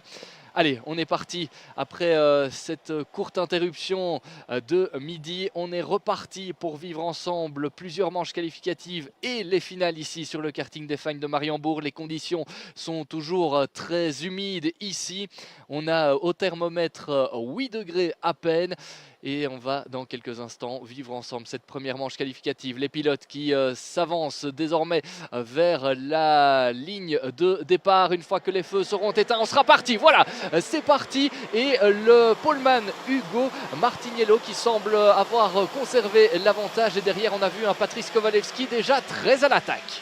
Yeah, very, very fast-paced start going into turn one there. Good afternoon, everybody, and it's a pleasure to welcome you back for the plentiful racing as they are really tripping over each other's shoelaces at the minute towards the back end of the field, coming out of turn two into turn three. But it looks like one driver is striding away ahead of everybody else as they head through turn five. Pas simple de faire sa place dans ce premier tour. Confirmation d'ailleurs avec un pilote qui est sorti assez large là dans le virage du raccordement. Les pilotes de tête sont pour l'instant à l'épingle du chemin de fer. Ça se passe plutôt bien pour la plupart des pilotes et un avantage conservé par Hugo Martiniello qui a signé, c'est vrai, la pole position hier en fin d'après-midi. C'était dans des conditions totalement différentes par rapport à aujourd'hui. Il faisait sec hier après-midi et maintenant ce sont des conditions pluvieuses qui gâtent les pilotes. Attention, Hugo Martiniello qui était mis sous pression par le pilote qui était juste derrière lui, et on a d'ailleurs un changement de leader avec pour l'instant en tête un pilote RSD Lasseigne qui Kalteren, évidemment l'un des grands favoris de cette saison 2024 dans cette catégorie X30 Senior. Caltrin doing a nice little move up the inside through the final right-hander before we went on to the long start-finish straight here at Karting de Fagnes. Just lined it up perfectly, got the inside line, hooked the inner sidewalls, job done, and got the jump on Martiniello. But they are line astern coming out of turn number 4 into the right-hander here at 5, which leads them onto the far part of the circuit into turn 6 here at Chemin de Fer. 4th place, that's Matthias van der Kerkhoff up the inside of Patrice Kowalski, and they nearly clash sidewalls. Van der Kerkhoff backs out of it, thinks discretion is the better part of valour, and allows Kowalski to hold on to 3rd place for the meantime. But they've got Andrea Pirovano not too far behind. Also, Angelo Meli is also in the mix there. Horsica, Rafael Dow, they are really closing up from 4th backwards. Whereas Henki Caltrin looking to pick up another win this weekend. Patrice Kowalewski qui est passé en 3e position devant Matthias van der Kerkhoff qui s'est lancé tout à l'heure depuis la 2e position. Matthias van der Kerkhoff qui est maintenant sous la pression d'Angelo Meli qui occupe la 5e place devant Henki Caltrin, tente de se détacher par rapport à ses poursuivants.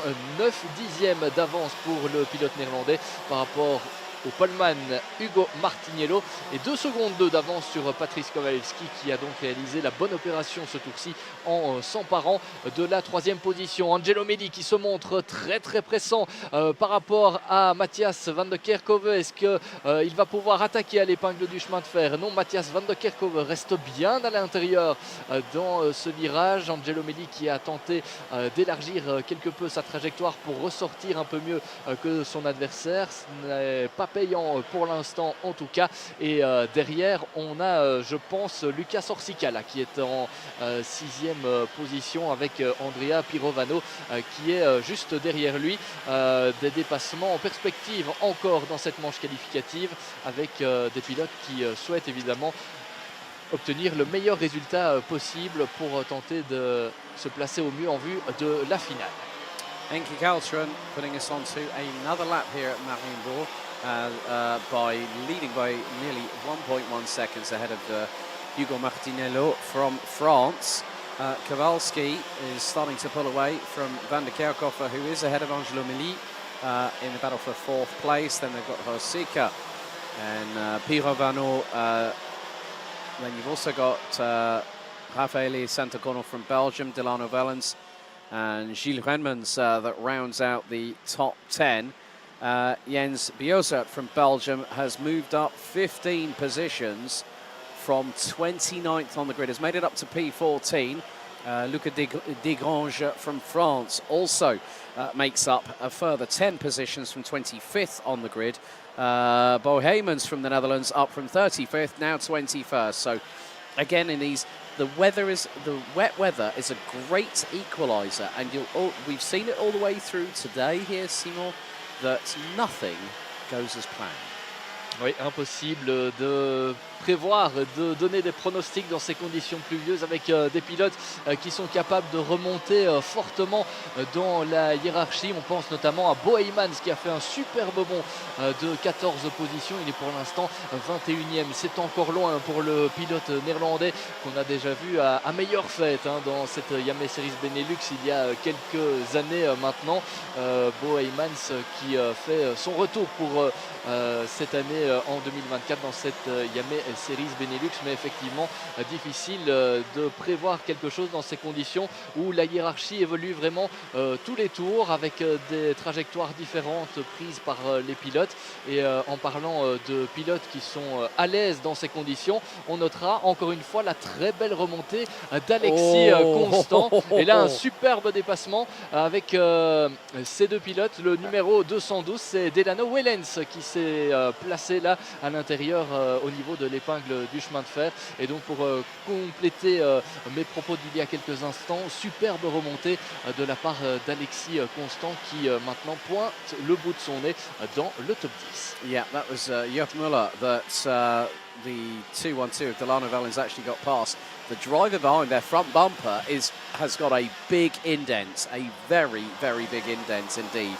I'll be interested to find out who that is, but Henki Caltrin, the Flying Dutchman at the front end of the field again, leading by nearly 2.4 seconds. Ahead of Hugo Martiniello with Patrick Kowalski. And then there is Matthias van der Kerkhofer being chased down again by Angelo Milly in the number 224. So we're coming down to the final 3 minutes and 20 seconds, but Henki Kaltren has pulled a gap, and it is nearly 2.4 seconds. And a new fastest lap of the race as well, a 1 minute 13.080. Only a fraction of the senior X30 drivers have managed to get under 1 minute 13, but Van der Kerkhoff around the outside at Chemin de Fer to defend the position, and did that magnificently. Matthias van der Kerkhoff qui eh bien, défend sa position comme un beau diable. Il est sous pression notamment par Angelo Milly, lui qui a tenté de le dépasser. Ce n'était pas réussi lors des virages précédents, et Lucas Orsica qui est même venu se mêler à cette bagarre. Mais pour l'instant, toujours la position conservée pour Matthias van der Kerkhoff qui est pour l'instant quatrième devant.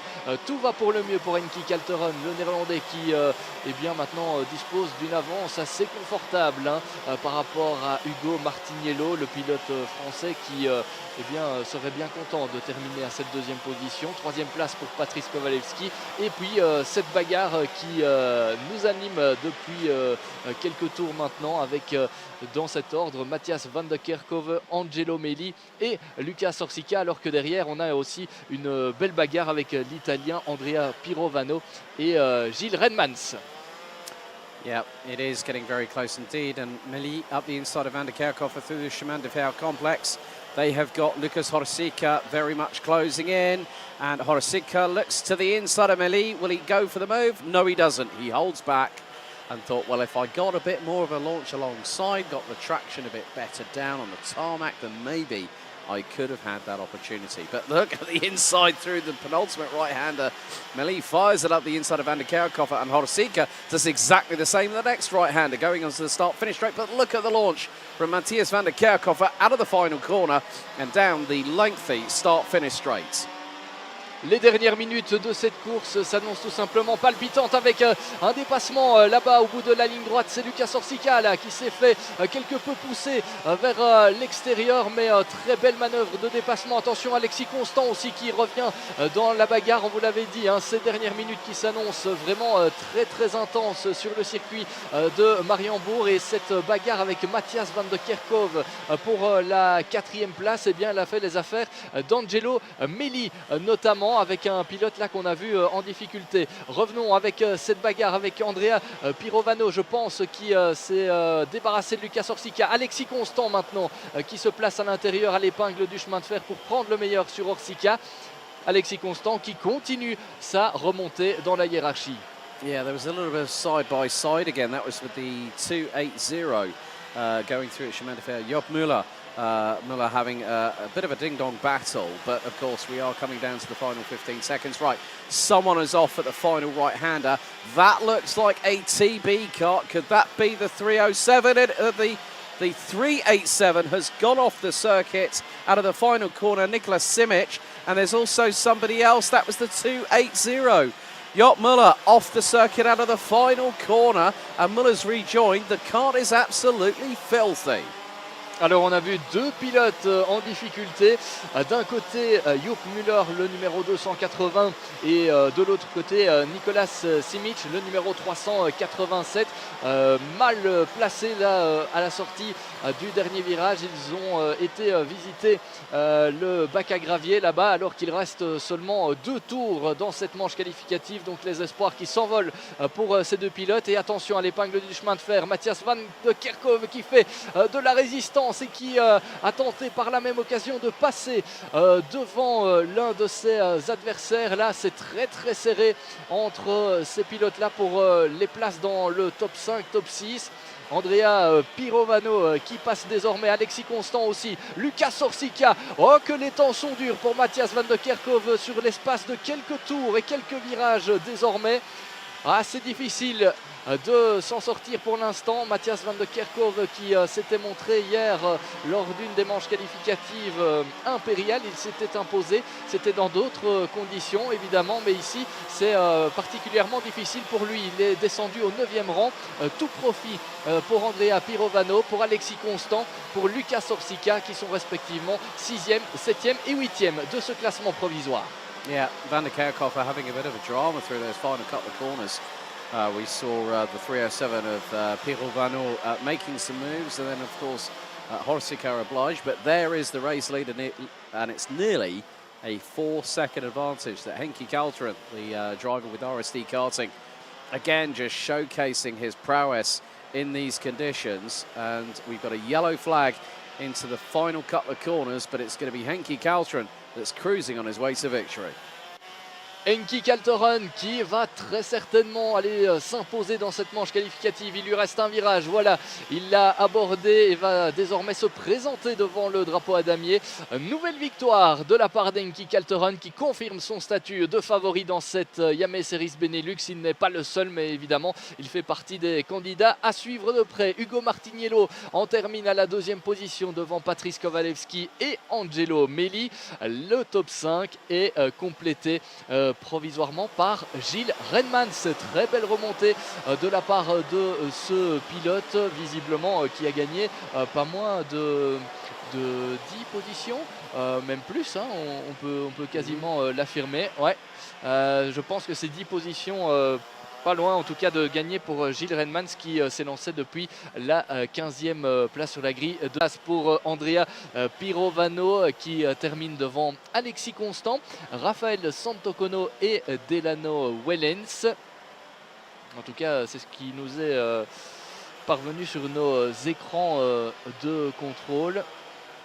Peut-être un problème technique en ce moment.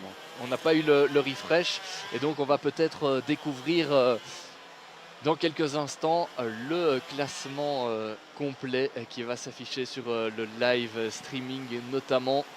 On est en train d'essayer de relancer la machine pour vous donner la hiérarchie correcte, mais en tout cas ce qui est sûr c'est que c'est la victoire pour Henki Kalteren devant Ugo Martiniello, Patrice Kowalewski, Angelo Meli et Gilles Renmans. Andrea Pirovano est en dehors du top 5 à la 6e position devant Alexis Constant, Lucas Orsica, Matthias van de Kerkhove qui termine finalement 9e devant Raphaël Santocono. Delano Wellens termine 11e devant Boeyman, superbe remontée de la part du Néerlandais. Lucas Desgranges termine dans son échappement devant Jens Bossart et Tobias Norman. C'est le top 15 de cette manche qualificative avant évidemment les différentes vérifications techniques et sportives. On sait toujours que dans ces courses de cartes parfois des pénalités sont infligées après l'arrivée de la course, mais en tout cas vous avez l'occasion, si vous nous suivez sur le live streaming, d'avoir la hiérarchie complète de cette manche qualificative entre les groupes A et F. Dans quelques instants, une nouvelle manche qualificative dans cette catégorie X30 Senior entre les groupes B et E.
Now it's time for X30 Senior, Heat 11 Groups B versus E. And here is your starting grid. Sam Balota and Aaron Ferrazano will lead an all-Belgian front row at the sharp end of the grid. Alessandro Tudisca and Sacha Van Bosch will be on row 2. Simon Lacroix and Kevin Lantinga will be on row 3 ahead of Tihon Kinard and Milan Marczak, rounding out the top 8 positions. Conor Grant and Iliano Couture representing Ireland and France complete the top 10. Julian Cowan will be joined by the United Kingdom's Eden Spansvik on row number 6. Laurit Saxa and Tristan Kroon on row 7. Mika Voss and Jack Buckley, row 8. Row 9, Nick Ho and Thibaut Gillard with Reece Newburn and Philip Svensson completing the top 20. Jack Nettleship and Roberto Bastard on row 11 ahead of Thomas Van Vliet. Keanu Wellens, Ayrton Berg and Sean Hogan. That is the 13th row ahead of Christopher Bingham, Harold Hogby Mattison from Norway, Max Storm and Olivier Fay that rounds out the top 30, completing the 36 strong capacity grid. Rinse Vos, Dennis Bowman, Maxim van Schoenwinkel, Ruby Verlinden, Rosanne Den Driver and Aaron Sarignac completing the grid. So the drivers now head on to their formation lap ahead of another 10 minutes plus an additional lap of racing. We've still got plenty of action still to come over the course of this afternoon. And when everything, the dust has settled, the storm has been moved away in terms of X30 Junior and Senior, we will have crowned our round 1 winners before they head to Ostricourt just a little bit further down the line, when we'll be heading to Racing Kart JPR in May of this year for round 2 of the championship. But of course, these drivers have to do their level best. As Seymour rightly pointed out, it's about getting into that very, very important top 36. Then it's 37th to 72nd that will compete in the B final, and 36 drivers' weekends will end after the final qualifying heat. It's been a busy one over the last day and a half for the X30 senior drivers, but it's going to be down to the all-Belgian front row to control the pace. So they make their way through the escargot section here at this 1,380 metre circuit. It's always a pleasure to come to this part of southern Belgium, and a fantastic facility to really not only start the season but conclude the season when we come back here in the middle of October. So the drivers are primed and ready. The red lights are on the starting gantry here at Mariembourg as we get ready for X30 Senior Heat number 11. Groups B versus E. Now into battle they will go. Into the tram lines. They accelerate. Revs rise. Lights are out. We are underway. And Balota leads the field into turn one. A few drivers going a little bit wide through that first corner. It seems to be the apropos racing line for a few drivers. You know, you carry a bit too much speed in, but you're able to control it a little bit better on the outside of the corner. But it looks like Sambalota has already bolted, and he's leading coming out of turn number 3. Sambalota, auteur du meilleur départ à nouveau, aurait-on envie de dire, parce que Sambalota, eh bien, il a déjà brillé ce matin dans ces conditions particulièrement humides. Il a déjà remporté 2 manches qualificatives et il a donc pris le meilleur des départs, et il emmène avec lui Alessandro Tudiska qui s'est emparé de la 2e position, lui qui partait depuis la ligne intérieure, depuis la 3e position. Et c'est un scénario que l'on a déjà rencontré par le passé, avec Sambalota qui mène la danse devant Alessandro Tudiska. Juste derrière, je pense que c'est Aaron Ferrazzano qu'on retrouve en 3e position au moment de boucler le premier tour de cette manche qualificative entre les groupes B et E. Voilà le premier tour avec Sambalota en tête devant Alessandro Tudiska. Aaron Ferrazzano en 4e position. On retrouve Kevin Latinga suivi de Sacha Van Padbosch. Simon Lacroix est 6e. So Balota already within the first lap or two has already got a 1.1 second advantage ahead of Alessandro Tudiska. Aaron Ferrazzano rounds out the top 3, but Kevin Lantinga in the number 296 again, just moving steadily up the order, has been at the sharp end all the way through the festivities of the qualifying heats so far, but it is going to be a case of who measures the conditions the best. Through a chemin de fer looks to be the, well, it was one of the victory lane carts, I think. I'm not too sure. I was trying to keep an eye. It might have been, too sure if it might have been Connor Grant in the 254 that made the overtake. It might have been very well been the case, because it was a victory lane cart that went through and has just overtaken Tyrone Kinard for what was 6th on the road. But Van Padbosch again shining at the moment, even though he might be at the bottom end of the top 5 so far. Sacha Van Padbosch qui est pour l'instant dans le top 5 de cette manche qualificative.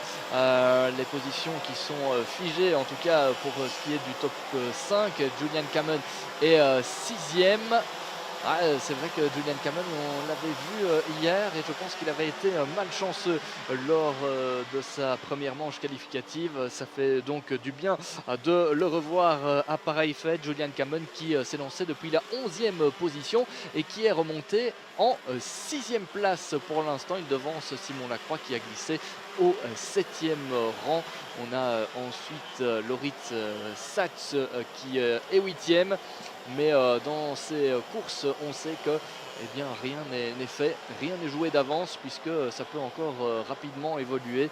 Lorsque vous êtes en bagarre, parfois les positions peuvent vite se chambouler, évidemment, avec des pilotes qui sont prêts à tout pour gagner l'une autre position. On regarde à présent le classement avec toujours Sambalota qui mène la danse avec le meilleur tour en course en une 11.777. C'est tout simplement le seul pilote, ou pratiquement le seul, qui peut descendre sous la minute 12 pour l'instant. Alessandro Tunisca en deuxième position devant Aaron Ferrazzano. Le top 3 pour l'instant qui est trusté par 3 pilotes belges. Et puis ensuite, on a Kevin Latinga et Sacha Van Utpavich. Jack Nettleship has moved up into the top 10. He's up 11 places. Fastest lap of the race so far, no surprise, Sam Baluta with a 1 minute 11.777. This says to me, Simon, that there is a little bit of change in the air, and I don't just mean the fact that we had a heavy downpour this morning during the qualifying heats. It means that the track is evolving. That darker line that we see where the wet weather tyres using the tread patterns are pushing the water aside, which I think in some respects is showcasing what the pace is going to be like. We've still got a big wind. It's easterly, it's 20 kilometres now. We've got a yellow coming through into turn 4, so no overtaking. Someone might have had a little bit of a drama at that point. Sean Hogan has also been on the move. He's up 10 places. Baluta has the lead after this previous lap, which would have been lap number 4. Being completed now, 3.1 seconds, and he's still doing exactly what he needs to do. 3, if he gets another win, he's going to be laughing all the way to the top 36 for the A final this afternoon. Sam Baluta bien parti pour réaliser une journée tout simplement parfaite jusqu'à présent, avec une 3e victoire en manche qualificative qui lui tend les bras. Alessandro Tunisca n'est visiblement pas en mesure de revenir sur lui. 3 secondes d'écart entre le leader et son plus proche poursuivant. Derrière, c'est toujours très animé, avec ici Simon Lacroix qui se fait dépasser par le numéro 302. C'est de qui s'agit-il? Le numéro 302, c'est Loritz Sachs qui remonte depuis la 13e position. Superbe dépassement, et on a vu que cette épingle du chemin de fer, c'était l'un des endroits préférés des pilotes pour dépasser ce samedi. Hier, pendant les premières manches qualificatives disputées sur le sec, on a vu que le premier virage était une sacrée opportunité. Logique, me direz-vous, une opportunité de dépassement qui semble évidente. Mais ici, aujourd'hui, on a vu que là où ça dépassait le plus, c'est peut-être l'épingle du chemin de fer. Attention, avec le numéro 270 là, qui est à l'extérieur dans l'herbe. C'est malheureusement terminé pour ce pilote. Alors, de qui s'agit-il? Numéro 270. Thomas Van Vliet from the Netherlands was running 23rd. So that's, if it's the 270, that's Van Vliet, and that was coming out of Chemin de Fer. Oui, Thomas Van Vliet donc qui a dû abandonner au niveau de l'épingle du chemin de fer. On a d'ailleurs toujours les drapeaux jaunes qui sont agités. Attention à ne pas dépasser, hein. Ça fait partie des règles du karting et du sport automobile de manière générale. Une fois que le drapeau jaune est agité, c'est interdiction de dépasser à cet endroit-là. C'est même interdiction d'améliorer son chrono en principe. Voilà pour la sécurité évidemment des pilotes. Attention, Simon Lacroix malmené encore une fois, avec peut-être 2 positions de perdu. Le numéro 275 qui est passé devant lui, et il était attaqué dans le dernier virage par un autre concurrent. Il était attaqué par Jack Nettleship, notamment Simon Lacroix qui dégringole dans le classement. Yep, again, Jack Nettleship just showing good pace. He's in the top 10. He is closing in on Thibaut Gillard in the number 261, representing Belgium, who's also up 9 places. So Nick Ho, we lost on lap 3. Thomas Van Vliet out on the next lap. But still, Sam Baluta has a big advantage. 4.47 seconds, but that's the change for third. Kevin Latinga through on Aaron Ferrazzano at Chemin de Fer. That's for P3 here on lap 7. Du changement pour la 3e position, avec Aaron Ferrazzano qui a dû céder cette place à Kevin Latinga. Encore une fois au niveau de l'épingle du chemin de fer. Oh, Kevin Latinga qui sort très large là-bas.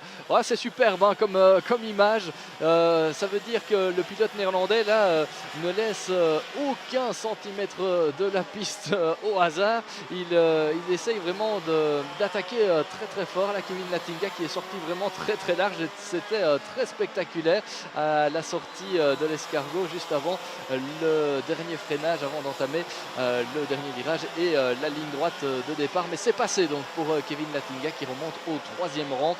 Derrière, écart stabilisé avec les poursuivants. Sacha Van Padbosch toujours en 5e position qui devance Julian Kamen. Et devant, eh bien, tout va pour le mieux pour Sam Balota qui mène toujours les débats devant Alessandro Tudiska. 5 secondes d'avance, Sam Balota sur une autre planète ce samedi.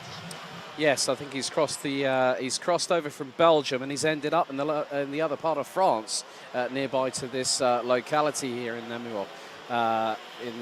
So yeah, I mean Balota doing exactly what needs to be happening. Driving his race, having pole position, getting away early, whereas everyone else like Tudiska, Lantinga, Ferrezano, Van Bosch, again top rookie in this race, last year's X30 Junior champion, is not settling for being a rookie. And that's the good thing. Sometimes in karting you can move up a class and you're instantly on the pace. And Van Bosch is showcasing that with the Fusion Motorsport Benelux Progress Racing team. But there are going to be some possible opportunities for drivers to change positions. But we are on to our penultimate lap. And Sam Balota has the fastest lap in the pocket at the moment, 1 minute 11.777. We're now on to lap 9 out of 10 as the timer has expired. A little bit of a battle. That's Loritz Zaxa versus Sacha Van Bosch. So Van Bosch has dropped outside of the top 5 places.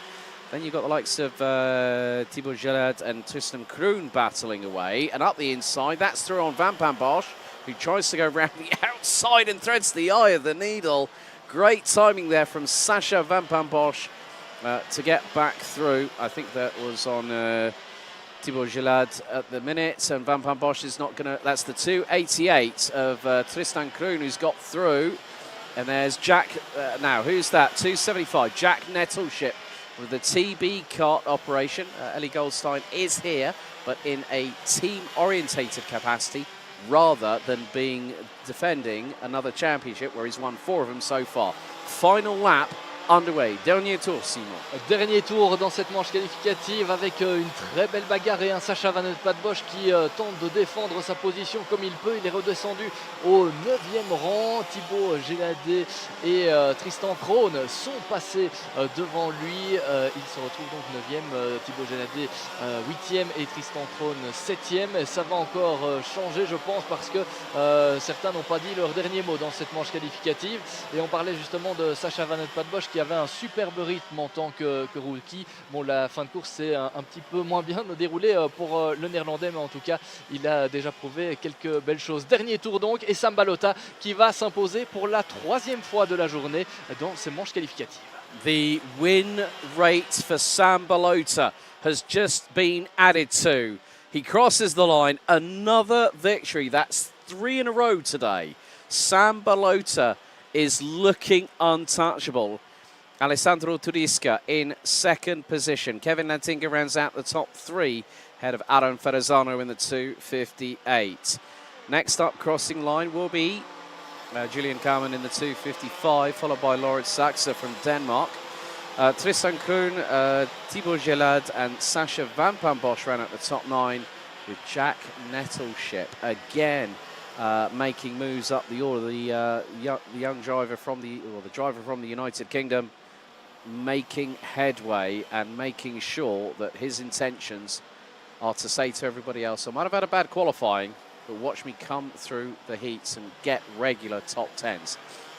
That very much has been the case as Sam Balota brings the 290 kart back to the pit lane, and he takes another win. It looks like the story continues, the run of form of Sam Balota, and that is very much personified. We're just waiting for the results to come through here for what has been this 11th Senior X30 heat here.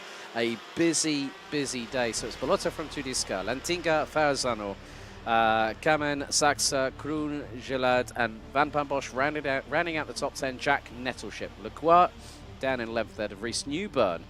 great moves there by the 267 ahead of Markzak. Spanswick and Fair rounds out the top 15 ahead of Wellens.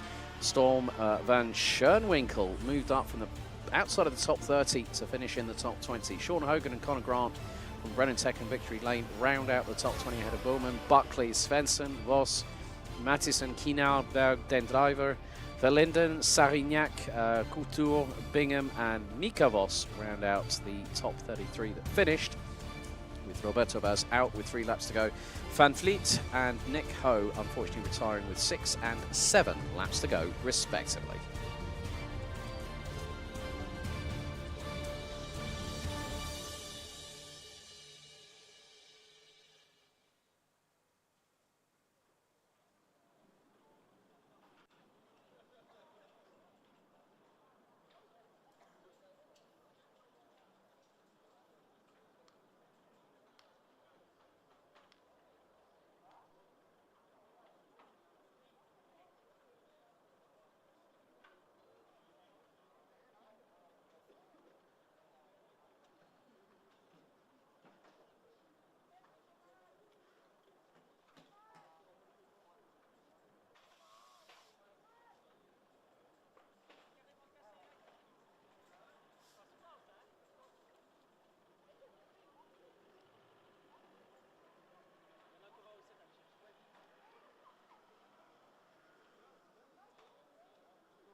Et nous voilà repartis pour une manche qualificative dans la catégorie X30 Senior. Ah, il y en aura eu quelques-unes ce week-end dans cette catégorie.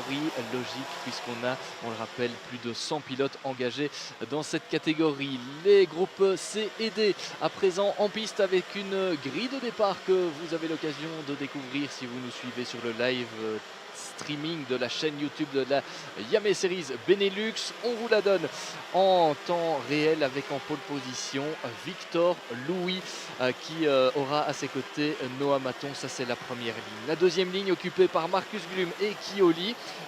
Derrière on retrouvera Dan Stenman et Lars Wenning. Quatrième ligne pour Roxane Latinga, une des féminines du peloton avec à ses côtés Mirko Wouters. Cinquième ligne pour Annabelle Briand et Clément Outran, le pilote français qui avait réalisé une très belle manche qualificative, en tout cas la dernière en prenant la deuxième position. Sixième ligne pour Max Ezel et Yanis Bouillet. Il devance Ilyes Pruvot et CJ Bennett. Huitième ligne et donc la 15e position pour Kevin Baker avec à ses côtés Clément Massot. 17e place pour François Delati et 18e position pour Olimers. Il devance Sky de Fourny, Gaétan de Brabander et Lev Lemko qui se situe aux alentours de la 21e position. 22e place pour Florent Dirda qui aura derrière lui Kai Nielsen et Tayo Vlichen pour la 23e et la 24e position. 13e ligne pour Hiro van Duyvenvoorde qui s'élancera donc depuis la 25e place avec à ses côtés Wesley de Gooy. 27e place pour Olivia Sanson avec Tess Verskoor à ses côtés. 29e place pour Arthur Vossor, 30e position pour Niklas Dotseveen. Et puis le reste de la grille est complété par Luca Moulard, Koen de Roy, Solan Klon, Arne Charlotte Antuoro, Veti Vananen et Viliadjami Pona. Allez, plus que quelques instants de patience avant de retrouver tout ce beau monde au départ de cette manche qualificative. Le poleman va donner le rythme jusque-là. Alors on l'a dit juste avant, la piste évolue de séance en séance. Il a plu tout à l'heure, depuis plus trop de gouttes de pluie qui se sont invitées ici sur le karting des Fagnes de Mariembourg. Et on a de plus en plus une trajectoire qui est lisible sur ce tracé. Et espérons que ça va encore pimenter un peu plus les manches qualificatives et pourquoi pas les finales, ces conditions un petit peu particulières et changeantes. Allez, on est parti donc pour cette manche qualificative entre les groupes C et D. Victor Louis en pole position avec à ses côtés Noah Maton. Ces deux-là auront bien sûr l'envie de briller, mais derrière, il y a 34 autres pilotes qui sont prêts à subtiliser la première place. On nous dit un tour supplémentaire. Voilà, on aura droit donc encore à un tour de formation. La course n'est pas lancée. Le starter a donné un tour supplémentaire en supposant que toutes les conditions n'étaient pas réunies pour lancer le départ dans des conditions parfaites, que ce soit pour des raisons de sécurité ou autres. Donc on est reparti pour un tour de formation avec Victor Louis qui va donner le rythme jusque-là. Alors cette manche qualificative pour certains, elle sera déjà décisive. Il en restera 3 cet après-midi de manches qualificatives dans cette catégorie. Une sur le coup de 14h50 environ, une autre à 15h10 et une dernière à 15h30. Ce sera la dernière opportunité pour tous ces pilotes de se positionner au mieux, de se qualifier pour la fameuse finale. Une finale très très prisée. Pas simple de se qualifier pour cette finale où l'on gardera les 36 meilleurs pilotes du week-end. Ce sera aussi le cas pour la catégorie X30 Junior que l'on retrouvera d'ailleurs dans la foulée de cette manche qualificative avec les 2 dernières manches qualificatives au programme de cette catégorie. On aura la manche qualificative entre le groupe A et D et on aura la manche qualificative entre les groupes B et c'est 10 minutes plus un tour. On ne change pas les bonnes habitudes. 10 minutes plus un tour, c'est le programme qu'il y a à chaque fois au départ de ces manches qualificatives qui nous ont déjà réservé jusqu'ici pas mal de belles bagarres avec des dépassements à ne plus savoir les compter. Victor Louis, Noah Maton, Marcus Glum, Kioli, Dan Steinman, Lars Wenning, les 3 premières lignes de cette grille de départ. Et là, on va partir dans quelques instants, une fois que les pilotes seront dans leur couloir. Pas question d'en sortir jusqu'au moment où les feux seront éteints, sinon ce sera la pénalité. Les pilotes en sont bien conscients et doivent être vigilants à ces règles très précise en karting pour de beaux départs. Allez, c'est parti. Cette fois-ci, le départ est donné. Ça y est, alors qu'on a eu un pilote là un peu plus loin dans la hiérarchie qui a été déjà très large au départ. Alors, est-ce que Victor Louis est parvenu à conserver son avantage? Je ne pense pas. Il a été un petit peu malmené dans ce départ, Victor Louis. Et devant, qui est sorti? C'est Marcus Glum. Ah, décidément, lui, il est habitué au beau départ depuis le début de cette journée. Yes, drivers getting a good, clear getaway, and with the fact that there was a little bit of light that nearly blinded me on the left-hand side of the commentary box, but we've got incident at turn 4. One driver was exit stage right. There were drivers collecting each other. Someone's front fairing is actually caught the front axle. So someone's been unsighted, gone straight in, and bang, and I've never seen a bumper do that before. I've seen it where a bumper's hit a curb and gone flying off, but I've never seen a bumper stoved in like that. Un pilote qui a perdu son spoiler avant, en tout cas qui était en grande difficulté au virage du raccordement. Pendant ce temps-là, ça se bagarre énormément en tête de la course avec un Dan Steinman qui a pris les commandes de cette course et qui va boucler le premier tour devant Marcus Glum. Derrière, c'est aussi très serré avec Noah Maton qui tente de récupérer la 3e position là-bas avec Mirko Wouters qui a pris un excellent départ à Marcus Glum et Mirko Wouters qui réalise chaque fois de très beaux départs, il me semble, dans ces conditions. Marcus Glum qui avait pris momentanément le leadership de cette manche qualificative, mais pour l'instant c'est Dan Steinman qui mène les débats. Par contre, pour le poleman Victor Louis, c'est un peu plus compliqué. Il était descendu au dernier pointage à la 6e position. Yep, so Dan Steinman now up into the race lead from 5th on the grid. And there's another attack up the inside. Noah Maton was down to 5th place. Not too sure where he is now, but there you see in the middle of your screen, Kevin Barker just behind Roxanne Landinga from the Netherlands. So Roxanne, one of the many female drivers that we see in the X30 Senior category. Annabelle Brion being another one of them.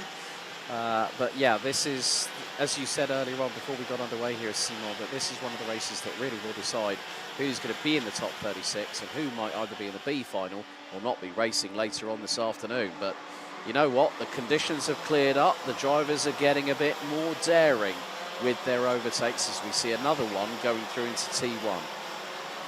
Noah Maton qui vient de passer en 3e position devant Mirko Wouters. Il doit se méfier du retour de Victor Louis. Il apprécie ses conditions, Victor Louis, mais en partant de la première position, il espérait se retrouver sans doute à une autre place en ce début de course. Là, il doit batailler pour revenir, Victor Louis, mais on connaît les capacités du garçon et il est capable d'aller, pourquoi pas, rechercher une place dans le top 3 dans cette manche qualificative. En attendant, ce qui est sûr, c'est que Noah Maton est passé devant Mirko Wouters et il va tenter de faire la jonction, de rattraper son retard par rapport aux deux leaders, Dan Steinman et Marcus Glum, qui s'échappent petit à petit.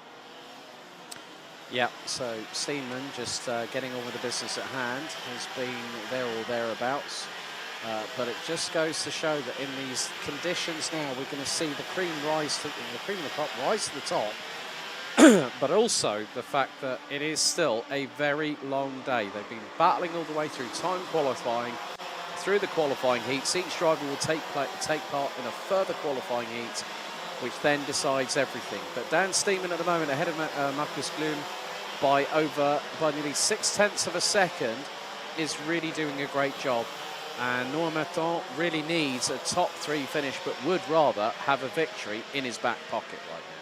Voilà, c'est fait pour Victor Louis qui est passé devant Mirko Wouters, le pilote qui partait depuis la pole position, remonte petit à petit, à l'instar de Noah Maton aussi, hein, qui avait connu des premiers tours un peu plus délicats. Et Victor Louis qui passe à l'intérieur au niveau de l'épingle du chemin de fer, il est passé devant son équipier. Là, Victor Louis, superbe attaque tranchante de la part du poleman qui passe en 3e position devant Noah Maton. On l'avait dit, Victor Louis capable de remonter dans le top 3, et bien voilà, il ne nous a pas fait mentir. En tout cas, Victor Louis sur ce coup, il est 3e, et maintenant lui il est capable, je pense, d'aller rechercher pourquoi pas les 2 pilotes de tête. Yeah, Mirko Wouters isn't too far away from Noah Maton, so the 2 drivers from the same team have got to do a little bit of working together if they can, but again, seeing Victor Louis going through turn 1, a little bit wider than Noah Maton, and nearly loses the back end going through into turn 2. But then look at him, under braking sideways, then snap on understeer into turn 3. Victor Louis is driving that kart more like he's stolen at the moment, but great kart control from Victor Louis, just literally firing it out of turn 2. Hard on the brakes, back end steps out to the right hand side, turns it in, rotates, and still has the traction underneath. A lot of confidence for Victor Louis in the 216 at this moment in time, now up into now having a great ding-dong battle with Noah Maton. Pendant ce temps-là, François Delati réalise une superbe remontée. Il partait depuis la 17e position sur la grille de départ. Et là, il est en train de revenir petit à petit en tête, en tout cas dans les positions de tête. Et Victor Louis qui est passé au niveau du dernier virage. On l'avait dit, on l'avait pressenti qu'il était capable de revenir sur la 2e position. Il vient de prendre le meilleur sur Marcus Glum qui glisse en 3e position. Et François Delati, confirmation, qui remonte dans le top 5 après avoir débuté cette course depuis la 17e position sur la grille de départ. C'est pas mal, hein, pour le Français. Well, Dan Steeman flying at the front end of the field, again under braking. Victor Louis now ahead of Marcus Glum in the 226. His driving style defies convention, defies the laws of physics. But just to see how confident, like now knowing, okay, I can brake hard. Again, look, under braking into chemin de fer. He is literally, that back axle is now catering to his driving style in these wet weather conditions. It's an absolute joy to watch him at work. Victor Louis, très impressionnant à regarder, avec un style tout à fait particulier. On le voit sur la plupart des freinages, en train de se mettre en glisse, de balancer son châssis pour avoir la trajectoire qu'il souhaite. En tout cas, Victor Louis qui assure le spectacle, et c'est efficace en plus puisqu'il est remonté à la 2e position. Alors va-t-il pouvoir revenir sur le leader? Eh bien, c'est la question qui se pose à 2 minutes 35 de la fin de cette course, à laquelle un chrono auquel il faudra ajouter un tour, hein, à la fin, puisque c'est 10 minutes plus un tour la durée de cette course. Alors Victor Louis qui revient petit à petit, 1 seconde 5 maintenant par rapport à Dan Steinman à combler pour espérer l'attaquer, mais en tout cas superbe prestation de Victor Louis qui assure le spectacle. Sur les images, c'est assez impressionnant, et pour ceux qui suivent la course en direct sur le karting des Fagnes, c'est aussi très très joli à regarder. Well, Steenman has got to watch his 6 because I'm sure that Victor Louis has really chomped into that lead, as we have got some battles up and down the order coming through the Escargot section here at Karting des Fagnes in this 12th heat for X30 Senior. Groups C versus D. They'll have 3 more to go after this one, and we'll have a little bit of a respite in terms of the senior action, but X30 Juniors will be out for their penultimate qualifying heat, but with 1 minute and 30 left to go on the timer, plus an additional lap. Steeman's lead now 1.6 seconds. So Victor Louis, despite the exuberant, wonderful, well, stylistic driving style, I thought he was going to be entering to the Trophée Andros that normally happens in the winter these days, and with that kind of driving style. but still to keep it within 1.7 seconds of the race leader with a minute still to go on the timer. Is the battle between the 357 of Roxane Lantinga and Il Prouveau from France. That is for towards the bottom of the top 10. I think it's around about 8th and 9th position. But up the inside, well, Clément Massot looks to be in front of them. And there's also someone taking an advantage. That's Lars Venink. So Venink gets through on Lantinga after Prouveau manages to get through at the complex at Chemin de Fer as they head through the escargot section here at Karting de Fagnes. So 20 seconds on the time, and the next time Dan Steeman will be across the start-finish line. Will be heading on to the penultimate lap of this particular heat. Heat 12, X30 Senior, Groups C versus D. Victor Louis, with 2 laps to go, has to find over 1.4 seconds. Lars Venink decides to go up the inside, so that's the battle for 9th, but Prouveau manages to get through and lines it up neatly into turn 2. Both use the inside curbing. So Roxane Lantinga ends up outside of the top 10, currently running P11. So Victor Louis, a couple of laps ago, did set the fastest lap time of anybody, a 1 minute 12.525. But this battle here for 9th, 10th and 11th, Lars Venink goes tight to the inside of Chemin de Fer. But Prouveau manages to still keep the cart planted and hits the throttle round the outside of the second part of that corner. It will be just over 1,300, well, there'll be 1,380 metres of this race remaining in X30 Senior. After this, we will have 2 back-to-back junior heats, which will then bring us to the end of their efforts to get into the top 36. But, well, Victor Louis now 0.67 of a second behind Dan Steeman. Could Victor Louis close on in and take the race lead and also the race win? Further back, a couple of drivers squabbling. That is Lev Lomko, I believe, battling with Roxane Lantinga into turns 2, now into 3. So that is the 360 of Lev Lomko. And a little bit further back, there's Lars Venink. There's Dan Steeman. And there is Victor Louis, right with the 346. This is going to come down to the wire. And Louis is not hanging about, wanting to try and get that opportunistic move. And it could be a drag race out of the final right-hander onto the start-finish straight. Here we go. Who's going to win Heat 12 in X30 Senior? And let's see how Victor Louis gets on. It's not going to be enough. Dan Steeman might win, but it's going to be close. Victor Louis to the outside, and it's going to be Steeman winning by 0.368 of a second.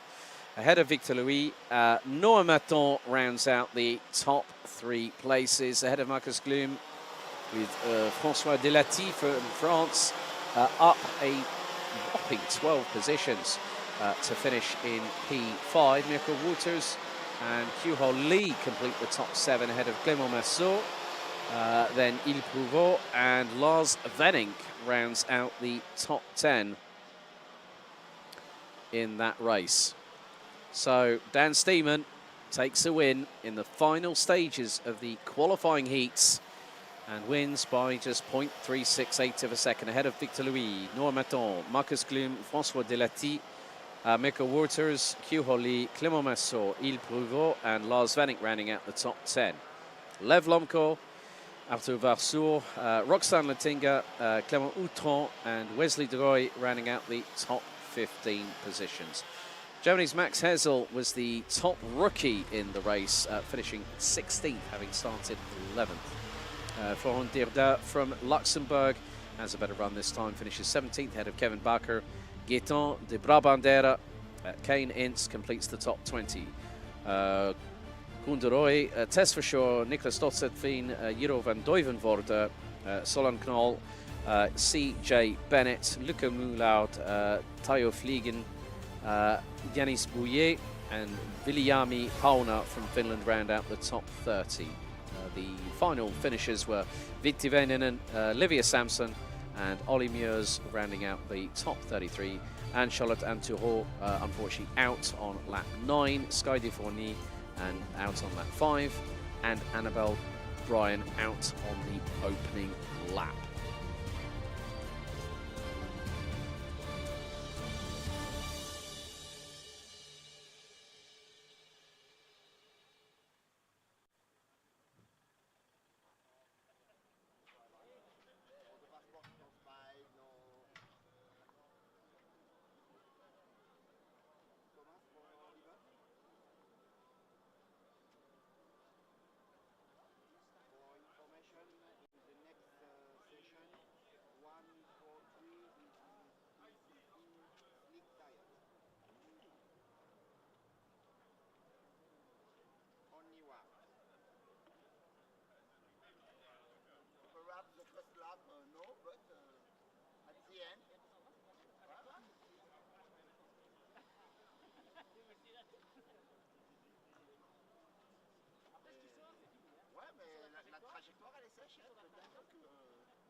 So I'm with the winner of the heat in the senior class. Congratulations, Dan, for your victory. That's a good job for you in the heat. Yeah, thank you. It was a wet race. I won. That was great. We struggled a little for pace because I couldn't drive away. But overall, yeah, a fine race, decent. How were the conditions? Maybe little different from compared to this morning, no? Yeah, the track's drying up really at the moment, especially in this race. The track is getting drier and drier, and yeah, more grippy. You can see in the juniors some already on slicks. So yeah, it's interesting conditions at the moment. Congratulations, and see you maybe later. Yeah, thank you. Thank you.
Well, time to return to X30 Junior. And it's time for the penultimate qualifying heat of the opening round of the 2024 Iame Series Benelux season. Let's have a look at the grid. Louis Bazire and Tig Buckley will be on the front row. Devon Hagelin and Julien Servillo will be on row 2, ahead of Anthony Bongartz and Jason Braulich completing the top 3 rows. Jorn Helder and Aaron Vida will be on row 4. Completing the top 10, it's an all-Belgian row 5. It's Hervé Boulon, Bourlard and Arthur Huang, with Henry Carter and Scott Riley completing the top 6 rows. Timeo Riflat and Lucas Berlizari round out row number 7 ahead of Arthur Matagne and Bing van Schijndel from the Netherlands. Senna Pessel and Manoir Charbonnier will be ahead of Antoine Duval and Mele Taylor, who completes the top 20. Aurelio Giustinelli, Ben Gotts, Thijs van Haus, Timothée Lahussine, Pepin Steiger, Mathis Londen, Nathan Best, Mohamed El Bouzaki, Maxime Linders, Vigo Moons. They round out the top 30 positions, and completing the 34 who will start. The 35th driver, Maxime Uber, will not. Emi Epi-Maki Uro from Finland, followed by Veikko Hannonen. So an all finish, row number 16, with Schoute Vries and Sverre Linden completing the 34 drivers that will be in action. So after this one, the fates of the drivers in this particular heat will be decided pending judicial and technical matters. Post-session, we've got another total of around about 22, 23 minutes, give or take, of the 2 combined heats. But a big thank you to everyone that is continuing to watch on the Iame Series Benelux YouTube channel. Thank you so much to everyone that has managed to get the channel over 1,000 subscribers. They keep on climbing. So thank you so much for your enthusiasm, your likes, your sharing on the respective Instagram reels or Facebook pages or wherever you're sharing it. Thank you so much. It means so much to us here at the team at Iame Series Benelux. But we have got one that has stopped on the entrance towards Chemin de Fer. Everybody else, looks like that card is now getting going again. Didn't really pick out the number. Might have been, it started with a 1-6. Not too sure if it might have been Emi Epi-Maki Uro or Veikko Hannonen from Finland, but we'll find out. But it's Bazire and Buckley on the front row, and these two have been battling at the sharp end of this field all the way through yesterday and today. But it's going to be a decisive one on who picks up the win in X30 Junior Heat 5, A versus D. The conditions are definitely a bit more in the driver's favour. There's still a lot of standing water on the circuit. The moisture is not going to be conducive, but let's see how things transpire. The drivers exit out of the final corner here in Mariembourg, and as their fates will be sealed as who will be promoted to the A final and who will be promoted to who will be down in the B final a little bit later on. The red lights are ignited on the starting gantry for the penultimate time in the qualifying heats for Junior X30 this weekend for the first of 5 rounds for 2024. Into the tram lines. They accelerate, revs rise, lights are on, lights are out, we're underway, and a good start by Bazire from the front row. A big plume of exhaust smoke as they launch off the lines. And Tony Buckley decided to go towards the outside through at turn number 1. It's getting a bit too close for comfort. I think Bazire has lost the lead. He has lost the lead as they head through into turn 2 for the first time. Bazire is a little bit further down than he would have liked. There is a new leader making their way out of turn number 4 as the first lap gets underway here in this penultimate X30 Junior Heat. On est donc parti pour cette avant-dernière manche qualificative de la catégorie X30 Junior avec le groupe A face au groupe D et le départ qui a été le mieux abordé par un certain Jorn Elder, il me semble. C'est lui qui visiblement a été prendre les commandes de la course là-bas, alors qu'on avait Louis Bazire et Tad Buckley qui étaient en première ligne, mais c'est finalement Jorn Elder qui a pris les commandes de cette course. Il va d'ailleurs boucler le premier tour d'ici quelques instants en tête de la course. Confirmation d'ici quelques instants. Voilà, c'est fait. Le premier tour avec en tête Jorn Elder qui emmène avec lui Tad Buckley et Julian Sorvio. Devon Hakkelen est 4e devant Louis Bazire. Début de course difficile pour le poleman qui se retrouve là même en bagarre pour la 6e position parce qu'Anthony Bongart était sur le point de l'attaquer. Et je pense qu'il est même passé Anthony Bangartz à la 5e position. Donc Louis Baziré effectivement dans une posture un peu compliquée. Jorn Elder sous la menace désormais de Tad Buckley et de Julian Sorvillo. Ah, Julian Sorvillo, c'est peut-être un des pilotes qui se sent le plus à l'aise dans ces conditions un peu changeantes et en tout cas un peu plus humides. Mais tout à l'heure, il avait été contraint à l'abandon suite à un problème mécanique. Et Julian Sorvillo qui tente donc ici de sauver les meubles en espérant aller pourquoi pas décrocher une place d'honneur, pourquoi pas la victoire dans cette manche qualificative. En attendant, nouveau tour bouclé pour Jorn Elder en tête de cette course. Tad Buckley qui est derrière, il va pouvoir profiter de l'aspiration. Est-ce que ce sera suffisant pour peut-être porter une attaque au niveau du deuxième virage? On voit que la trajectoire est de plus en plus sèche sur ce karting des Fagnes de Mariembourg. D'ailleurs, information importante, du côté de la pré-grille, avant de rentrer en pré-grille, les pilotes de l'autre groupe junior étaient en train de mettre des pneus slick.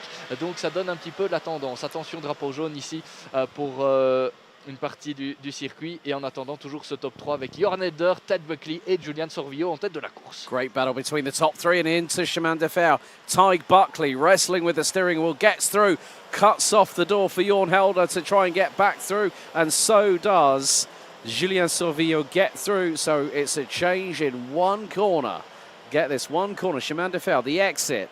Jorn Elder drops down from first to third and now has a two-time qualifying heat winner right up his exhaust pipe. That is the 108 of Devon Hagelen from the Netherlands. But Buckley is going to lead us across the line to complete another lap with just under 6.5 minutes to go. Very interesting point you made there, that there is a dry line starting to form, so don't be at all surprised if a junior X30 driver in the next heat might decide slicks could be the optimum. But Tig Buckley has set the fastest lap of the race previously on lap 2, a 1 minute 10.075. We've got just over 6 minutes to go, but Buckley trying to get away from Julian Sorvillo. And then, of course, Jorn Elder was holding on to the lead for the briefest of moments, and then it all quickly evaporated into the atmosphere. And then again going through into Chemin de Fer. This time, Julian Sorvillo managing to look up the inside of Tig Buckley. Buckley was wise to it. Kept the cart pinned to the outside, kept the throttle pinned, and made it stick. And then Sorvillo just went, okay, I've got to try again. I've got to try somewhere else on the circuit where he knows that I'm not going to try and fake him a dummy.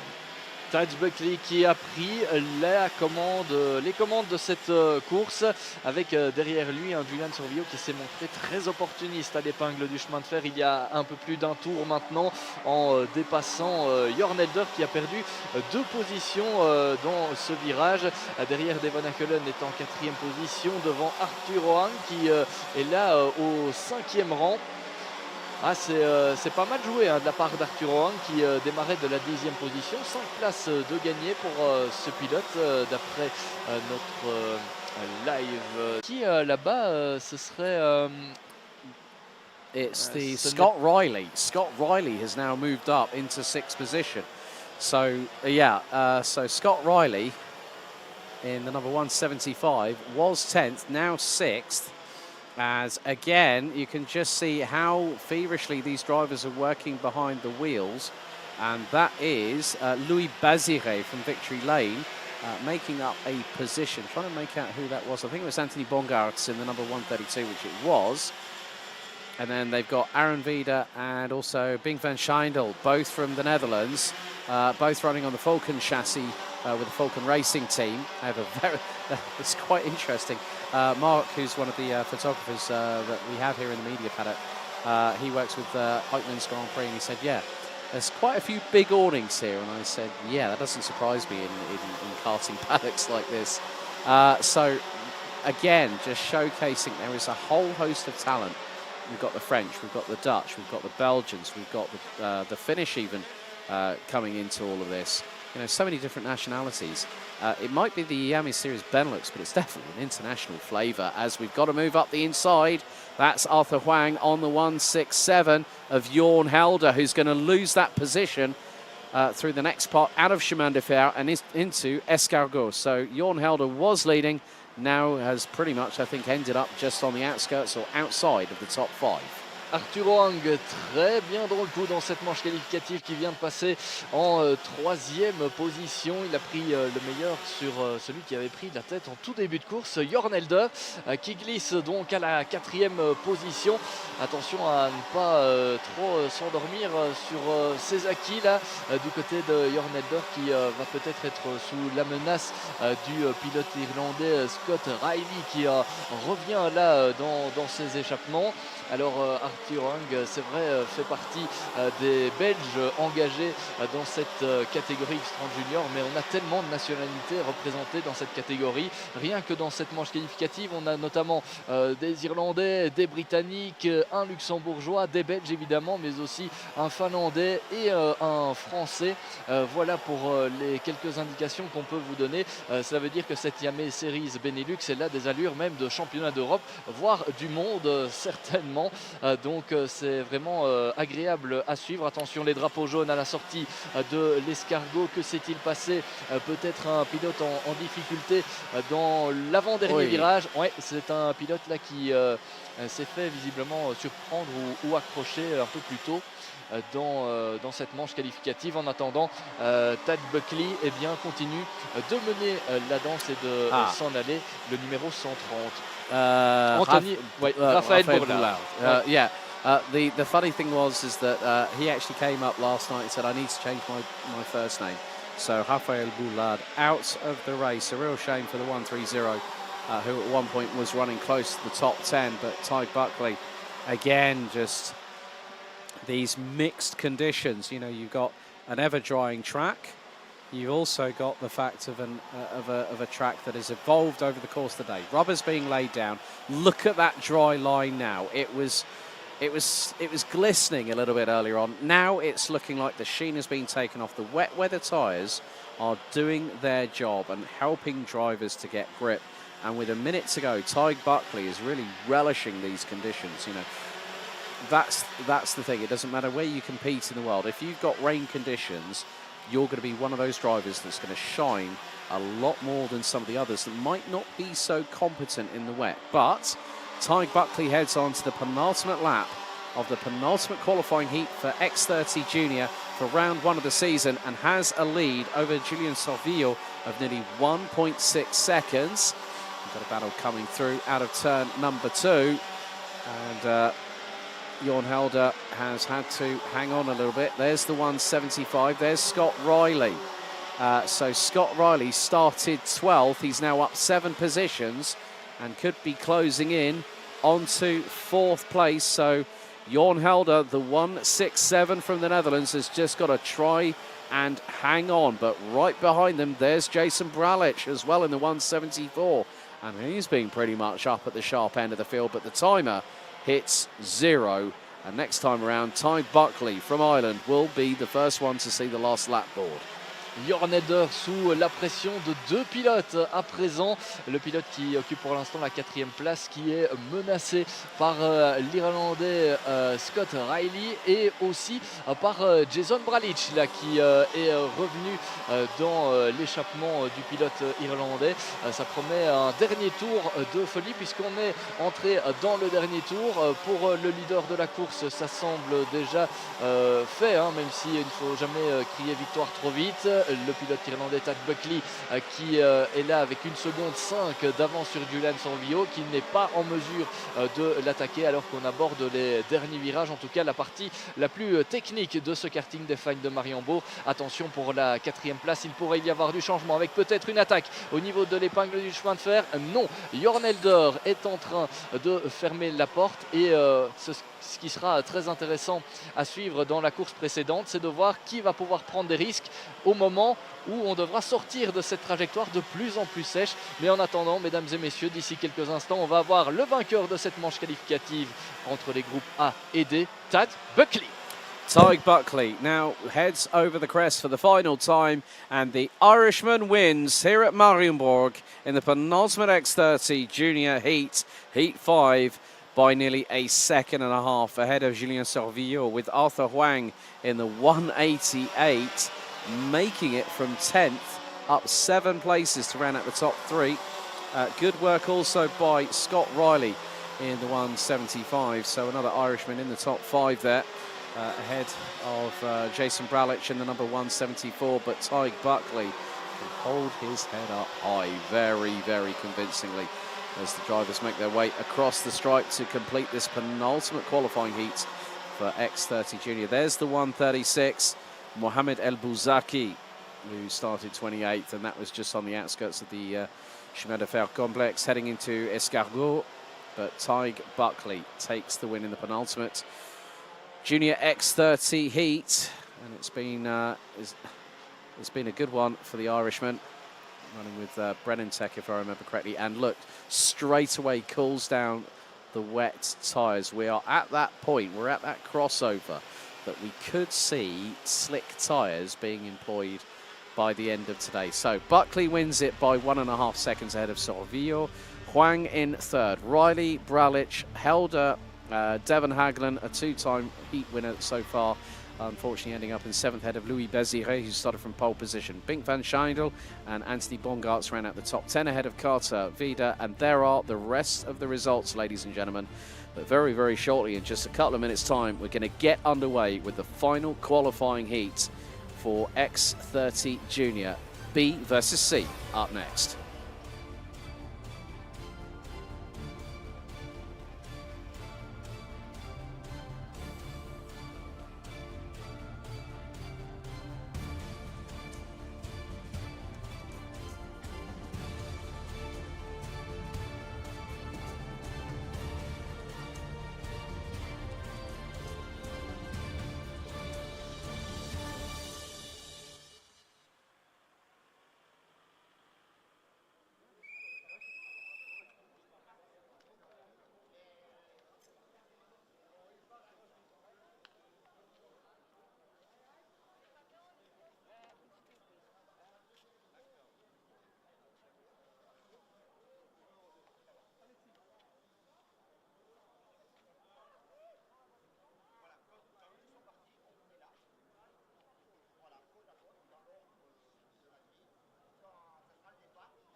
Après les dernières manches qualificatives de la catégorie X30 Junior, eh bien, on va passer à ça justement, à la dernière. J'étais déjà un peu plus loin dans le timing. Mes excuses. Donc on aborde ici la dernière manche qualificative de la catégorie X30 Junior avec une grille de départ que vous découvrez sur le live streaming avec en pole position Senna Meunier, l'un des pilotes à suivre cette saison, à n'en pas douter. Il aura à ses côtés un des meilleurs rookies de l'année dernière, Quinten Van Leeuwen, un Belge et un Néerlandais en première ligne. On retrouvera derrière eux Arthur Dodonker et Just Mulder. Troisième ligne pour Eva de Rostein et Stig de Rademacher qui auront derrière eux Fares Jalil et Wouter Berganu pour cette 8e position. 9e place pour Achille Gérardin qui retrouvera à ses côtés Didier Kreft. 11e position pour Finn Albers avec Boris Yantchev à ses côtés. La 7e ligne sera trustée par Alexandre Mercier et Jan Mulders. 8e ligne avec Sébastien Serezov et Cesc Pieters. 17e place pour Nils Lohr avec à ses côtés Moritz Mohr en 18e position. Sam Kjelluk, 19e place devant Jack McLaughlin qui partira depuis la 20e place sur cette grille de départ. Hill Hunting 21e avec à ses côtés Édouard Godefroy. Ah, ça c'est un pilote qu'on suit particulièrement parce que l'année dernière il avait été champion de Belgique, champion de cette Iame Series Benelux dans la catégorie mini. C'est sa première course donc dans ce championnat dans la catégorie junior. La 12e ligne avec Arthur Gonçalves et Lias Herbosdolble qui se retrouve en 24e position. Gilles Herman 25e, Lucas Metz 26e. Et puis on clôture cette grille de départ avec Hugues Piquion, Maurice Verkreuz, Sacha Duquet, Jamie English, Jordi Broekman, Kiana Yoli Optoff et Xian Li et Lorenzo Notarigo pour compléter cette grille de départ. On est parti dans quelques instants pour cette dernière manche qualificative de la catégorie X30 Junior. On a plusieurs pilotes là qui sont encore dans l'après-grille avec de nombreux pilotes notamment. Inclusive Senna Meunier. Dont Senna Meunier. Ouais. Ah, le poleman qui n'est donc pas présent pour prendre le départ. Ah, c'est dommage ça de ne pas pouvoir bénéficier de sa première place sur la grille de départ. Le départ justement qui va être donné d'ici quelques instants. Voilà, c'est parti.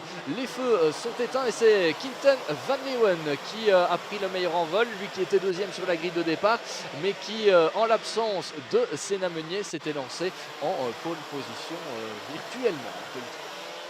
Yeah, well, the thing is, Senna Meunier is due to start on pole position, but that gave an opportunity to Quinten Van Leeuwen from the Netherlands.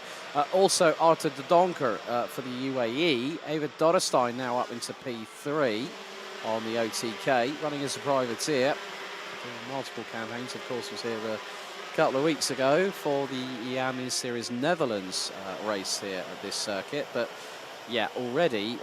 We've got one car going a bit slowly, and there's been a bit of a tangle, and that's the 177. Fahez Jalil from Euro Karting that was running fourth. I think suddenly started to slow, and then all of a sudden, one driver going around the outside clashed wheels, and Fahez Jalil ends up spinning around. Oui, du changement dans le classement parce qu'on a eu Fares Jalil qui s'est accroché avec l'un de ses adversaires. On a eu deux pilotes qui ont perdu pas mal de temps et pendant ce temps-là, en tête de la course, Quinten Van Leeuwen, il a déjà pris un sacré avantage. 2 secondes 7 d'avance à l'issue du premier tour. Derrière, on retrouve Eva Dorrestein et on le voit, hein, les conditions qui sont encore très piégeuses, hein, même si on est en pneus slick pour les pilotes, parfois en sortant un peu trop large, on arrive sur une partie qui est encore très humide et là on a eu un pilote RSD qui s'est fait légèrement surprendre. Je pense que c'est Arthur Dodonker là qui est parti un peu large à la sortie du deuxième virage. Derrière ça attaque très fort déjà à l'épingle du chemin de fer, même sur une piste un peu plus sèche on a toujours des attaques à cet endroit. Well, Ava Dollarstein now P2. I think Donker might have chanced it onto slick tyres. I didn't see any tread when I saw... We're going to keep an eye on him coming... Well, hopefully keep an eye coming through the final couple of corners. Some of the drivers have gone to slicks. They have decided to go for it. And you know what? That's rather admirable because we were at that crossover point. So Van Leeuwen has a lead of 2.1 seconds. Ava Dollarstein, new fastest lap. Get this, 1:04.335. Slicks have definitely been a good call, but they've got to be careful. De Donker lost out to Stig de Rademaker in the process of going wide out of turn number 2. It has the 1:33 of Gerardin, not too far behind. Bergano from the Netherlands is also there. Niels Leloret has also jumped up 10 positions and now is P7. We've got some slick racing tyres on these karts and there's a big dry line, but they've got to watch out for the standing water on the outside. They've got to be very, very careful indeed. Ouais, toujours garder à l'œil ces pilotes qui, malgré les pneus slick et une trajectoire sèche, tenir à l'œil si certains ne vont pas un peu trop large et vont ramener peut-être un peu d'humidité sur leurs pneus. C'est en tout cas l'erreur à ne pas commettre dans cette course. Eva de Rusten qui était particulièrement bien en jambes lors du dernier tour, qui avait réalisé d'ailleurs le meilleur tour en course, mais cette fois-ci c'est Quinton Van Leeuwen qui reprend un petit peu d'avance avec un chrono en 1:04.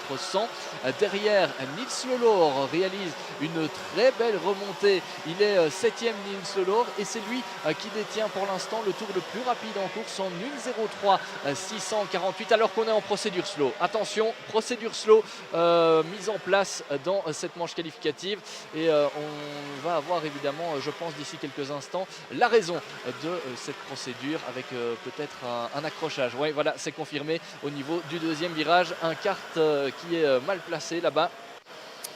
Yeah, I've got a feeling that might be one of the drivers on slick tyres. So, full course yellow. Race has been neutralised at this point. So our race director has called it very, very quickly. As soon as there was something amiss, that's what the race director does. I always say that the race directors, race stewards, race control, it's a thankless task, but what they do is personified, and that's neutralised the race. You know what this also has meant? Guess who Quinton Van Leeuwen's got behind him? Eva Dollarstein. This could be an absolutely brilliant way to restart the race once we get green flag conditions back underway. But one of the drivers... Oh, and we've also had a drama. I think the 148 has also had an issue. Senna Meunier has dropped off the circuit and has got back in the kart, and that's why we've got a couple of the marshals there. That's the 154, Finn Albers, who started 11th and is on the outskirts of turn 2. So that is probably why, because that car is nearly in the firing line, as in the racing line itself. So that is why, that could be one of just a handful of reasons why the full course yellow was employed by our race director. Les écarts réduits à néant dans cette manche qualificative, procédure de full course yellow dans cette manche qualificative avec notamment deux pilotes impliqués visiblement dans une sortie de piste au niveau du virage numéro 2. On va espérer qu'il n'y a pas de bobos et pas de blessés dans cet accrochage. En attendant, les secondes continuent de s'égrener dans cette manche qualificative. 4 minutes et un tour au chronomètre encore avec Quinton Van Leeuwen qui est en tête pour l'instant devant Eva de Rusten et le numéro 116.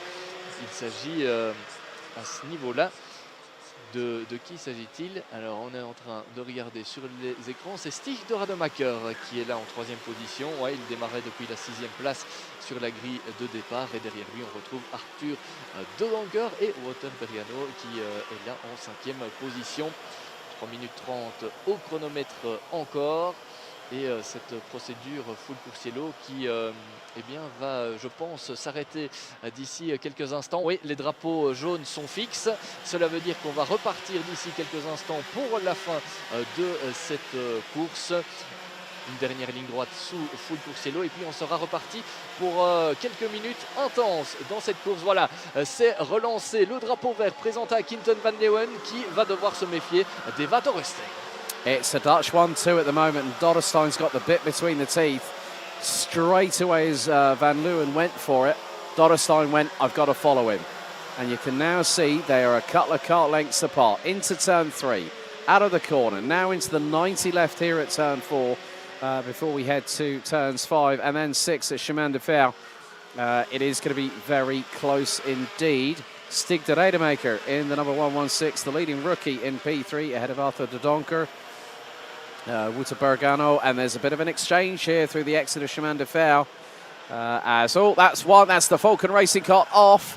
Now, who was that? That was the 34 Bergano off the circuit and is trying to move the car, slammed the steering wheel in frustration, and now kicks the front bumper for good measure, and you can see the frustration clear as daylight.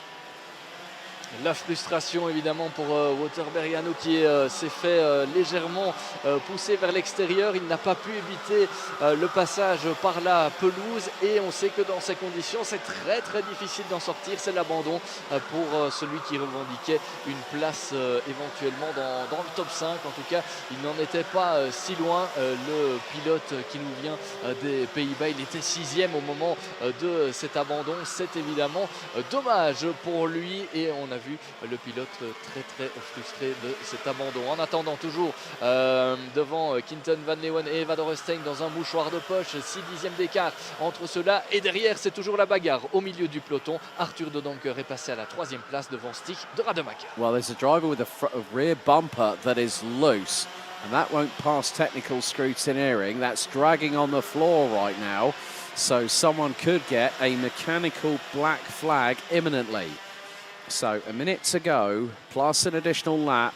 Quinten van Leeuwen from the Netherlands leads ahead of Eva Dorrestein, but there is Stig de Rademacher, not too far adrift in the one, Arthur de Donker actually. So Stig de Rademacher drops down to 4th. Arthur de Donker, it seems like the slick tyres have really come into force for the driver from RSD Karting, now breathing down the exhaust pipes of Eva Dorrestein. Looks for the move up the inside of turn 4, gets through for second. And that has allowed Quinten van Leeuwen to pull a little bit of a gap into Chemin de Fer for what will more than likely be the second from last time. The timer is counting down here before we head on to what will be more than likely the final lap very, very shortly. So it is going to be close to the wire for Quinten van Leeuwen from the Netherlands. A little bit further back, we've got the 116 battling away. That is Stig de Rademacher, who's been passed by the 155 of Sebastian Serezov, and also somebody else has gotten through. Final lap is underway. Quinten van Leeuwen has a lead of 1.5 seconds as up the inside. The 2 Fusion carts get through. The 116 and the 138. Stig de Rademacher and Seif Pedersen get through. A great job by the pairing, and that was on the 133, who's trying to look up the inside, and the 138 is off. Pedersen off the racetrack by the 133 of Achille Gerardin from Belgium. But the final lap is about to come to its inevitable conclusion, and Quinten van Leeuwen from the Netherlands held on even with a full course yellow and the race being neutralised. The 124 from the Netherlands is going to make good his intentions. The Falcon Racing team driver comes out of the chicane.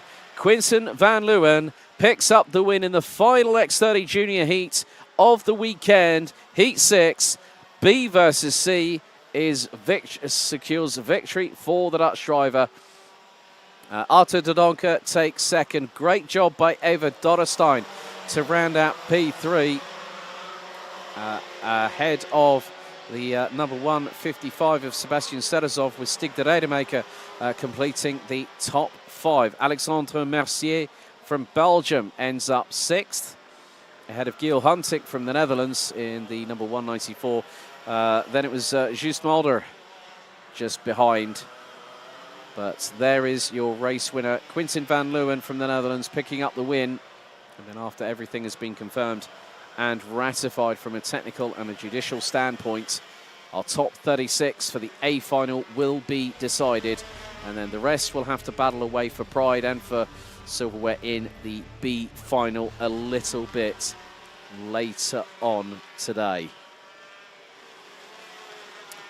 Quinten van Leeuwen wins ahead of De Donker, Dorrestein, Serezov, De Rijdenmaker, Mercier, Huntink, Mulder, Pedersen and Moritsmoor running with VDK. The German finishes in the top 10. Jan Malders in 11th, head of Geluk, Goncalves, Jalil, Yonchev, Girardin, Krieft, McLaughlin rounds out the top 18 positions, covered by just under 25.5 seconds after the race. Notarigo, Piquillon, Smets, Meunier, English, Bruckmann, Hermann, Erbes Dobler, Zhao Chen-Ji from Premium Karting, Sacha Duquet, Niels Lelore, Bergano, Verkreuz, Gauffoy and Albers.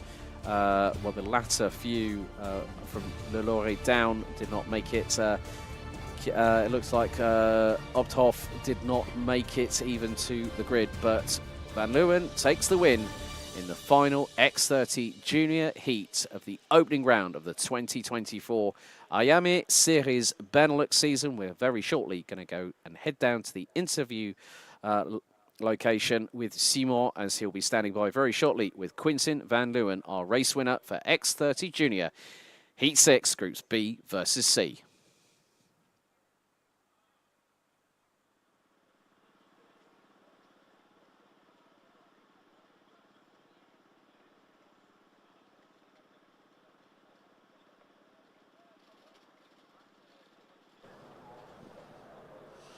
Voilà, nous sommes avec le dernier vainqueur de ces manches qualificatives dans la catégorie X30 Junior. Quinten, proficiat voor de overwinning. Vertel eens deze manche. Nou, het was een beetje half droog, half nat. Dus ja, het was glijden en weinig grip. Ja, gewoon goed uitgereden. Hoe waren de omstandigheden? Dat was niet zo makkelijk om te rijden met de slieg. Nee, het was heel erg half nat, half droog, weinig grip en dan soms natte plekken. En als je iets buiten het spoor kwam waar wat water lag, dan had je gewoon een paar rondes geen grip. Dat is goed voor het vertrouwen, deze overwinning. Ja, zeker. Dank u wel. Perfect, proficiat.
Now it's time for X30 Senior action once again. It's Heat 13.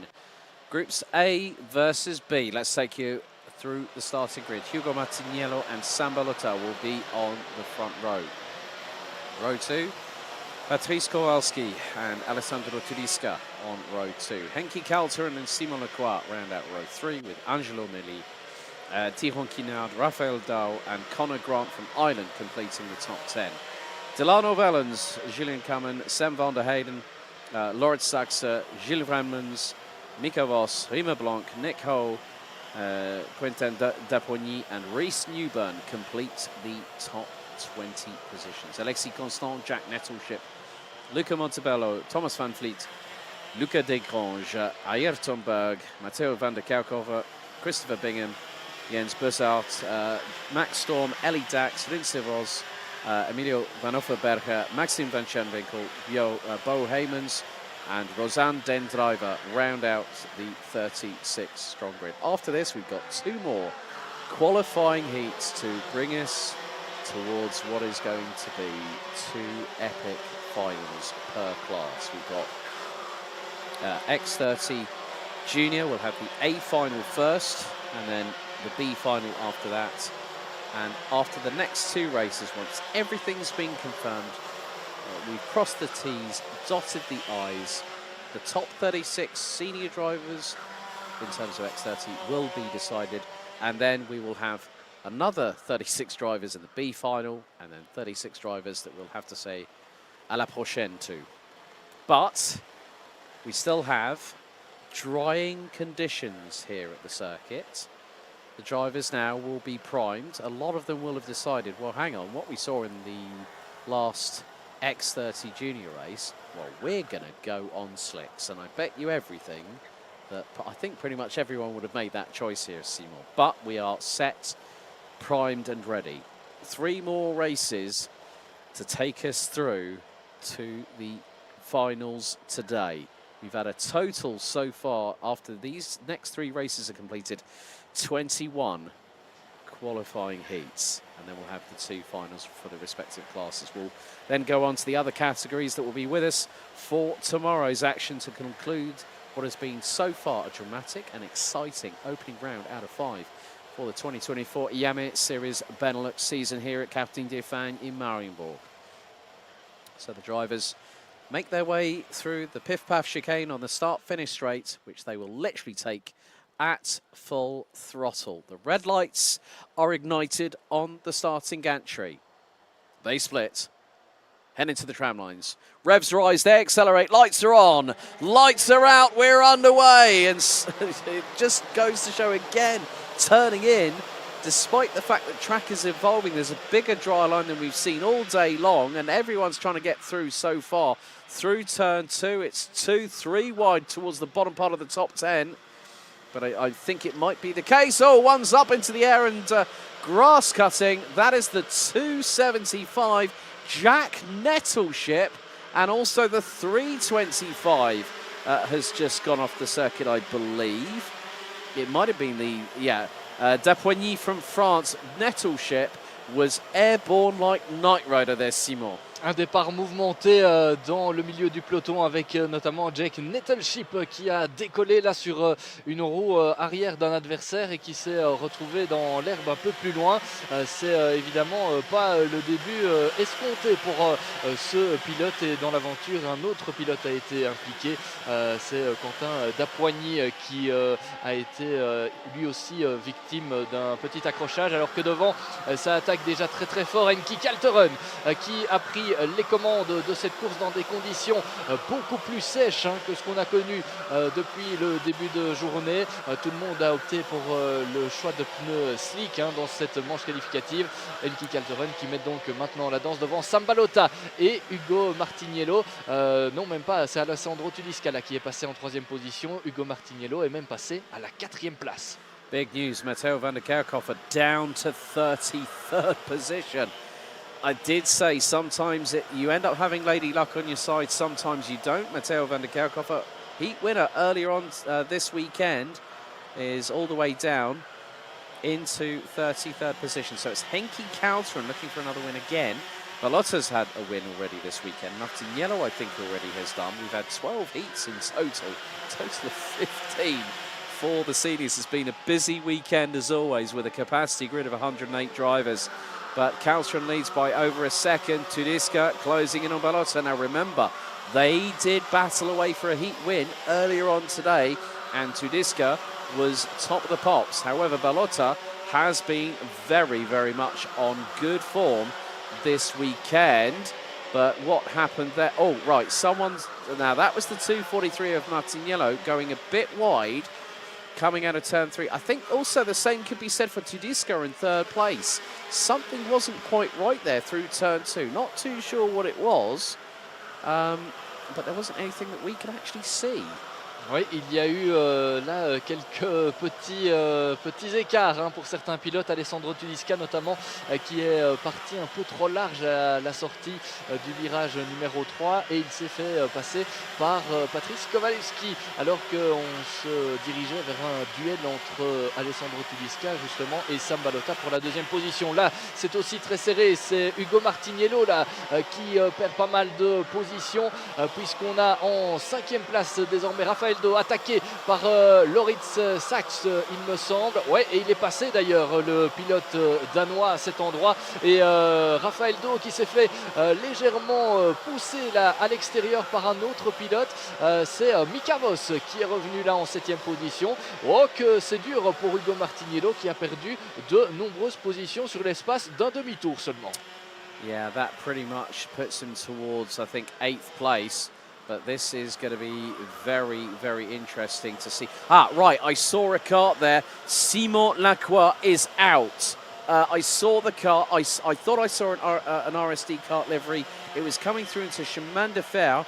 Simon Lacroix has a disaster right before the main final event of the weekend for X30 Senior. Lacroix has been there or thereabouts.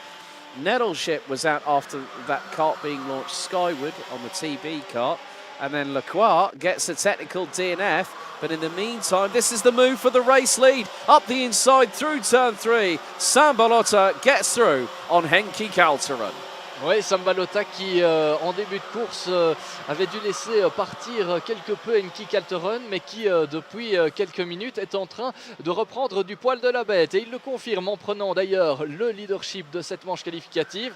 Sam Ballotta qu'on a eu à l'interview tout à l'heure et qui est déterminé ce week-end à s'imposer, ça c'est sûr et certain. Lui qui a déjà plusieurs titres de vice-champion à son actif cette année en l'absence d'Eli Goldschmidt, il veut certainement, très certainement aller décrocher le titre et après avoir été dominateur dans ces manches qualificatives dans des conditions pluvieuses, et bien là sur le sec, il confirme aussi qu'il a le rythme ce week-end. C'est de bon augure pour lui pour la finale de tout à l'heure. Henki Kalteren en deuxième position qui va tenter de s'accrocher aux roues du nouveau leader et ces deux pilotes là, eh bien, ils ont déjà une sacrée avance sur les poursuivants. Loritz Sachs est à 6 secondes, il est passé en troisième position devant Patrice Kowalski et Mika Voss qui occupe désormais la 5e place devant Alessandro Tudiska. Yeah, as Simon rightly said, Ballotta is very much in the zone, wants to dominate proceedings. And having come so close last year at the final round in late September of 2023, finishing second best to Ellie Goldstein, you can see that he's very much motivated. Move up the inside on one of the TD karts, the team run by Thierry Del Rey, a known quantity in the Benelux region and also a little bit further afield. But that was one of the Falcon Racing drivers that got through as they come out of, so that was the 244, I think it was. Not Kowalski, I think it might have been Kowalski. But the thing is, in these drier conditions, as I said, once we got the idea of how these conditions were going to play out here, Seymour, it was more of a case of seeing who's going to be a master of all. At this moment, it's Sam Ballotta, head and shoulders above there, but Henki Kalteren isn't that far behind, let's say. Oui, Henki Calteron qui parvient à rester plus ou moins accroché à Sambalota pour l'instant. On a vu il y a quelques instants Patrice Kowalewski se faire subtiliser la 5e place par Alessandro Tudiska.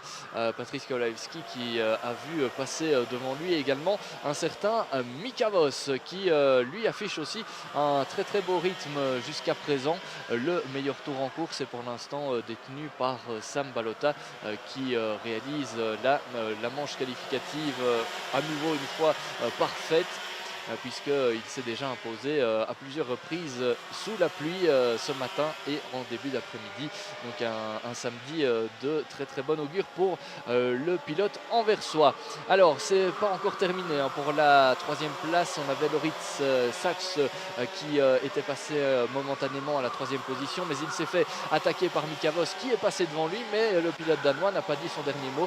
Mais le pilote danois doit aussi se méfier d'Alessandro Tudiska qui est revenu dans ses échappements. Et Alessandro Tudiska, on peut le voir, hein, l'arrière, son échappement là, il est tout tordu. Donc Alessandro Tudiska, à mon avis, ça a touché derrière, peut-être lors du départ. Yeah, so the big thing here is Alessandro Tudiska. There's a bit of a side-by-side between Hugo Martiniello and the 2:44 of Patrice Kowalski. Who at this point I think might still be the leading rookie. After that is Tihon Kinal in the number 266, but at the moment Sambalota and Henki Calterin last time round were 0.4 of a second apart. And here's the train being led by Mika Voss, and then it's Loritz Sachs for the Falcon Racing team. Tudiska in 5th, Rafael Dahl not too far behind either in the 2:21, rounding out the top 6. And it's Julian Cameron, Patrice Kowalski as up the inside through at turn number 3. Attempts to go Tudiska on Saxa, but was unable to complete the move and compromise himself out of turn 3 into turn 4, but manages to stay ahead of Rafael Dahl for the moment. Loritz Sachs qui est maintenant sous la pression d'Alessandro Tudiska qui a essayé de passer devant le pilote danois, mais finalement son attaque n'a pas été assez incisive que pour passer au virage numéro 3.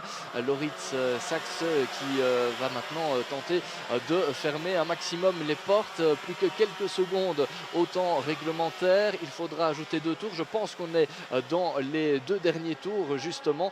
Ça va être très long hein, pour le pilote danois pour tenter de résister et de conserver cette 4e position. Derrière, c'est Rafael Dahl qui s'est fait dépasser par Julian Kamen qui est revenu là dans le top 6. Julian Kamen qui démarrait depuis la 12e position sur la grille de départ, et il pourrait, ce pilote, eh bien, encore gagner l'une ou l'autre position puisqu'il est juste derrière Alessandro Tudiska, juste derrière aussi Loritz Sachs.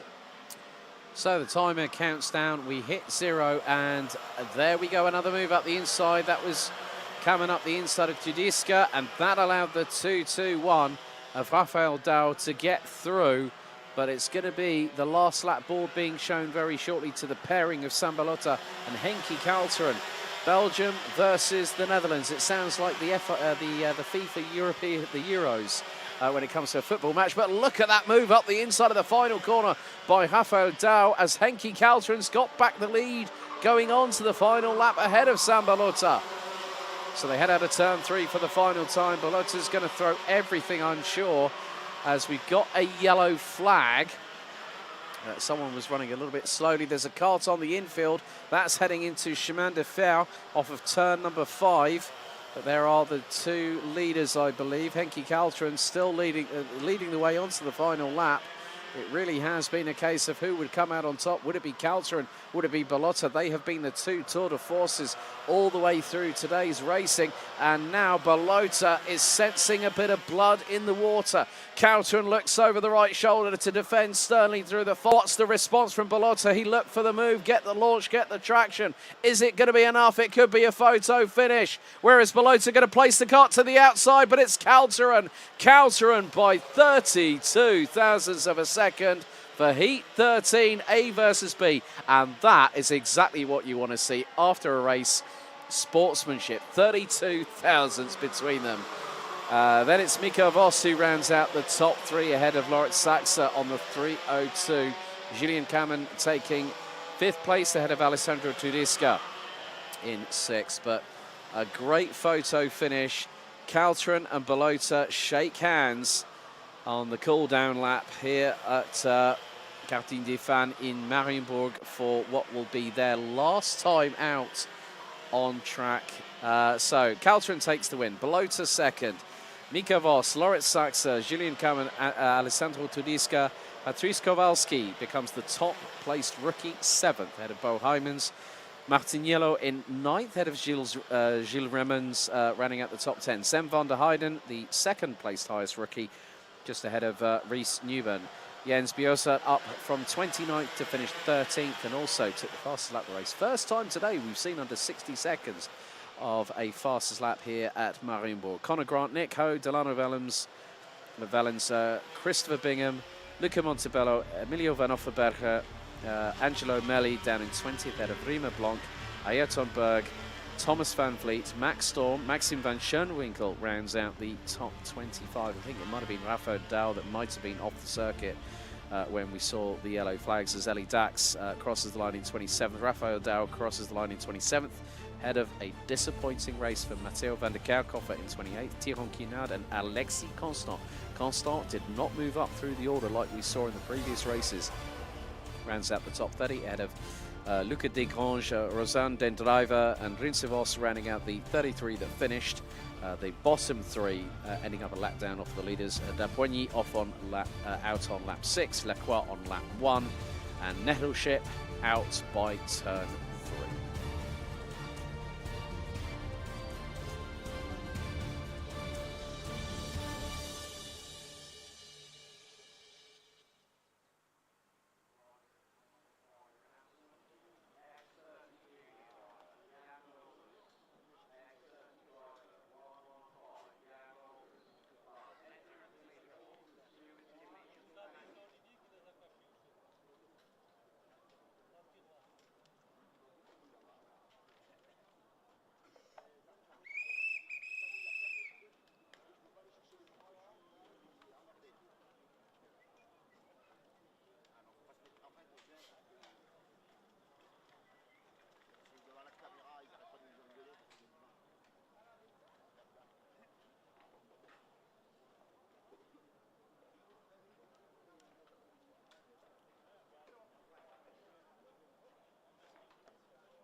Mesdames et messieurs, place à la manche qualificative X30 Senior entre les groupes C et E. Dans quelques instants, la grille de départ de cette manche qualificative avec deux Belges sur la première ligne.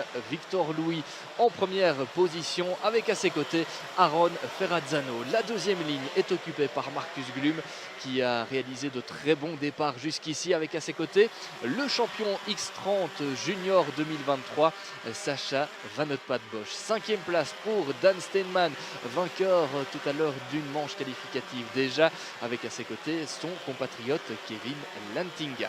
Septième place pour Roxane Latinga, l'une des féminines du peloton. Milan Marsac est huitième. Cinquième ligne avec en neuvième position Annabelle Briand et Iliano Couture pour compléter le top 10. Sixième ligne pour Max Ezel et Eden Spanswick, le pilote britannique. 13e place pour Ilyes Pruvot avec à ses côtés Tristan Krohn, 14e place, 15e position pour Kevin Baker qui retrouvera à ses côtés Jack Buckley, 17e place pour François Delati avec Thibaut Géladé sur la 9e ligne avec lui à ses côtés. Et puis on retrouve pour compléter le top 20 de cette grille de départ Sky de Fourny et Philippe Svensson. 21e place pour Lev Lomko qui partagera la 11e ligne avec Robert Tobas. On retrouvera derrière eux Kainins et Keanu Wellens.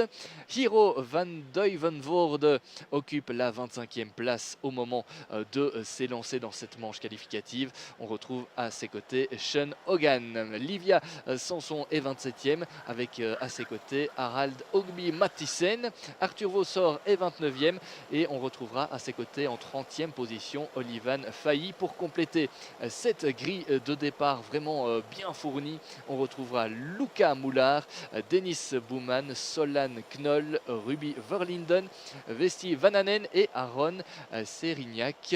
Voilà pour la grille de départ complète de cette manche qualificative, alors qu'on nous annonce déjà deux abandons, à savoir Annabelle Briand qui ne prendra pas le départ de cette manche qualificative, tout comme sa compatriote Livia Sanson. Voilà pour les quelques indications qu'on peut avoir sur nos écrans. Dans quelques instants donc cette manche qualificative de la catégorie X30 Senior, une manche qualificative cruciale pour certains puisque ce sera pour ces pilotes qui sont pour l'instant en piste la dernière manche qualificative avant de peut-être revendiquer un bon résultat en finale. Ce sera pour tout à l'heure, à partir de 17h10, et donc ici on a la dernière manche qualificative pour Victor Louis, Aaron Ferrazzano et leurs adversaires. Les deux colonnes de pilotes qui s'avancent vers les feux de la grille de départ. Alors est-ce qu'on va être parti? Les feux vont s'éteindre et effectivement on est parti avec Victor Louis qui réalise le meilleur départ. Aaron Ferrazzano a pu conserver, je pense, sa deuxième position. En tout cas, il n'a pas trop perdu dans l'aventure. Aaron Ferrazzano, ouais, c'est confirmé avec Victor Louis qui mène la danse désormais devant Aaron Ferrazzano qui ferme déjà très bien la porte au troisième virage, éviter les mauvaises surprises, alors que derrière c'est un peu plus mouvementé pour certains et notamment ce numéro qui a été un peu bousculé, c'est Max Ezel, le numéro 299.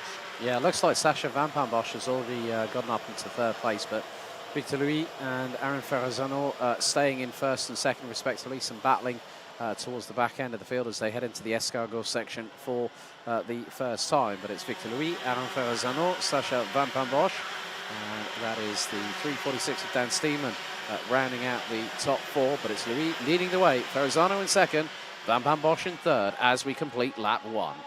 Le premier tour de bouclé avec en tête Victor Louis. Il dispose d'une toute petite avance par rapport à Aaron Ferrazzano. Et on rappelle l'importance de l'aspiration sur ce circuit de Mariembourg. Aaron Ferrazzano qui n'est qu'à 2 dixièmes, même pas du leader. Et on sait qu'ici l'aspiration joue un rôle très très important. On peut gagner de précieux dixièmes et revenir plus facilement sur son adversaire. Et peut-être une attaque à venir pour Aaron Ferrazzano à l'épingle du chemin de faire. Ça ne passera pas ce tour-ci, mais on sent Aaron Ferrazzano bien décidé à aller chercher cette première position. Troisième place pour l'instant pour Sacha Van Bosch, auteur d'un très bon départ depuis la quatrième position. Tristan Kroon in the number 288 has managed to get up into 6th position, but Ferrazzano's been waiting for these conditions to come in, and now he's really with Victor Louis. Sacha Van Bosch not that far behind. Again, it's the top 3 as it was at the end of lap 1 as we complete lap 2. On to lap 3, Dan Steeman still holding on to 4th. Milan Marczak passed by Tristan Kroon, who's now up 9 places.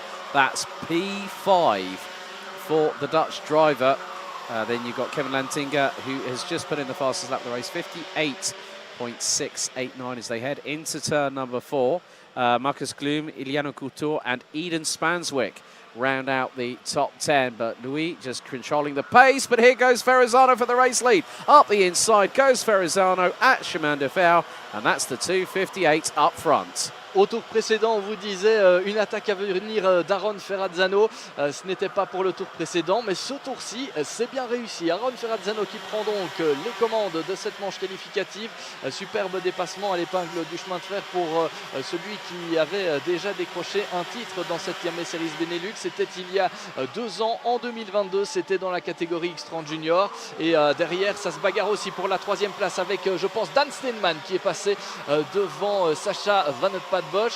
Attention à cette bagarre, attention Sacha Van Bosch au retour de Kevin Lantinga qui n'est pas très loin derrière. Dan Steinman réalise la bonne opération et Victor Louis qui est repassé en tête là, et Aaron Ferrazzano qui perd des positions. Est-ce qu'Aaron Ferrazzano est allé un peu trop large dans un virage et a donc rendu ses pneus un peu plus humides? En tout cas, il a perdu tout le bénéfice de sa belle attaque d'il y a un tour. Yeah, down to 5th place goes Aaron Ferrazzano, so lost out to Louis Van Bosch, who got passed by Steeman.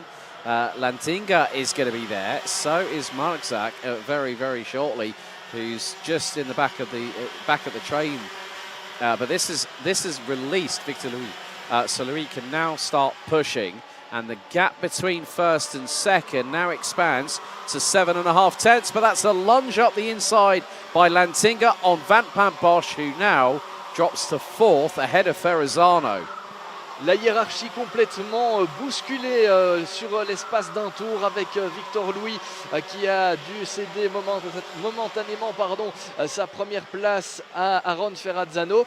Finalement, il n'en est rien. Aaron Ferrazzano, je pense, est parti un petit peu trop large dans un des virages, ou en tout cas, il s'est fait à nouveau attaquer par Victor Louis qui est repassé. Aaron Ferrazzano un tout petit peu en difficulté, qui a vu passer devant lui Dan Steinman, Sacha Van Bosch, Kevin Lantinga qui a d'ailleurs pris le meilleur sur Sacha Van Bosch, qui vient encore de perdre une position. Et là, c'est Aaron Ferrazzano qui remonte en 4e place. C'est assez mouvementé dans cette manche qualificative C et E. Alors, on a eu beaucoup de spectacles tout à l'heure sur une piste humide, mais là, avec une piste sèche, on est aussi bien gâté à ce niveau-là. Yeah, it's great to see that with these track conditions, there's Ferrazzano up the inside on Van Bosch, and now gives the signal. Come on, Sacha, work with me. Let's chase down. Well, that's not Ferrazzano. My apologies. That's Marczak that got through and said to Van Bosch, "Come on, pick up the pace, keep with me," and that's going to be very crucial because Victor Louis now has a lead of nearly a second. We're on to. Very much about to complete lap number 6 of this race, and with the fact that the circuit itself has evolved to the point where we can have dry, fast conditions, this is what the drivers have been waiting all day for, and their patience has paid dividends. La patience parfois qui est primordiale dans ces manches qualificatives. On a vu des pilotes attendre bien sagement derrière leur équipier pour gagner du temps. Et ici, c'est le cas notamment pour Dan Steinman et Kevin Lantinga qui sont dans la même équipe et qui vont très certainement jouer le jeu des coéquipiers, c'est-à-dire ne pas s'attaquer, en tout cas dans l'immédiat, pour tenter peut-être de revenir sur Victor Louis, ou en tout tout cas de se mettre à l'abri par rapport à Aaron Ferrazzano. Alors derrière, c'est vrai qu'il y a maintenant un certain trou entre la 4e et la 5e place. Aaron Ferrazzano qui n'est plus du tout maintenant sous la menace de ses plus proches poursuivants. Alors on a vu, je pense, Milan Marczak passer à la 5e place là-bas tout à l'heure et Sacha Van Bosch qui a perdu encore une position. Alors voilà, le petit coup d'œil derrière pour Milan Marczak et Kevin Lattinga qui passe maintenant devant Dan Steinman. On disait justement que ces deux-là allaient peut-être jouer le jeu des coéquipiers. Finalement, Kevin Lattinga est passé devant Dan Steinman qui se retrouve désormais en 3e position et sous la menace d'Aaron Ferrazzano. Yeah, it's very much getting to be the case that this race is heating up. This is the final opportunity for these drivers to get themselves into the top 36 for the A final, which is scheduled to take place at 5:10 this afternoon. We have had some delays throughout the day with a lot of pickups by the recovery vehicle during the course of the race. Aaron Ferrazzano, in the meantime, is one of the fastest drivers out. The last time around, he set the fastest lap, 57.348. So Aaron Ferrazzano on a charge right now.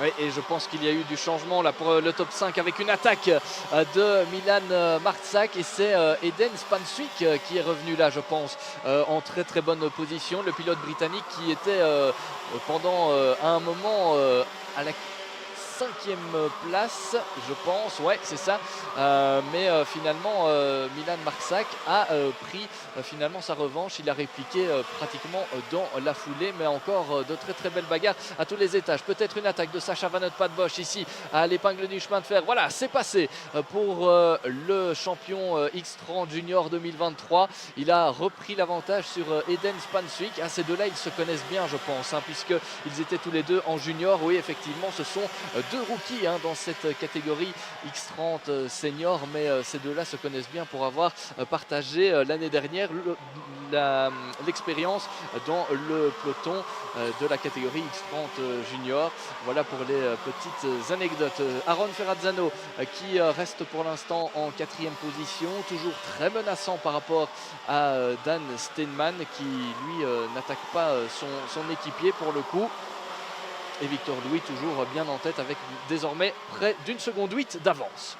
Yeah, coming down to the last 45 seconds, they head to chemin de fer here at turn 6, lunge up the inside, and that is a change. Nice work there by the 346 Dan Steinman from the Netherlands through on Kevin Lattinga, but Aaron Ferrazzano has been menacing. Victor Louis at the moment is coming towards the final right-hander, and then is going to power up the hill and then across the stripe. Aaron Ferrazzano, what has he got in the tank? Louis crosses the line, another lap completed, and he's got a gap of nearly 1.9 seconds. There's a little bit of teamwork going on here between, I think, between Lattinga and Steinman. So yellow flags at turn 3, so no overtaking. Means that someone has been off the circuit. There's a cart on the right-hand side. Philip Svensson we lost on lap 3.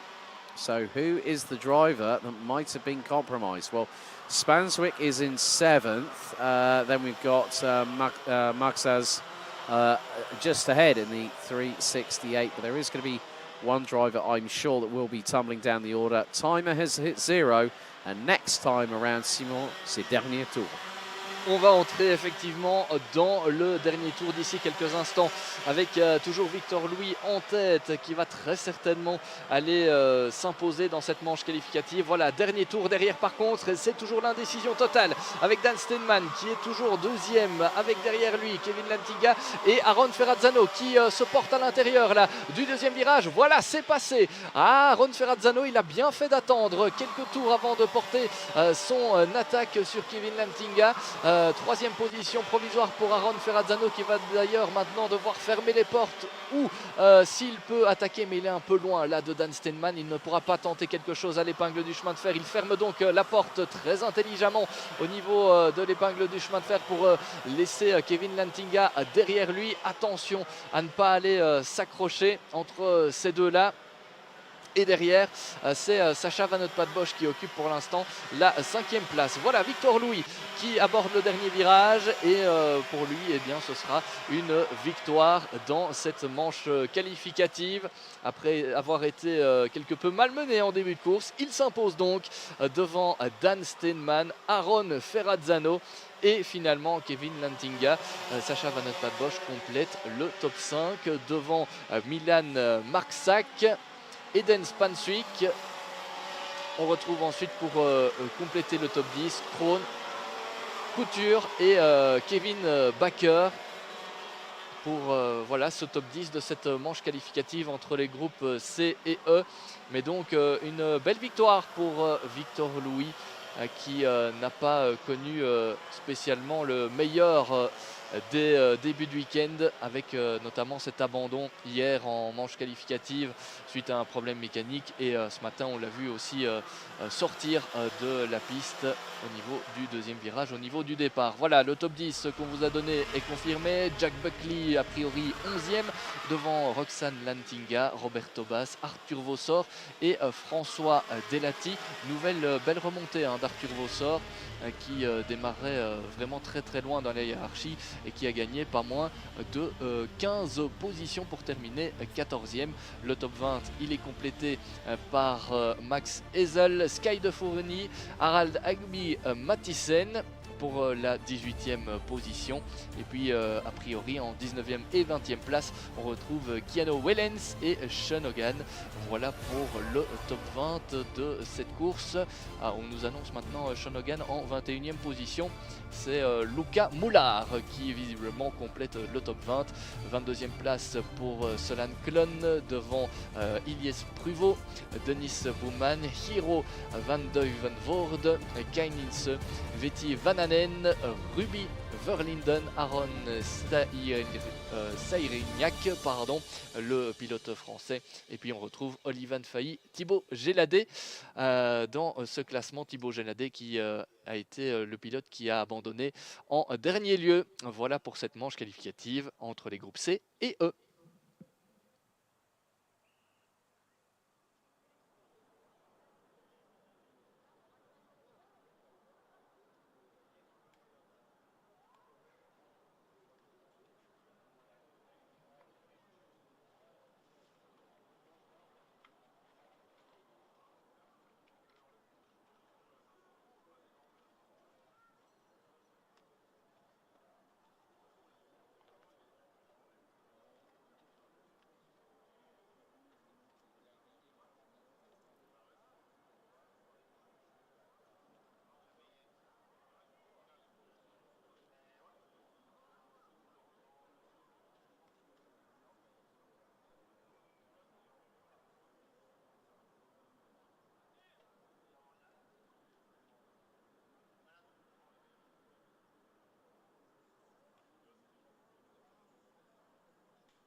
Now it's time for the 15th and last qualifying heat of the opening round of the 2024 Iame Series Benelux season here in Mariembourg. It's X30 Senior, Groups D versus F. Here is your starting grid. On the front row, it's an all-Belgian affair. Noah Maton and Matthias van der Kerkhoff on the front row. Kyuho Lee and Italy's Andrea Pirovano rounding out the top two rows. Lars Venning and Lucas Horsika on row 3. Mirko Wouters and Raffaele Santocono on row 4, with France's Clément Outron and the Netherlands' Joop Muller alongside each other, completing the top 10. Yanis Bouillet and Raphael Leenders on row 6. CJ Bennett and Davin Singer on row 7. Clément Massot and Tobias Norman on row 8. Olly Meurs and Jules Van Hul on row 9. Gaetan de Brambandera and Nicolas Simic complete the top 20 positions. Florent Dierda, Thibaut Weyers, Tayo Fliegen, Charlie Gloom, Wesley de Goy, Isabella Cazelle, Tess Fischer, Sibe Paganal, Niklas Dottersveen, Victor Kulmala, Koen de Roy, Casper Norman, and Charlotte Antuoho, Sibe Weimer, Viljami Pauna, and Bertram Saxa rounding out the 36-strong grid here for this final qualifying heat for this opening round of the season. Another 10 minutes on the timer, plus one additional lap. And once the dust has settled after the qualifying heats, we will then find out who will be the drivers moving on to the top 36, who will be the drivers heading into the second 36-strong B final a little bit later on. But after this race, 36 drivers will have to wait until round 2 at Racing Kart JPR in Oosterkor in May of this year. So the formation lap coming towards its conclusion, and then the drivers will be steeled ready for battle around this 1,380 metre circuit. After this, we will have a little bit of a respite, a short respite thereof, because we will be getting things underway with our Junior A final, then the Junior B final. The Senior A final will be a little bit later on, and then of course the Senior B final will conclude the racing action for the second of 3 days. And then tomorrow we'll have Mini Rookie, X30 Master, X30 Gentleman, Senior Cup, and the introduction of KA 100, 148 and 158 for this season. The drivers now come through the chicane on the start-finish straight. They head into the tram lines for the final time under qualifying heat conditions. Revs rise, lights are out first time, we're underway, and Noah Maton sweeps straight to the middle of the first corner and keeps the lead as everyone jockeys for position. Circuit a lot drier than it has been all day long here on Saturday, but it really does go to show that Noah Maton was very much intent on keeping the race lead from the race start onwards. Noah Maton qui s'est lancé depuis la première position et qui a réussi à conserver l'avantage au départ de cette dernière manche qualificative de la catégorie X30 Senior. Dernière manche qualificative de la journée avant les finales. Et attention, ça se bouscule là en queue de peloton à l'épingle du chemin de fer. C'était vraiment très spectaculaire ce dépassement. En attendant devant en tête de la course, on n'attend pas, on ne regarde pas ce qui se passe derrière et on commence à creuser déjà l'écart avec Noah Maton qui va dans quelques instants boucler le premier tour de cette manche qualificative, une manche qualificative qu'il espère évidemment remporter pour se placer au mieux dans la finale. On vous donnera évidemment toutes les informations concernant ces finales par la suite, avec déjà dans la catégorie X30 Junior les qualifiés qui sont déjà sortis. Voilà, deuxième position pour Kioli qui est en embuscade de 10e d'écart avec le leader au moment de passer la ligne d'arrivée. Troisième position pour Lars Venning et 4e place pour un certain Clément Outran qui a bondi là depuis la 9e place sur la grille de départ et qui est déjà très pressant pour éventuellement aller chercher la 3e place. Et voilà, il suffisait de le dire, Clément Outran qui a réussi à dépasser Lars Venning, il me semble, pour le gain de la 3e place dans l'escargot. Yeah, it is. I think Matthias van der Kerkhoff has had another disaster. Did not need it. Was on the outside of the front row and has dropped outside of the top 10, I fear.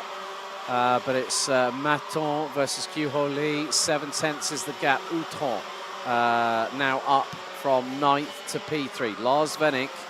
There's going to be an overtake attempted through into turn number 3. That was through on the 326 of Lars Venink for the Falcon Racing team. I think I'm not too sure who that was that went through. But Clément Outron is making some headway at the moment. That might have been Mirko Ruuters in the number 241 that got through. Or possibly Yanis Bouillet in the number 214, who's also jumped up the order quite significantly. So I'm not too sure what's happened with Matthias van der Kerkhofer.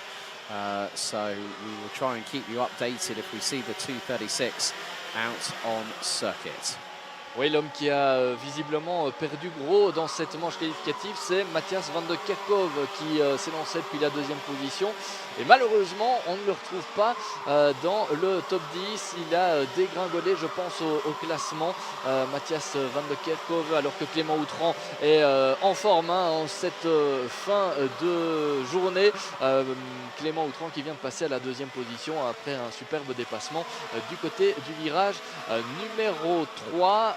À l'intérieur, net et sans bavure pour le pilote français qui s'empare de la 2e position devant Kioli. Et Yanis Bouillet est en 4e position. Belle opération pour ce pilote qui démarrait depuis la 11e place sur la grille de départ. Et puis derrière il y a un petit trou, non il y a encore un pilote derrière lui, c'est le numéro 241, c'est Mirko Wouters qui est là en bagarre pour le top 5, ou en tout cas une place dans le top 5, alors qu'on a un nouveau dépassement à l'approche du premier virage, et c'est Yanis Bouillet qui passe en 3e position. Yeah, great move there by Bouillet, who started 11th, now up past Kyuho Lee. Kyuho Lee has got that was the 2. Well, I think Kyuho Lee has just has managed to make an overtake there. But okay, yeah, Bouillet is on the move. But Noah Maton ahead of Clément Outran. Outran is 1.35 seconds adrift. We're approaching half time on the counter timing down from 10 minutes to 0, and then having that additional lap. So Clément Outran will be looking for the opportunity to score a qualifying heat victory in the latter stages of this part of the competition. With 5.25 minutes still to go, we're going to complete another lap. What's the distance between Noah Maton and Clément Outran? It's just under 1.4 seconds, but we've had an overtake completed going through into turn 1, and it looks to be CJ Bennett from Victory Lane is moving up the order. Great job there by CJ Bennett, who started down in 13th position, and Bennett now hits the top 5, having got past Kyuho Lee. Lars Venink is there. There is Piro Vanot right there too. So it is going to be very, very close indeed through the exit of Chemin de Fer, and Kyuho Lee manages to hang on for the moment, it looks like. Oui, les temps étaient un peu plus compliqués pour Kyoli, qui avait à un moment dû voir laisser passer CJ Bennett devant lui, le pilote de Victory Lane qui avait réussi à un moment donné à passer devant Kyoli, mais Kyoli a répliqué dans la foulée, et pour la 5e place, eh bien, c'est toujours assez mouvementé. On se bagarre clairement pour cette 5e position, avec là un nouveau dépassement avec CJ Bennett qui a dû batailler ferme. Et il y a qui là-bas? Ah, c'est Andrea Pirovano qui se mêle aussi à cette bagarre pour la 6e position. Kyoli qui a pris grâce à cette bagarre un peu d'avance pour conserver la 5e place de cette manche qualificative, toujours dominée par Noah Maton, qui conserve un avantage d'1,5 seconde plus ou moins d'avance par rapport à Clément Outran, le pilote français qui s'est engagé cette année sous les couleurs de TB Kart, des couleurs qu'on a vues souvent aux avant-postes les années précédentes, puisque c'est un certain Eli Goldschmidt qui l'année dernière roulait dans cette catégorie avec ces mêmes couleurs là. Donc au niveau de la relève, on a Clément Outran, après Eli Goldschmidt, c'est quand même pas mal. Yeah, that was a nice little overtake there by Pirovano on the TB kart, the number 307 entry. that just goes to show. Oh, dearie me, someone's gone off into the barriers. It was a kart in front. And that is one of the Iame Grand Prix team karts that has just gone off. Went wide out of turn number 2. Let's see if we can catch the number. It is the 2. Oh, is that Q-Ho Lee that's dropped it off of turn 3? I think it is. Q-Ho Lee has dropped the car into the barriers. At least it was only the sidewalls of the right side tyres that clattered into the barriers. That was an uncharacteristic mistake. Q-Ho Lee has been mighty through turn 3 and just got it all wrong. L'erreur il y a quelques instants de Kioli qui était 5e et qui a donc perdu tout le bénéfice de son début de course. Il est parti à l'erreur dans le virage numéro 3 et donc tous ses espoirs de bons résultats s'envolent. En attendant la 5e position, eh bien, elle est très convoitée avec désormais Andrea Pirovano, Lucas Orsica, Seiji Bennett aussi qui est là pour s'emparer de cette 5e position. Devant, eh bien, c'est Mirko Wouters qui s'est emparé de la 4e place, il me semble. Yanis Bouillet est toujours 3e et devant toujours le même écart entre Noah Maton, le leader, et Clément Outran en 2e position. Mais donc l'information de ce dernier tour, c'est la sortie de piste du pilote coréen Kioli. So we're coming down to the last minute and a half. Q-Ho Lee has dropped, no surprise after that incident, right to the back of the field. Kunderoy unfortunately retiring on lap 3. We have a minute and 20 to go. Here comes the move. It's the 327 of Horsica through on Pirovano. That is for 5th on the road. And Pirovano straight back up the inside. And there's CJ Bennett waiting to pick up the pieces, and he gets through too. So Horsica was up to 4th, now down to 6th with Lars Venink in tow through turn number 4. It really is coming down to elbows out, and they're well and truly sharpened. On se passe et on se repasse pour la 5e position, pour la 4e place, pardon, avec Andrea Pirovano qui est finalement resté 4e, mais il a dû faire face aux attaques notamment de Lucas Orsica qui est désormais 6e. C'est très serré entre 4 pilotes là pour le gain de la 4e place. Il reste moins de 2 tours, il va rester 2 tours maintenant pour ces pilotes pour se départager dans cette manche qualificative. Right, here we go. Elbows are out and up the inside of CJ Bennett through turn 1 goes Pirovano, but the Irishman responds in kind. Back up the inside through turn number 2. Horsica and Venink make it a quartet, battling over this part of real estate as they head through into the 90 left at turn number 4. Bennett standing his ground in that kart. The number 235 as they come through Chemin de Fer. Timer has expired for the last of the qualifying heats this weekend for Iame Series Benelux for the opening round for 2024. But there is the 214 of Yanis Bouillet, the Belgian, who's about 2 seconds adrift. We're going to go on to the final lap. Noah Maton leading the way by nearly 1.3 seconds ahead of Francis Clément Outran, as there is the cavalry behind from 4th down to 7th. And look at that, my goodness me. Horsica went for the move on Pirovano as Pirovano went for the move on Bennett. Bennett held his nerve, gained a little bit of momentum his way, and everyone else behind had to pick up the pieces. Great awareness by all the respective drivers through that very fast right-hander. But we are coming down to the final few seconds of this last qualifying heat for these drivers, because after this, once everything's been confirmed and ratified, we will then know who the top 36 will be. As we've got a drama, that's the 214. Yanis Bouillet out on the final lap of the race. Disaster for the Belgian, but it's going to be Noah Maton that wins the race, the 15th and final qualifying heat by 1.2 seconds. Ahead of Clément Outran, and then it's CJ Bennett that rounds out the top 3. Great bit of work there by the victory lane driver, Yanis Bouillet, out of the race. We've also got another couple of karts there as well.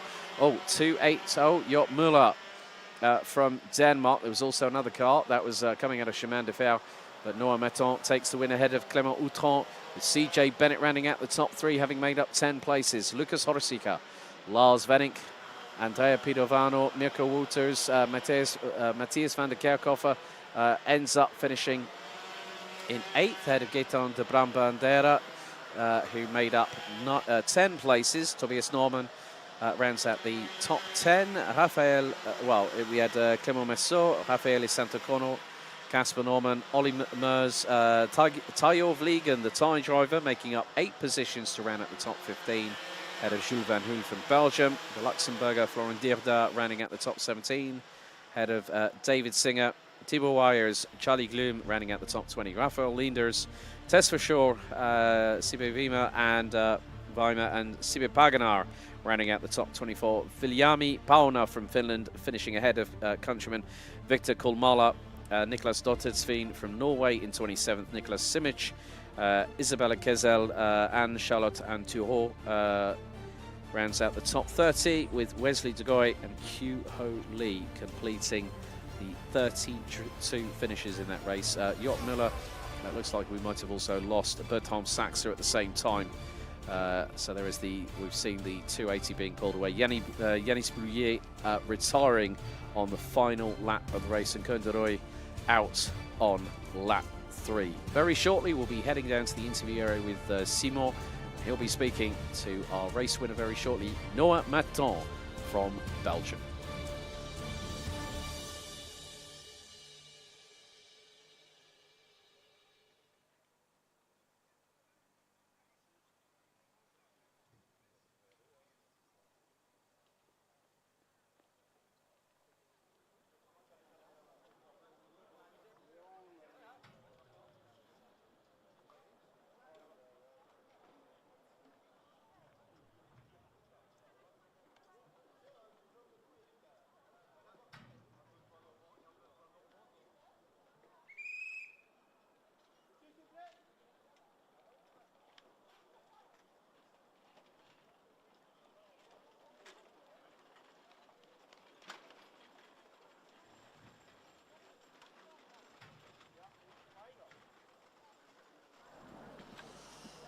Et bien voilà, je suis avec le dernier vainqueur des manches qualificatives dans la catégorie X30 Senior, Noah Metton. Ouais, félicitations. Bon, on a vu petite frayeur ici à la balance, c'était tout juste pour le poids. Oui, c'est vrai. On est très content ici, ça s'est super bien passé. J'ai mené la course du début à la fin. Petite frayeur à la balance, mais bon, ça passe. Et maintenant, on va voir la finale. Dommage qu'en première manche, je perds un peu des places parce qu'on me sort. Mais bon, on va tout faire pour remonter en finale et aller la gagner. Cette manche qualificative, la gagner, c'était important pour la confiance, pour reprendre un petit peu de confiance pour la suite des événements, parce que ça n'a pas toujours été simple dans ces manches qualificatives. Oui, c'est vrai, ça fait du bien pour les points et pour le moral, parce qu'on voit qu'on a la vitesse. Et après, au moins, la finale, on essaye de partir devant pour aller chercher la gagne. Et puis voilà. Allez, l'objectif est donné, en tout cas, c'est essayer d'aller chercher la gagne. Donc on verra tout cela à partir de 17h10 pour la finale X30 Senior.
So, time to crown our first weekend winner of the 2024 Iame Series Benelux season here at Karting de Fagnes, Mariembourg. It's time for the X30 Junior A final. Here is your starting grid.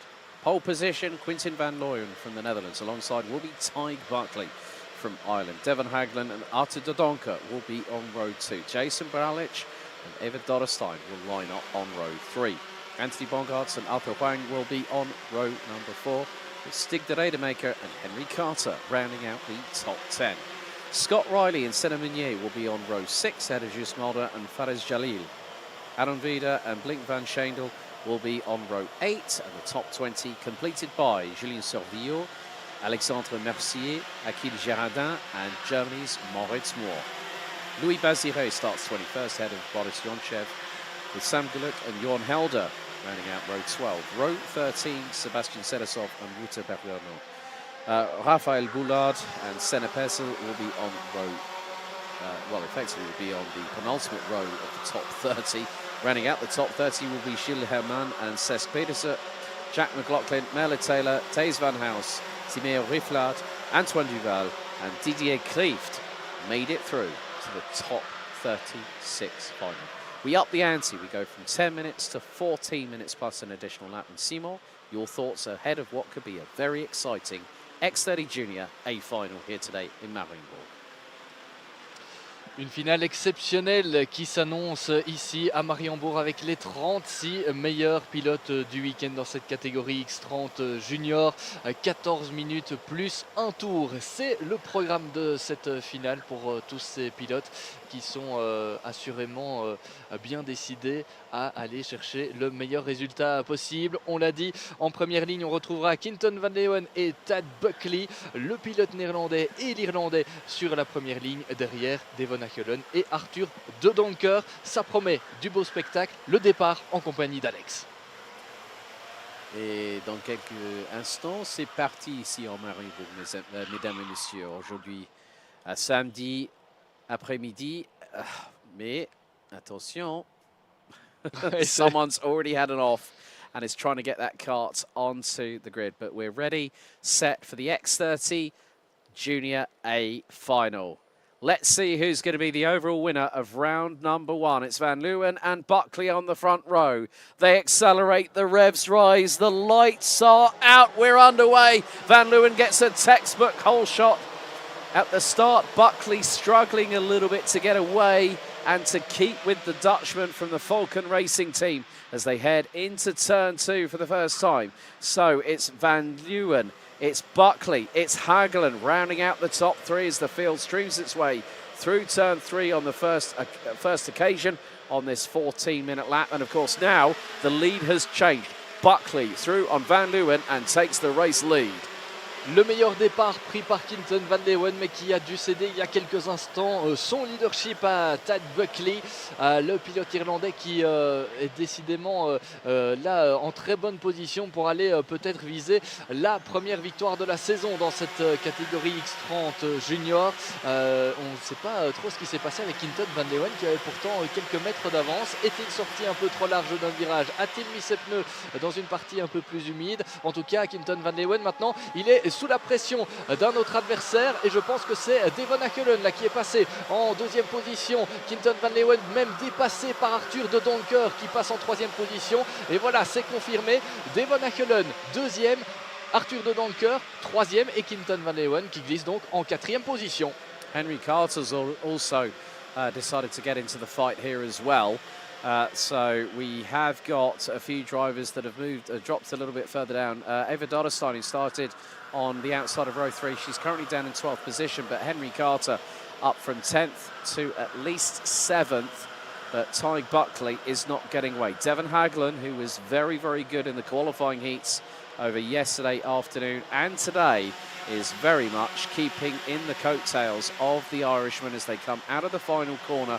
We are about to complete our second lap of racing, coming up to 12 minutes to go, plus one additional lap. And here goes Hagelen up the inside, through nice and neatly into turn 1. Buckley covers over for De Donker going through into the exit of turn 1 and still keeps pace with Devon Hagland from the Netherlands, who is leading the way, but Buckley up the inside through at turn 3. Hagland hangs on round the outside and keeps the lead. Décidément, c'est très agité en tête de la course avec Devon Hagland qui est parvenu à prendre le meilleur sur Tad Buckley. Il a essayé, le pilote irlandais, de répliquer dans la foulée. Il n'y est pas parvenu au virage numéro 3. Mais une chose est sûre, avec une finale qui fait 14 minutes et un tour, on n'est pas au bout de nos surprises. Il y aura encore du changement très certainement en haut de la hiérarchie. Mais pour l'instant, c'est effectivement le pilote néerlandais Devon Hagland qui a pris les commandes et il va tenter de se détacher par rapport à Tad Buckley et Arthur De Donker qui pourrait passer en deuxième position au bout de la ligne droite. Il est en tout cas très bien placé. Il se déporte d'ailleurs à l'intérieur. Et voilà, l'attaque était pressentie et elle est confirmée désormais par Arthur De Donker qui passe donc en deuxième position. Prochain objectif, aller rechercher Devon Hagland en tête de la course. Well, it's the 199 of Arthur De Donker, and now there's a gesticulation there from Tyg Buckley, as if to say, well, you've got past me, get on with it. Let's catch the leader, let's go for it. Into Chemin here at turn 6, and Hagland had a slender lead of just over a quarter of a second after we came across the line to complete lap number 3. So Hagland leads, it's De Donker, Buckley. And it's Quinten van Leeuwen, who was the pole sitter. Henry Carter not that far behind. I think Anthony Bongarts has actually got through and has done so. So the 132 now up to 5th. The Brit down to 6th position. And now here comes Arthur De Donker looking up the inside of Devon Hagland. Across the line they go. Hagland was 32 thousandths behind. Now is in front after the approach and took the inside nice and cleanly through turn number 1. Buckley still with them, top 3, covered by just over 3.5 tenths. But you can bet your bottom dollar that Quinten van Leeuwen, Anthony Bongarts, Henry Carter and everyone else behind could be closing, because the top 10 are covered by 3.3 seconds, rounded out by Ireland's Scott Riley. L'homme le plus en vue dans cette course pour l'instant, c'est Arthur De Donker. Il est parvenu sur un peu plus d'un tour à passer de la 3e à la 1re place. Il est désormais en tête, mais on sait qu'ici à Mariembourg, avec le phénomène de l'aspiration, c'est parfois difficile de se détacher par rapport à ses adversaires. Devon Hagland en 2e position n'a pas dit son dernier mot, et Tad Buckley non plus. Il est 3e. Derrière, c'est vrai qu'il y a un léger trou par rapport au poursuivant, et je pense que c'est en 4e position Anthony Bongarts là qui est 4e, un petit peu esselé là à sa 4e position. Il va tenter de revenir sur le groupe de tête, ce ne sera pas si simple que cela, mais en tout cas Arthur De Donker pour l'instant, eh bien il montre de très belles choses dans cette finale, première finale de la saison. Ce serait beau hein, pour ce pilote de venir s'imposer ici lors de la manche d'ouverture. Ce serait un magnifique début de saison, mais Devon Hagland et Tad Buckley sont toujours là, et bien là ils maintiennent la pression et pourraient peut-être bénéficier voilà, de conditions favorables dans les quelques prochains tours. En fait, c'est une affaire à suivre de très près tout au long de cette finale. Derrière, Anthony Bongarts est 4e et tente de revenir. Quinten van Leeuwen est 5e. We've already lost 2 drivers, so we're down to 34 at the moment. Sex Peters are unfortunately out on the opening lap. Jorn Helder out on lap 2. Here goes Hagland up the inside of the Donker. Through at turn 1, retakes the lead, and Buckley is just there, biding time, waiting for the opportunity. He's got the ringside seat at the moment and tries to look to possibly put some pressure on De Donker, that represents the UAE, as they go into turn number 4. Bumping all over the curbs on the left-hand side onto the entry point. Quinten van Leeuwen, in the meantime, has dropped to 5th and is being chased down by Jason Braulich.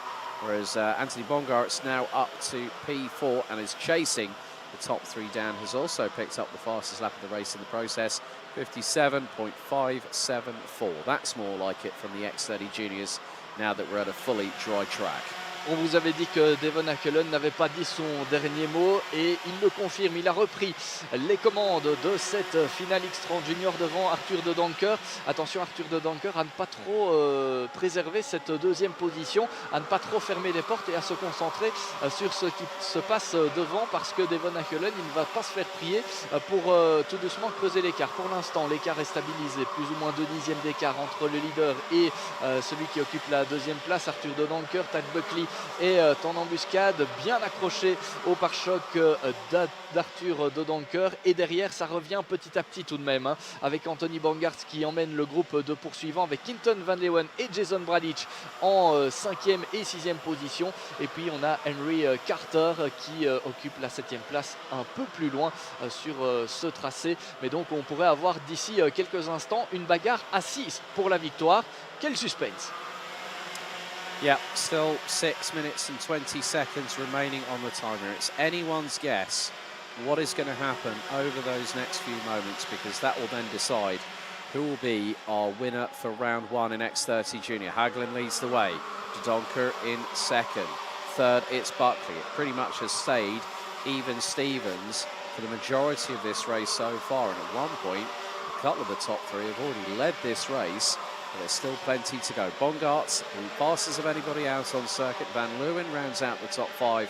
Bralic, Carter, Meunier, Riley and Huang now round out the top 10. But you can see there's a sense of urgency with Tig Buckley swinging to the outside of Chemin de Fer, but that's going to open the door. He went a bit too deep, and Anthony Bongarts is now through, and that's third place for the 1:32 from Belgium. Great little anticipation from Bongarts, and now puts him right with Arthur de Donker.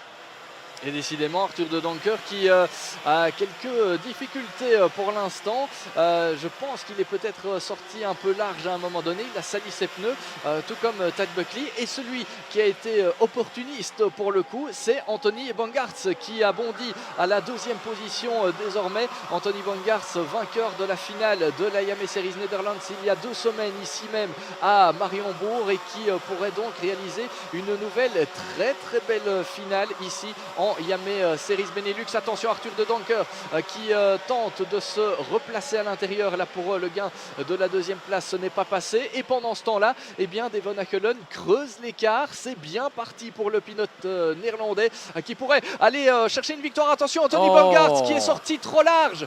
On a vu plusieurs pilotes se faire légèrement surprendre en allant un petit peu trop à l'extérieur. Anthony Bongarts, on venait de le dire, il pouvait faire une très belle opération dans cette finale X30 Junior, mais finalement je pense qu'il peut faire une croix sur ses envies de podium et sur son grand objectif de venir se classer dans le top 3. C'est dommage, sa course n'est pas terminée, mais il est sorti un peu trop large. C'est dommage. Pendant ce temps-là, Arthur de Donker se remet eh bien, à la poursuite de Devon Hackelen. Il reste 4 minutes au chronomètre et un tour. C'est donc parti pour le money time de cette finale. Arthur de Donker sera-t-il en mesure de revenir et d'attaquer Devon Hackelen? C'est la question qui se pose à 4 minutes de l'arrivée. Yeah, real shame there for Anthony Bongarts, which has just literally ripped potential victory out of the young Belgians' grasp, but Devon Hagelin still leading the way. Arthur de Donker in second. Jason Bralic, Tig Buckley and Quinton Van Leeuwen round out the top 5 places. We're heading into the final 3 minutes and 20 plus an additional lap of this X30 Junior A final, and there is still plenty that is undecided. If Bongarts can have a drama, anyone else at the sharp end of the field can also have their share of trials and tribulations. But it is still Devon Hagelin from the Netherlands. But there goes the Donker up the inside, nice and clean, but will he run wide out of turn 1? No, he doesn't. And Hagelin holds on and stays behind the 199, who leads us onto this lap.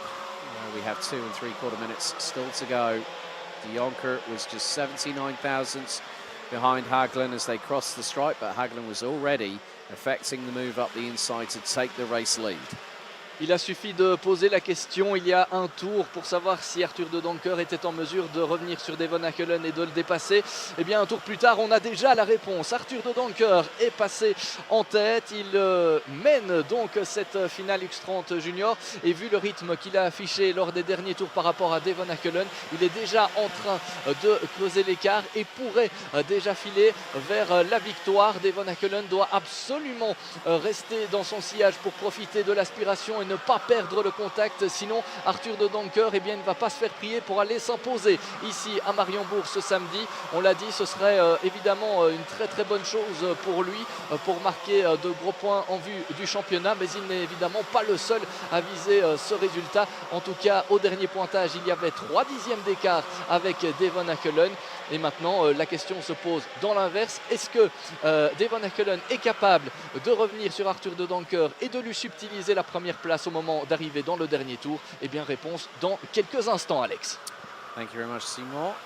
So Seymour will be making his way down to the interview area to catch up with our race winner in just a few moments' time, but we still have just over a minute and a quarter left to go on the timer here for the X30 Junior A final for the opening round out of 5.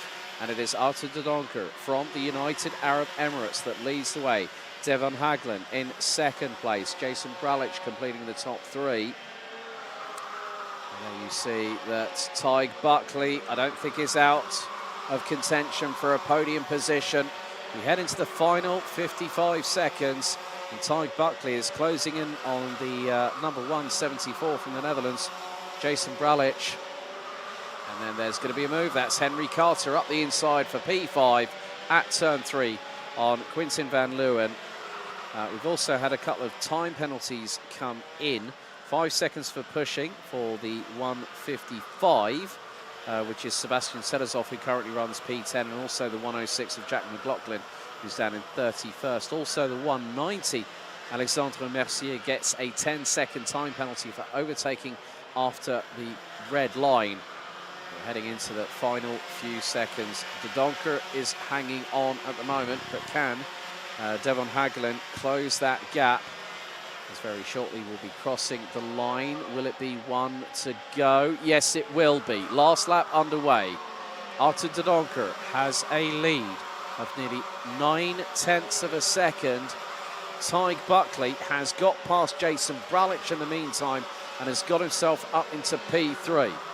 Now is going to try and see if there's an opportunity to go for second. Hackelen opens the door. They're going to go through turn 4. Buckley's going to go and thread the eye of the needle. Gets through. Buckley back up to second place through turn number 4 as they run through 5 and into Chemin de Fer at turn 6. But this has allowed Arthur de Doncker to claw away into the distance. And RSD Karting have got one driver at the front end of the field that's going to make it count at this point. One more corner remains after this. Blue flags in the air as Arthur de Doncker powers out to the final right-hander. Your winner, he's already started celebrating because he knows he's number 1. De Doncker wins the opener for X30 Junior, the A final here at Karting de Fagnes in Mariembourg by 1.3 seconds. Ahead of Tig Buckley with Devon Hackelen rounding out the top 3. And those are your top 3. Great bit of sportsmanship by the drivers as they now celebrate after what has been a very hotly contested X30 Junior competition in the opening round out of 5. There's your race winner, Arthur de Doncker, taking the win after 14 minutes plus 1 additional lap of racing here at Mariembourg. And he finishes ahead of Tig Buckley. Devon Hackelen in 3rd place, ahead of Jason Bralich with Henry Carter in 5th as we wait for the remainder of the results to come through. But there you go, Arthur de Doncker from the United Arab Emirates with RSD Karting, your winner for round 1 out of 5. That sets a little bit of a warning shot across the bow from the Emirati-based driver. And you can see some thumbs up from Timeo Riflat and a few others. And there's also the 148 just behind Senna Meunier, who was in the mix all the way through the weekend, but de Doncker takes victory in the opening round here at Mariembourg. So it's the Donker from Buckley and Hagelin. That is your top 3 in the X30 Junior A final.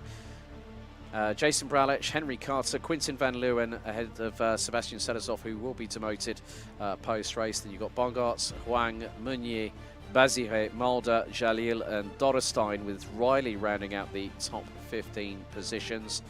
There are the rest of the results. 36 drivers, not everyone making it to the checkered. Antoine Duval finishing a lap down. Jorn Helder out with 13 laps to go, and Cesc Bidiser out on the opening lap. But Arthur de Donker is your winner of the opening round of this season in X30 Junior in the A final.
Now it's time for the X30 Junior B final. The remaining drivers that made it into the second half of this grid. Of course, the top 36 have just been out, and we've had our first winner of the season. Here's your grid for the B final for X30 Junior. Edouard Gauffoy will start on pole position. Jan Modders alongside on the front row. Arthur Goncalves will be on row 2. Alongside will be Lucas Metz. Xiao Chen-Chi will be on the inside of row 3. Niels Leloret will be alongside for company. Hughes Puquillon and Pepin Steiger will be on row 4, with Giel Hunting and Jori Brugman on row number 5, completing the top 10. Timothée Laoussine and Lorenzo Notarigo will round out row number 6. Jamie English and Mathis Landin will be on row 7. Behind them will be on row 8, Aurelio Giustinelli and Arthur Matagne. Lucas Pellizzari, the Luxembourger, will have Manuel Charbonnier from Belgium alongside on row 9, with Finland's Emi Epi-Makioro and Nathan Best from Belgium rounding up the top 20. Sverre Verlinden, Ben Gotts, Viggo Moons, Veikko Hanonen, Sjod de Vries, Kiana Joli Opthoff starting 26th. Maxime Linders due to start on 27th position ahead of Sacha Duquet, Lias Herbers-Doble, Maurice Vercreus, Mohamed El Bouzaki, Maxime Prudent has not started all weekend.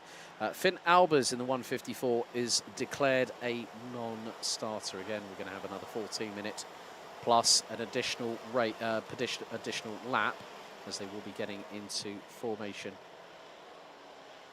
very, very shortly.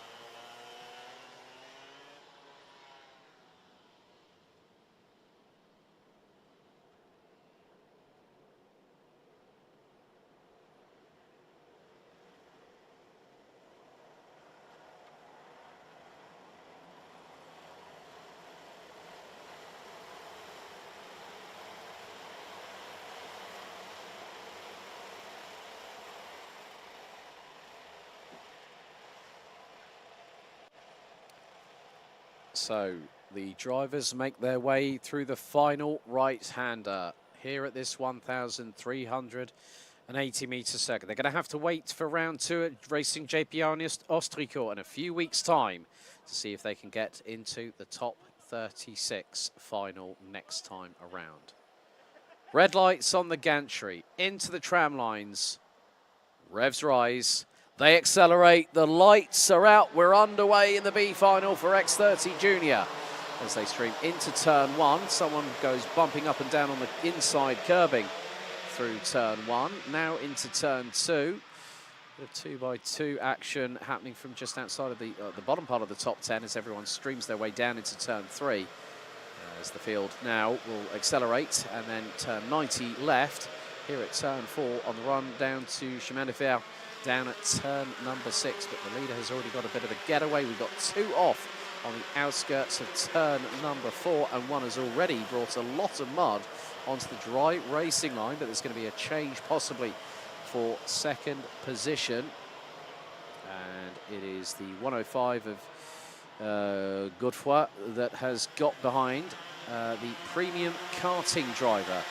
Xiao Chen-Ji in the 159, and they ran out the top 3 positions. So that says to me Goncalves has managed to get a bit of a breakaway as we come across the line to complete the opening lap. And Goncalves is leading the way. Godefroy in second, G in third. Now actually make that 4th, because it's Puquillon that might have just made the move and now goes up the inside of the 105 of Godefroy to get through for second place.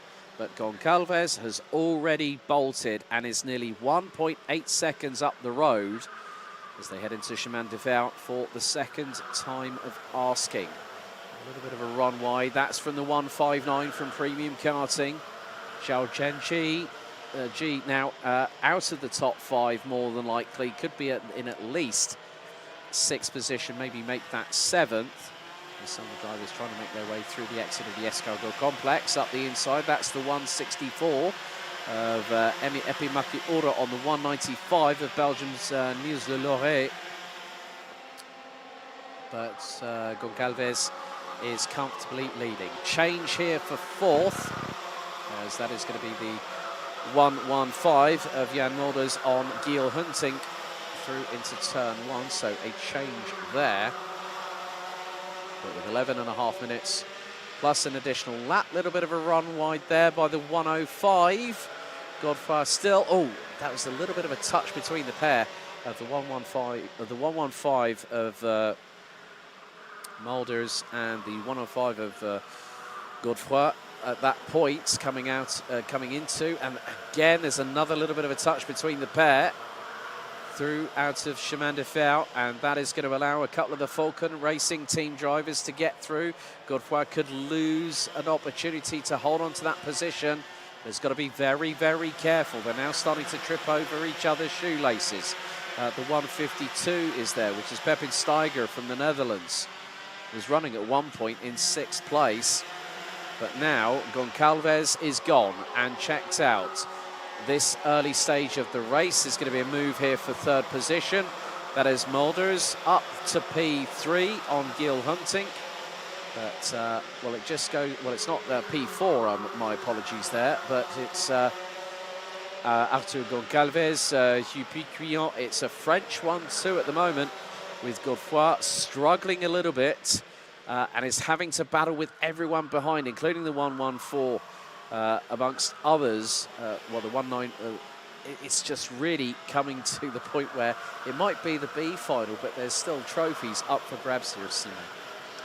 Oui, visiblement encore beaucoup de spectacles, hein, même s'il s'agit ici de la finale B, une bagarre pour la 3e position, visiblement avec Edouard Godefroy qui a encore été et qui est impliqué là dans un accrochage à la sortie de l'escargot. Ah, c'était la bagarre pour la 3e position là qui se jouait, et on a le numéro 115 également, c'est Jan Mulders. Il s'est lancé depuis la première ligne dans cette finale B, et pour ces deux pilotes qui s'est lancé d'ailleurs tous les deux depuis la première ligne sur la grille de départ, et eh bien c'est finalement terminé. Les espoirs de bons résultats dans cette finale B se sont envolés suite à un accrochage, alors que derrière c'est toujours très très impressionnant avec pas mal de pilotes qui tentent de s'emparer de cette fameuse de 3e position, pardon, avec devant eh bien toujours Goncalves et un autre pilote là qui est en 2e position, le numéro 191, c'est Hugues Piquillon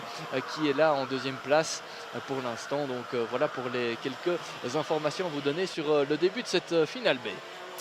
Yeah, coming up to just we've had over 5 minutes elapsed so far in this B final, and Goncalves is literally just pulling a gap every single time. The French driver crosses the line in the 176. Hughes Piquillon in 2nd, so it is at the moment a French 1-2. But could there be a change here? That is for 4th. And Jamie English, the Irish driver in the 135, gets Xiao Chen Ji alongside and past, and along with, that is the 195 of Niels Le Loret from Belgium that gets through. So Jamie English losing a couple of positions in the meantime, down to 6th. Emi Epimaki Oro, who didn't have a good run of luck in the heats, the Finnish driver, now up to P7 from 20th on the grid. Lorenzo Notarigo, Mathis Londen and Luxembourg's Lucas Belizzari at the moment round out the top 10. Still battles to be had, but Goncalves is away and clear by 3.5 seconds. Goncalves qui est toujours bien en tête et qui a désormais un avantage assez confortable dans cette finale B. Une finale B où on retrouve pas mal de rookies qui étaient l'année dernière dans la catégorie mini. Attention au dépassement là au niveau du premier virage. Superbe dépassement pour le gain là de la 4e position, avec le numéro 195 et Niels Le Loret qui est passé là, je pense, oui, avec son casque blanc reconnaissable à ses lignes de couleur. Voilà la 4e place qui revient maintenant à Niels Lelor et qui va tenter de revenir sur Hill Huntink, le pilote néerlandais qui est pour l'instant en 3e position. On rappelle que même dans cette finale B, c'est une finale de consolation certes, mais c'est aussi une finale où on marque quand même des points pour le championnat. Et pour ceux qui n'ont pas eu de réussite ce week-end, mais qui avaient quand même un rythme suffisant pour atteindre la finale A, et bien ce sera toujours des points de gagner pour la suite de la compétition. On le rappelle, beaucoup de rookies dans cette finale B, des rookies qui sont là pour aussi apprendre énormément avant d'aller viser des résultats meilleurs durant les prochaines manches de ce championnat Benelux de la Iame Series 2024. So the timer keeps on ticking away, and there on your screens, that's Gil Huntink versus Niels Lelor. Shao Chen Ji is not too far away, so the driver representing the UK with the premium karting team doing a pretty good job at the moment, holding on to that P5. But Jamie English has just been passed through Chemin de Fer by Mathis Landen in the 1.50, so Landen up 9 places from 15th on the grid and gets through on Jamie English for 6th position. A nice little overtake on the exit of Chemin de Fer. Battles happening behind, a quartet of them. Maki Uro, Giustinelli, Pellizzari and Notarigo. Line astern coming over the crest, and there's going to be another change as one of the Falcon karts, Gilles Hunting, loses out. That is now 3rd position for Belgium's Niels Lelor in the 195.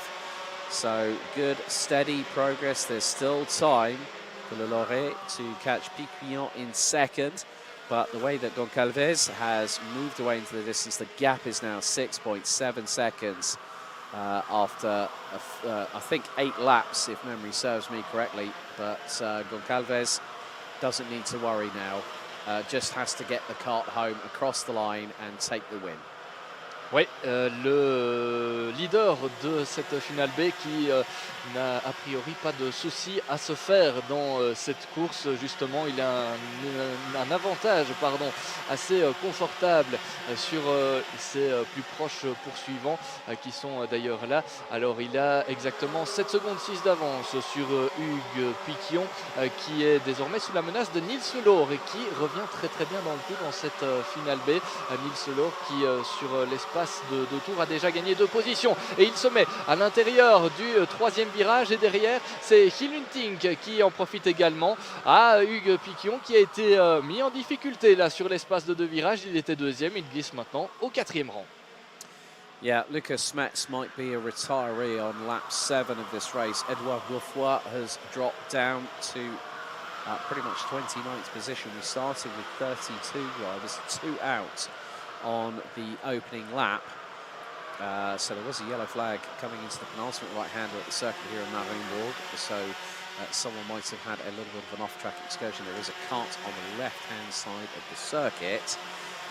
So we will wait to see what happens once we have an update, as it's 3.5 minutes still to go. Goncalves leads by 7.8 seconds. That gap is just opening up the whole time, and it was pretty much the best part of a second. There's a move up the inside. That is the change for 5th. Mathis Landen up the inside of Xiao Chen Ji, who's looking to possibly go for the move up the inside into turn 4. Is going to attempt it. Has to back out of it right at the last moment whilst mounting the curb with the left side tyres. Mathis Landen qui s'est intercalé là à l'intérieur de l'épingle du chemin de fer. Il y a quelques instants, il était d'ailleurs en bagarre pour la 5e position et là il est même passé 4e. Jolie manœuvre de dépassement de la part de Mathis Landen qui eh bien, remonte lui aussi dans la hiérarchie dans cette finale B. Mathis Landen qui eh bien, partait depuis quelle position sur la grille de départ? Il n'était en tout cas pas dans le top 5.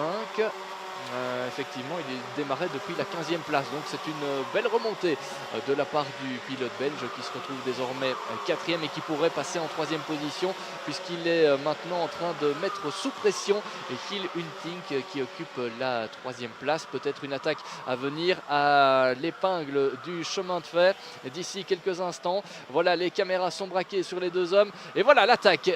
On l'avait senti venir. Mathis Landen passe en 3e position. 12 places gained by the Belgian, absolutely storming its way through the field, and now that is P3. But we are coming down to the last minute and 45 seconds, plus an additional lap of this X30 Junior B final. As Simon rightly said, there are still points in the championship on offer. You may not be happy that you haven't gotten into the A final, but you still have a final to compete in. Goncalves has a lead now, and it's dropped to just under 7 seconds. So News de Loré up 4 places, now is in P2. Gilles Hunting, Mathis Landen now doing a stellar job. That is 12 positions gained by the 150 with Zhao Chen-Ji completing the top 5. Pipion, Notarigo, English, Giustinelli, Pelizari rounds out the top 10. Pepin Steiger, Manuel Charbonnier. So Lucas Smets might have been that cart. That was on lap 7. We're now on to lap number 13. So it looks like Lucas Smets in the 122 that started on the outside of row 2 in 4th position. Ended up retiring in the B final, but we are fast ticking away down to 0. Il reste 2 tours dans cette finale B, quelques poignées de secondes et puis un tour supplémentaire qui devrait être effectué par l'ensemble des pilotes. Alors dans cette finale B, effectivement, on a un leader qui ne peut plus être inquiété. Il s'agit d'Arthur Gonçalves qui mène très largement cette course devant Nils Lelor et Mathis Landen. On rappelle le grand déçu de cette finale B, très certainement, c'est le poleman de cette finale, c'est Edouard Godefroy, le champion mini de l'année dernière. Il s'était imposé l'année dernière ici même à Mariembourg lors d'une dernière manche tout à fait exceptionnelle. Le voilà d'ailleurs à l'image si vous nous suivez sur le live streaming sur la chaîne YouTube de la Iame Series Benelux. On vous rappelle évidemment que si ce n'est pas encore fait, vous pouvez vous inscrire et vous abonner à cette chaîne pour suivre l'ensemble des courses sur les médias sociaux, avec chaque fois de très très belles courses à vivre en live vidéo et commenter en 2 langues cette année, c'est quand même pas mal. Allez, dernier tour pour Arthur Gonçalves qui gère son avance, elle diminue un tout petit peu mais pas de quoi l'inquiéter. Et donc pour revenir à Edouard Godefroy, ben oui, il s'est accroché en début de course alors qu'il était en bagarre pour la 3e position et on le voit ici laisser passer ses adversaires car ils lui prennent un tour. Autre déçu de cette finale B, c'est Jan Mulders qui s'est lancé là aussi depuis la première ligne et qui malheureusement n'a pas pu défendre ses chances de bons résultats jusqu'au bout suite à cet accrochage en début de course. So it's going to be a win from the inside of row 2. It's going to be the win in the B final in X30 Junior. Arthur Goncalves from France wins the race after an exciting 14-minute plus an additional lap race ahead of News Le Loré by 4.9 seconds at the checkered flag. Mathis Landen rounds out the top 3 for Belgium in the 150. And also picked up the fastest lap of the race. Then we've got Gilles Hunting in the number 194 representing the Netherlands, and from the United Kingdom, Zhao Chen-Ji in the 159 premium karting entry. Lorenzo Notarigo up 6 places from 12th to finish P6, ahead of Hughes Piquignon, Pepin Steiger, and then we've got Lucas Pelizari and Aurelio Giustinelli rounding out the top 10. But there is your B final winner for X30 Junior, which is Arthur Goncalves from France, who will be the first one to go on the weighbridge. I'm sure that the team and the mechanic will be down there ready to celebrate a victory. Despite it being a B final, is still a win. There's going to be a little bit of a clear-up operation in progress. But folks, in about 15 minutes' time, you're going to see a couple of finals. But there are your results. So Goncalves, Le Loret, London, Hunting, G, Notherigo, Piquillon, Steiger, Pellizzari, Giustinelli running out the top 10. Matagne, Charbonnier, Duquet, Gotts, English, Mulders, El Bouzaki, Best rounding out the top 18 positions. Emi Epimaki Oro from Finland and Viggo Moons ran at the top 20. And we have Sverre Verlinden, Sjød de Vries, Lias Ebersdogle, Maurice Verkreuz, Veikko Hannanen, Timothée Laoussine, Edouard Gourfoy, unfortunately finishing 27th ahead of Jori Brugman, with Kiana Yoli Optov finishing on retiring on lap 13. Lucas Metz on lap 7 with Maxime Linders and Maxime Prudent out on the opening lap. Finn Albers, a non-starter.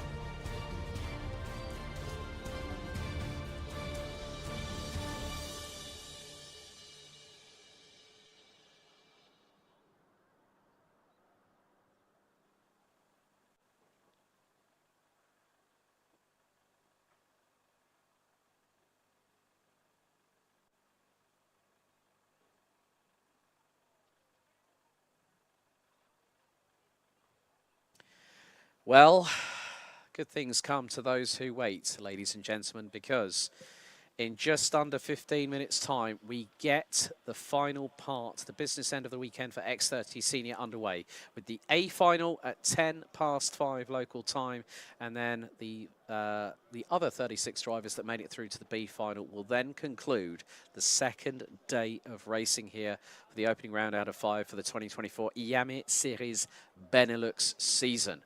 Don't go away. Myself and Simon will be very much back in the commentary box to talk you through all the action. Mesdames et messieurs, on vous donne rendez-vous pour la phase finale de cette deuxième journée de l'Iame Series Benelux ici sur le karting des Fagnes de Mariembourg. Ça passera par deux finales. Une finale A en X30 Senior, ce sera sur le coup de 17h10. Et puis la finale B, la finale de consolation à partir de 17h35. Soyez au rendez-vous. On vous attend nombreux sur le karting des Fagnes, mais aussi en live streaming sur cette chaîne YouTube de la Iame Series Benelux. 17h10 pour la finale A de la catégorie X30 Senior, 17h35 pour la finale B. À tout à l'heure.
C'est très certainement le moment que beaucoup attendaient avec impatience. La finale A de la catégorie X30 Senior, c'est la catégorie reine de cette Iame Series Benelux parce qu'on y retrouve les pilotes les plus expérimentés de cette compétition, en tout cas les pilotes qui ont encore des espoirs de briller un peu plus tard dans le sport automobile et pourquoi pas dans le karting. On avait vu notamment l'année dernière un certain Eli Goldschmidt s'imposer pour la 4e année consécutive et ce pilote belge pour l'instant eh bien, il est tout simplement pilote officiel pour une usine. Voilà qui peut donner des idées à ces pilotes qui ont rejoint cet après-midi la finale A de cette catégorie X30 Senior. On découvre ensemble la grille de départ de cette finale avec Sam Balota en première position avec à ses côtés Alessandro Tudisca. Une première ligne qui s'annonce totalement explosive. Deuxième ligne pour Enki Kaltoren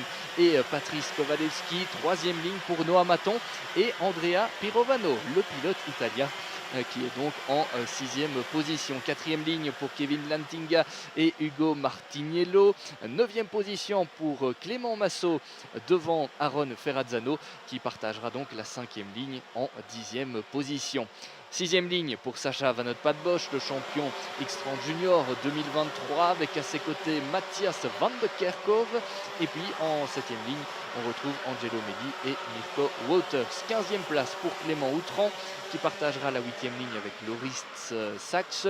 Derrière eux, on retrouvera Dan Steinman et Lucas Orsica. Marcus Glum occupe la 19e place sur la grille de départ avec à ses côtés Delano Wellens. 21e position pour Tristan Krohn devant Lars Venning qui partagera la 11e ligne de cette grille de départ en 22e position. Gilles Renmans 23e, Kioli 24e, 25e position pour Eden Spanswick, l'un des rookies de ce peloton. Il aura à ses côtés Sem van der Heyden. Raphaël Santocono est 27e sur cette grille de départ avec à ses côtés Connor Grant. 15e ligne pour Bo Heymans avec CJ Bennett à ses côtés.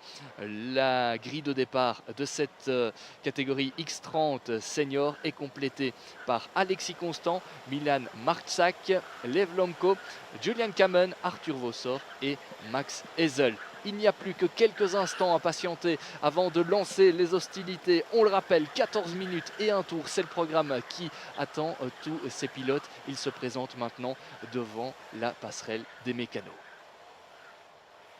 Dernier moment de tension avant de lâcher l'adrénaline. D'ici quelques instants, les pilotes qui vont se présenter devant le starter. Chaque pilote dans un couloir bien précis, ligne intérieure où on a toujours un petit peu l'avantage, ligne extérieure où on a un peu le désavantage.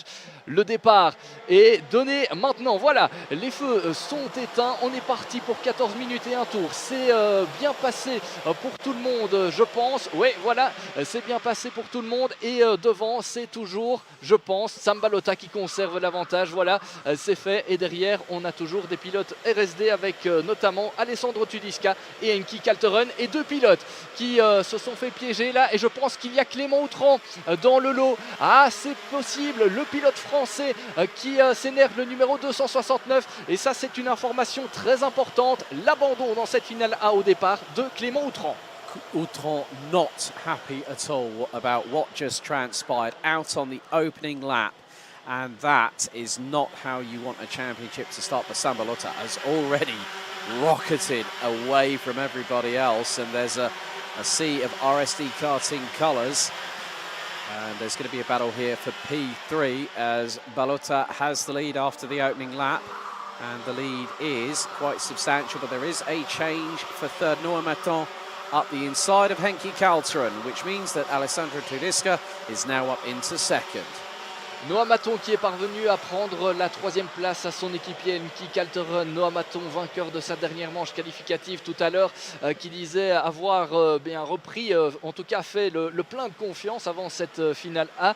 Il démarrait sur la grille de départ 5e, c'était une bonne position en vue d'un bon résultat ici en finale, alors que derrière on a aussi une bagarre avec, je pense, là, c'est l'Italien Andrea Pirovano qui a dû céder une position à Kevin Lantinga qui revient donc dans la bagarre pour la 4e place avec encore Noah Maton ici. Ah, c'est Noah Maton, il s'est fait repasser par Enki Kalteren. On voit que ça change dans tous les sens dans cette finale déjà. Lucas Hodosico was the other party involved in that incident with Clément Outron, which meant that both of them were out on the opening lap of this A final. And there is a move up the inside. Noah Maton losing to the 296 of Kevin Lantinga from the Netherlands. And they've got right behind them, looks to be the 307 on the TB kart chassis. That's Andrea Pirovano from Italy, and he's trying to close on in as they head through into the 90 left at turn 4. Great to see the grandstands completely full to bursting as everyone is watching the action unfold before their very eyes. Et pendant qu'on se bagarre pour les places dans le top 5 et même ailleurs, hein, puisque ici à l'épingle du chemin de fer, on a encore des dépassements qui se produisent dans tous les sens. Et bien devant, Sam Balota, lui, il ne se pose pas de questions. Il continue de creuser l'écart par rapport à Alessandro Tudisca qui le suit à maintenant plus de 2 secondes. Et là, encore une très grosse bagarre avec Hugo Martiniello là, qui est mis en difficulté et qui vient de perdre 2, voire 3 positions encore dans le dernier virage. Les temps sont durs pour celui qui avait réalisé le meilleur chrono des qualifications. C'était hier en après-midi.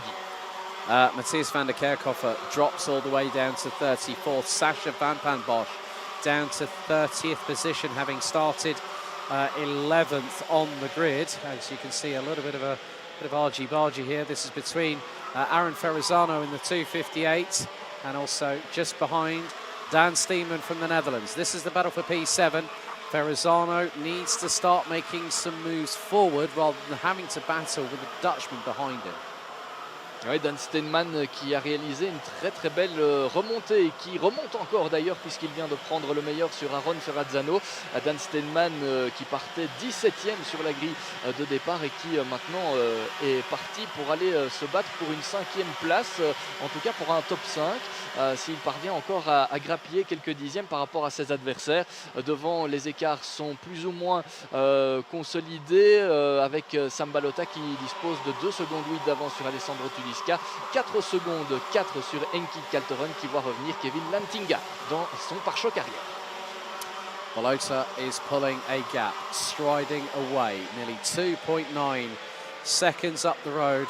Balota and Tudisca had been battling away in the heats, but now this is where it really counts to get the maximum score of championship points coming out of this round and heading into the second round out of 5, where we will be heading over the border to France to Racing Kart JPR in Austriacourt in just a few weeks to continue the road to Valencia for the IWF 2024. Oh, there's one of the victory lane karts out, and that is the 236, I believe, which is the case. C'est Matthias van der Kerkhoff, ça. Oh, his weekend's just gone from great to really bad. Went straight on, and he knew that was it, game over.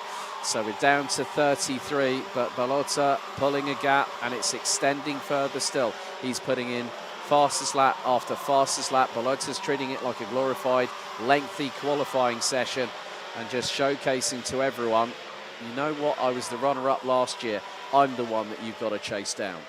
Matthias van der Kerkhoff qui fera partie des déçus de cette finale A. C'est l'abandon pour celui qui avait notamment réalisé un très bon chrono hier lors des qualifications. Il était bien dans le coup ce week-end. Il partait depuis la 12e position, 12e place après des manches qualificatives très disputées. Évidemment, ce n'était pas un mauvais résultat dans l'absolu, mais c'est finalement l'abandon pour Matthias van der Kerkhoff. Derrière, devant plutôt, ça se bagarre pour notamment la 6e position avec Aaron Ferrazzano qui a pris le meilleur sur Andrea Pirovano, et quelques instants avant, c'est Dan Steinman qui avait pris cette 6e position au pilote italien. Donc belle remontée de la part de Dan Steinman, ça c'est une certitude.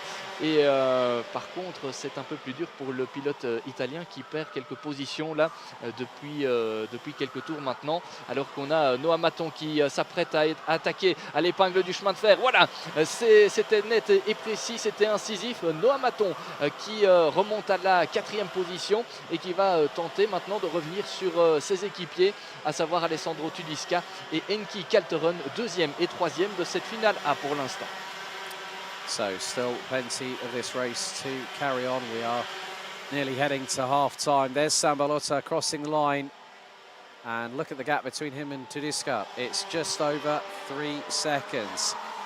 But there is still an opportunity for Tudiska to close that gap. But with the pace that Balota is setting, it's no surprise at all that Balota is on an absolute mission. You said earlier on this weekend, Balota spoke to you and said, I'm going to be the top driver in this class, and is proving it time and time again. 3 race wins in the qualifying heats today, and the final, it is just a case of Balota at the front of the field, gets the start he wants, runs his own race, and then worries if someone tries to catch him when he sees them right behind him. Sambalota qui confirme ses bons résultats obtenus plus tôt dans la journée. 3 victoires en manche qualificative et une finale qui est pour l'instant rondement menée de la part de l'Anversois qui dispose d'une avance confortable par rapport aux pilotes RSD Alessandro Tudiska, Enki Kalteren et Noah Maton. Alors en parlant de Enki Kalteren et Noah Maton est désormais juste derrière le pilote néerlandais. C'est une bagarre qui s'annonce pour le gain de la 3e position. Ce serait évidemment bien pour ces 2 pilotes de monter sur le podium pour confirmer qu'ils font partie des favoris de cette série, mais il y aura évidemment un déçu à l'issue de cette finale parce que des places sur le podium, il n'y en a que 3. Et d'ailleurs en parlant de Sambalota qui confirme ses bons résultats, on le disait, on l'a eu à l'interview tout à l'heure, et son message c'est que ce soit ici à Mariembourg ou pour l'ensemble de la saison, un seul objectif, la première place. Exactly, out there to win and put everything on the line, and the results speak for themselves. It's been Sambalota Day here in Mariembourg here on Saturday, even with the very difficult weather conditions, but we are on a dry track. Drivers are at full throttle, full racing speed as Normaton closes in on his Dutch teammate at RSD, Enki Kalteren. They come through out of turn number 2. When will Noah Maton decide to go for the move? Well, they've got to watch out because they've got Dan Steeman not too far behind in the 3:46. Kevin Latinga rounds out the top 6. And then, of course, Aaron Ferrazzano is also trying to close on in. There's Maton up the inside of Chemin de Fer, through on Henki Kalteren. Maton up to 3rd. L'attaque se faisait attendre et elle est désormais actée, cette attaque de Noah Maton sur Enki Kalteren. Il est passé à l'épingle du chemin de fer, c'était un dépassement assez net de la part de Noah Maton. Enki Kalteren qui n'a pas pris non plus le risque de resserrer et de fermer la porte à son équipier pour éviter aussi de perdre du temps, car derrière Dan Steinman est toujours là, pressant à la 5e position, et il pourrait tenter de passer à la 4e place. C'est la bagarre qui nous occupe pour l'instant, car devant eh bien, on a des écarts assez considérables entre le premier et le 2e. Et voilà Dan Steinman qui est passé devant Enki Kalteren. Enki Kalteren qui était bien parti pour viser un podium et qui glisse maintenant au 5e rang. Le Néerlandais va-t-il pouvoir attaquer et répliquer par rapport à son compatriote? Ce n'est pas sûr du tout. Dan Steinman qui eh bien, pourra se féliciter ce soir, car il a réalisé une superbe remontée déjà. Il partait 17e, on le rappelle, et maintenant il pourrait même aller chercher une place pour le podium. Ce serait un fantastique résultat et une superbe remontée de la part du Néerlandais qui s'était déjà imposé ici à Mariembourg lors de la manche d'ouverture. C'était il y a 2 ans, je pense, si mes souvenirs sont bons. C'était en 2022. Yeah, Dan Steeman not that far away from getting past Noah Maton for that 3rd position. The final step on the podium for the A final here today at Karting de Fagnes, and it is 5 drivers. So you've got Steeman, Kalteren, Lantinga, Ferrazzano also at the back end of that train as they come through into turn 5 on the short run down to Chemin de Fer, and up the inside there is Steeman, and there also goes through Kalteren, and that means that through Chemin de Fer, Noah Maton loses 2 places, drops from 3rd to 5th. Oui, dans cette bagarre pour le podium, ou en tout cas pour la 4e position là. Non, c'est même pour le podium. Et oui, effectivement, vous le disiez Alex il y a quelques instants, bagarre pour le podium, et Dan Steinman qui est passé devant Noah Maton. Noah Maton qui a perdu encore une position. par rapport à Enki Kalteren qui est repassé devant. Et dans cette bagarre pour le top 3, on retrouve aussi Kevin Lantinga et Aaron Ferrazzano qui sont en position d'attente. Là, surtout dans le chef d'Aaron Ferrazzano, il pourrait profiter, pourquoi pas, de toutes ces bagarres. Alors, on a encore un dépassement là avec Kevin Lantinga et Noah Maton. Noah Maton qui se place à l'intérieur et Aaron Ferrazzano, on l'a dit, qui pouvait éventuellement profiter de cette bagarre. C'est chose faite. Aaron Ferrazzano qui pourrait passer au niveau de l'épingle du chemin de fer. C'était très joli. Superbe dépassement de la part d'Aaron Ferrazzano. Depuis le début du week-end, il attend souvent le bon moment. Le pilote belge, celui qui était champion X30 Junior en 2022. Et après une année d'apprentissage l'année dernière, il prouve qu'il a pris de l'expérience, Aaron Ferrazzano. C'était une magnifique manœuvre de dépassement là au niveau de l'épingle du chemin de fer. Et maintenant, il va falloir revenir sur ces deux hommes-là, Dan Steinman et Enki Kalteren, pour tenter de prendre une place sur le podium. Ce sera difficile parce que l'écart est déjà très important. Il y a près de 2 secondes entre le pilote qui est 4e et Aaron Ferrazzano devant Sam Balota. Lui, il se balade ici à Mariembourg ce week-end. Il a 3 secondes 6 d'avance sur Alessandro Tudisca et il se dirige donc vers la première victoire de cette saison dans la Iame Series Benelux 2024. Beautiful move from Aaron Ferrazzano on the brakes, sideways, through Chemin de Fer, makes the move stick, and then just goes, there we are, that's proof in the pudding. But it is still going to be a battle for the final step on the rostrum between Dan Steinman and Henki Kalteren, the two Dutchmen, in 2 respective awnings here at the paddock here at the Iame Series Benelux. But we are heading into the final few moments, the last 50 seconds or so, as Sam Balota will cross the line, and his lead is there's a bit of a tussle as Steinman loses out to Kalteren through turn number 1. So Henki Kalteren takes 3rd place as we count down the seconds in this X30 Senior A final. Sam Balota, today has been his day. Absolutely untouchable. Has dominated all the way through, especially with the first heat in difficult conditions, winning by 12.3 seconds. And he's well ahead of Alessandro Tudisca in 2nd position. But it's the fight for the final step on the rostrum. The timer has now expired, and Sam Balota crosses the line to start the final lap of the A final for X30 Senior. And the lead is big, but then you see the battle between Kalteren and Steinman as they were heading down in towards turns 1 and 2. Kalteren still holds on to it. Balota now making his way through into turn number 4. As there we go, another change once again. Kalteren still ahead at the minute.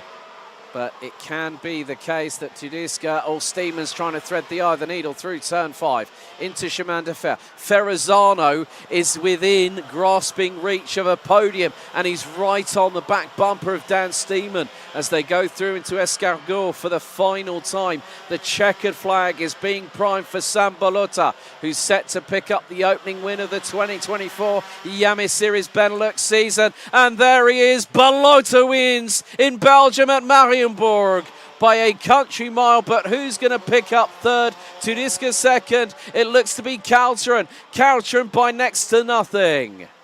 Kalteren takes P3 ahead of Steinman, but look at the jubilation. Sam Balota victorious in dominant fashion here on Saturday. The dream racing driver now can soak it all in. He said to Simon earlier on in an interview today, and he said, I'm going to be number 1 here in Mariembourg. And he proved it without without a shadow of a doubt. Balota wins, Tudisca 2nd, 3rd it goes to the Netherlands, and Henki Kalteren with Dan Steinman missing out by less than a 1/10 of a second. It's very much deserved what Balota has just achieved.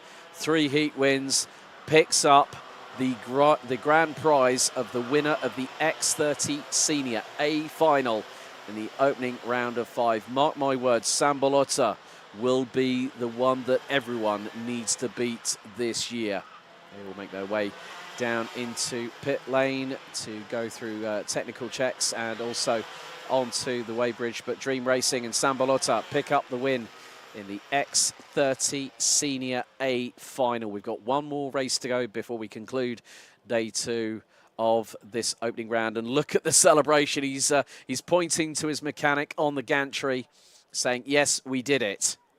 So Balota wins ahead of Tudiska, Caltran, Steenman, Ferrazano.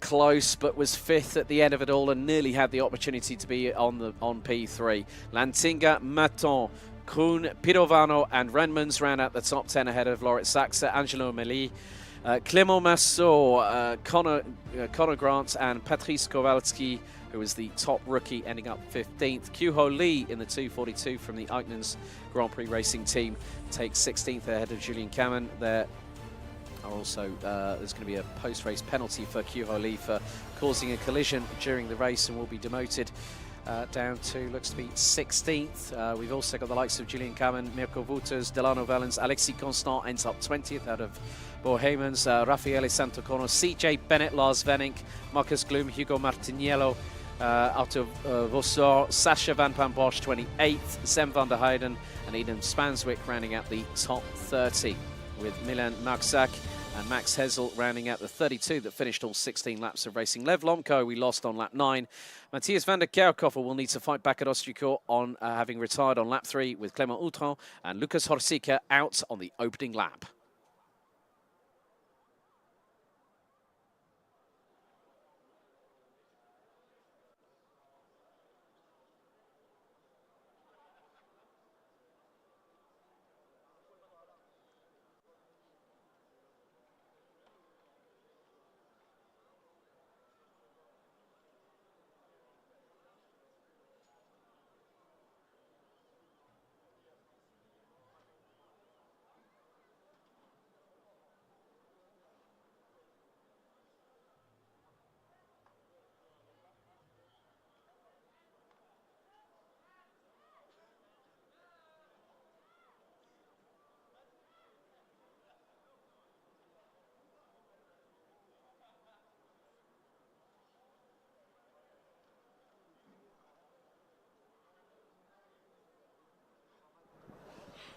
Et voilà, on est avec le premier vainqueur de cette saison dans la Iame Series Benelux 2024 dans la catégorie X30 Senior.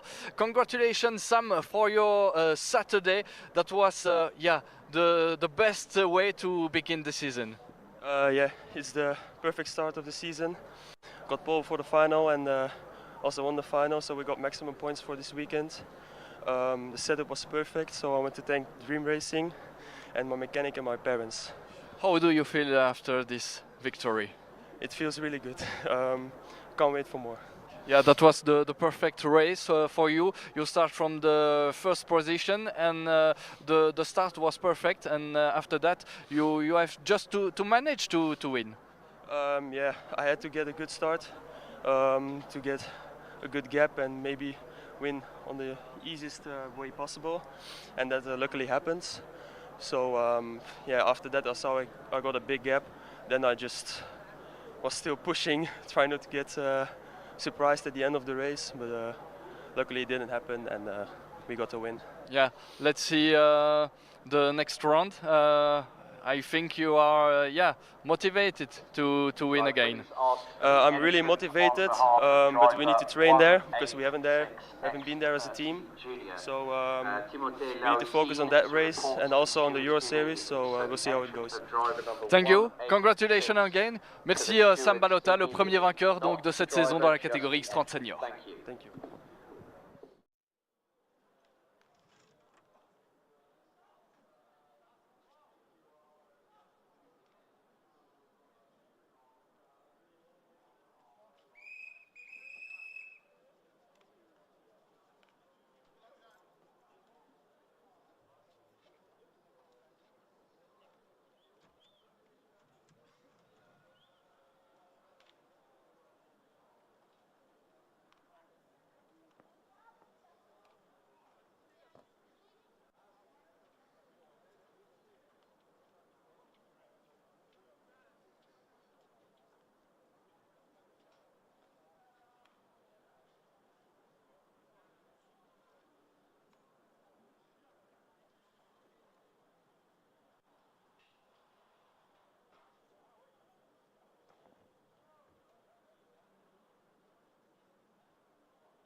Well, let's get things underway with the final race for X30 Senior, the opening round of the Iame Series Benelux season here in 2024. It's the B final. Let's have a look at the starting grid. François Delati and Thibaut Gillard will be alongside on the front row. Row 2, it's the UK and France with Jack Nettleship and Yves Prouvost. Nico Vos and Casper Norman from the Netherlands and Denmark round out row 3, and it's an all-Belgian row 4 with Tyrone Kinard and Raphael Dahl. Rhys Newburn and Tobias Norman from the UK and Denmark round out the top 10 ahead of Jules Van Hul.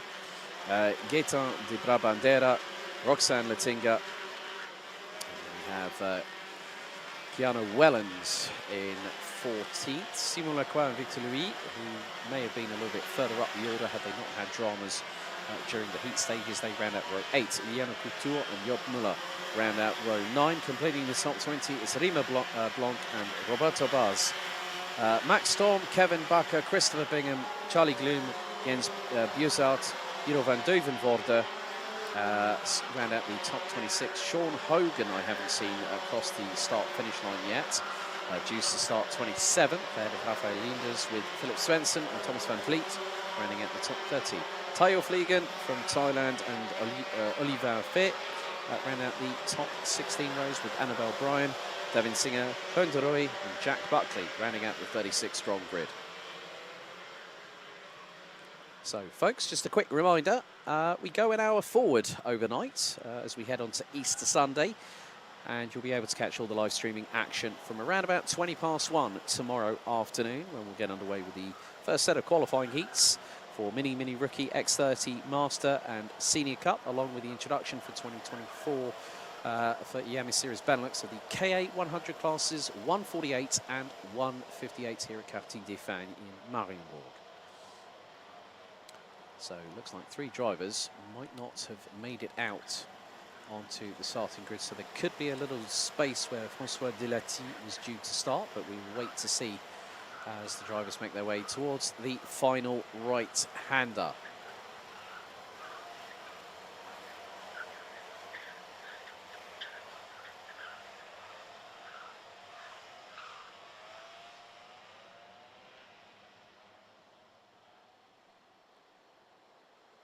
So the drivers now enter into the tram lines for the final race of X30 Senior for this opening round out of 5. Revs rise, lights are on, lights are out, we're underway. And it's going to be a call. Well, I'm not too sure who got through. It might have been possibly Prouvost that got through, threaded the eye of the needle through into the first corner and took the race lead. Looks to be Jack Nettleship in second position on the TB carts as they are coming through into turn 3 for the opening time. One has just been caught out compromised and has caused a little bit of a drama behind through the mid part of turn number 3 as they head towards Chemin de Fer. There are carts all over the place a little bit further back at turn 3. As the first few seconds tick away here in this final race for X30 Senior, the B final. And then they will have to wait until the second round of the championship season as the drivers make their way through into the double right-hander. We will find out who will be leading, but it is Jack Nettleship in second, closing in on the race leader after the opening lap. Nettleship goes for the race lead and gets it through at turn number 1. So Nettleship from the United Kingdom through ahead of the, looks to be, I'll catch the number, it is the 306, that is Francis Prouvost.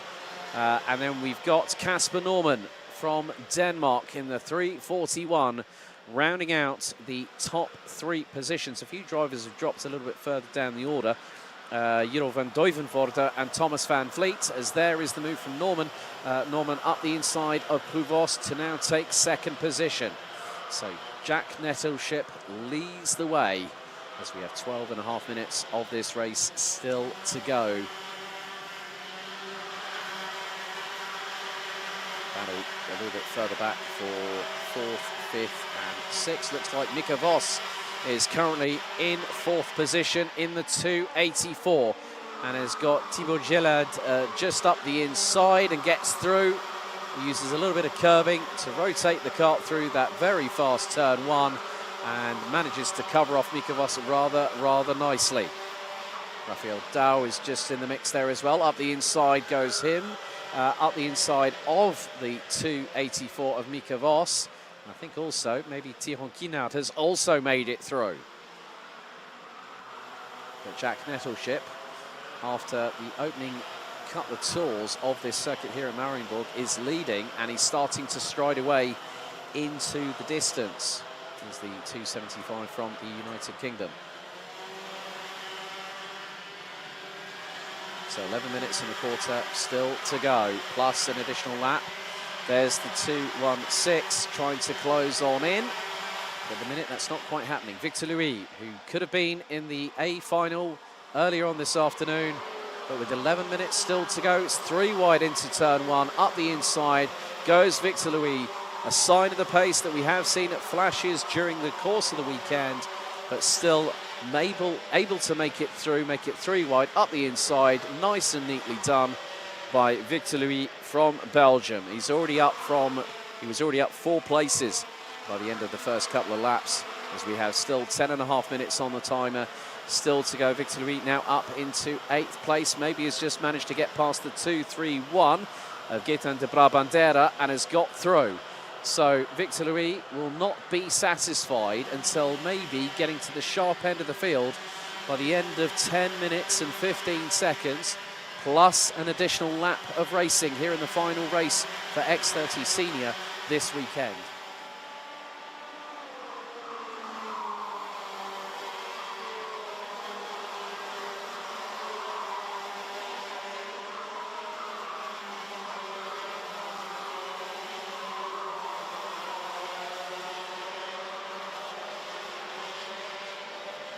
So 9 minutes and 48 seconds still to go. Victor Louis is on a charge, on a mission right now. And those in front better watch what's happening behind them. There's the top 3. So it's Jack Nettleship versus Casper Norman from Denmark and Ile Prouveau from France. So that's your top 3 at the moment. Tyrone Kinaert rounds out the top 4 ahead of Rafael Dow. Victor Louis has also, last time around, set the fastest lap of the race, a 56.207. And is gaining. Could the Belgian driver manage to get through and try and get past? So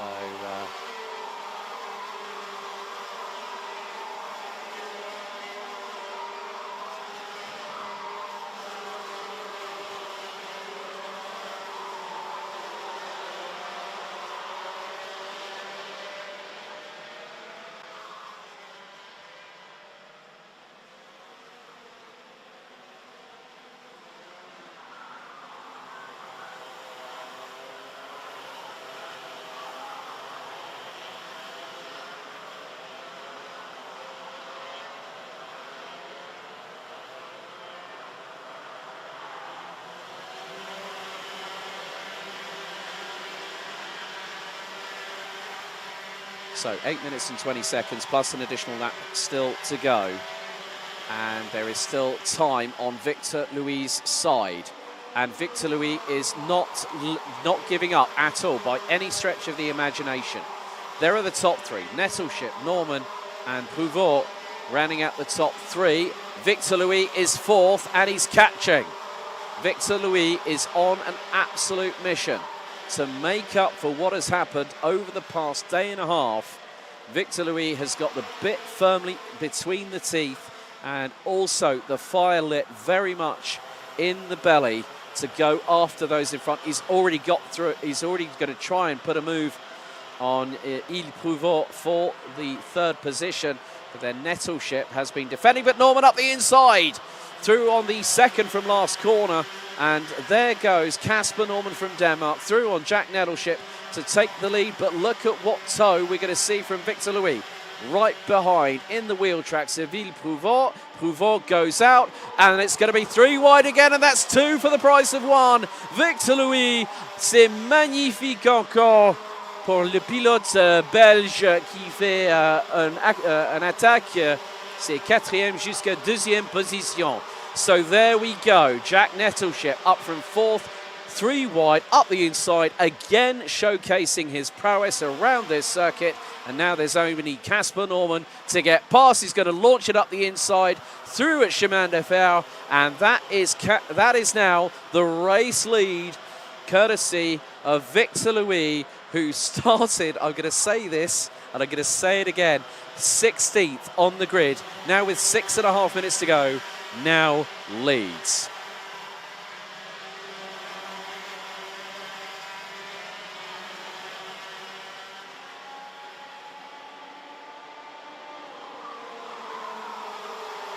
So 6.25 minutes remaining, and Victor Louis has sprung from 16th on the grid and is now in the race lead. Exactly what the doctor ordered for the Belgian driver. But Casper Norman is not that far behind, about 2.5 tenths of a second or so.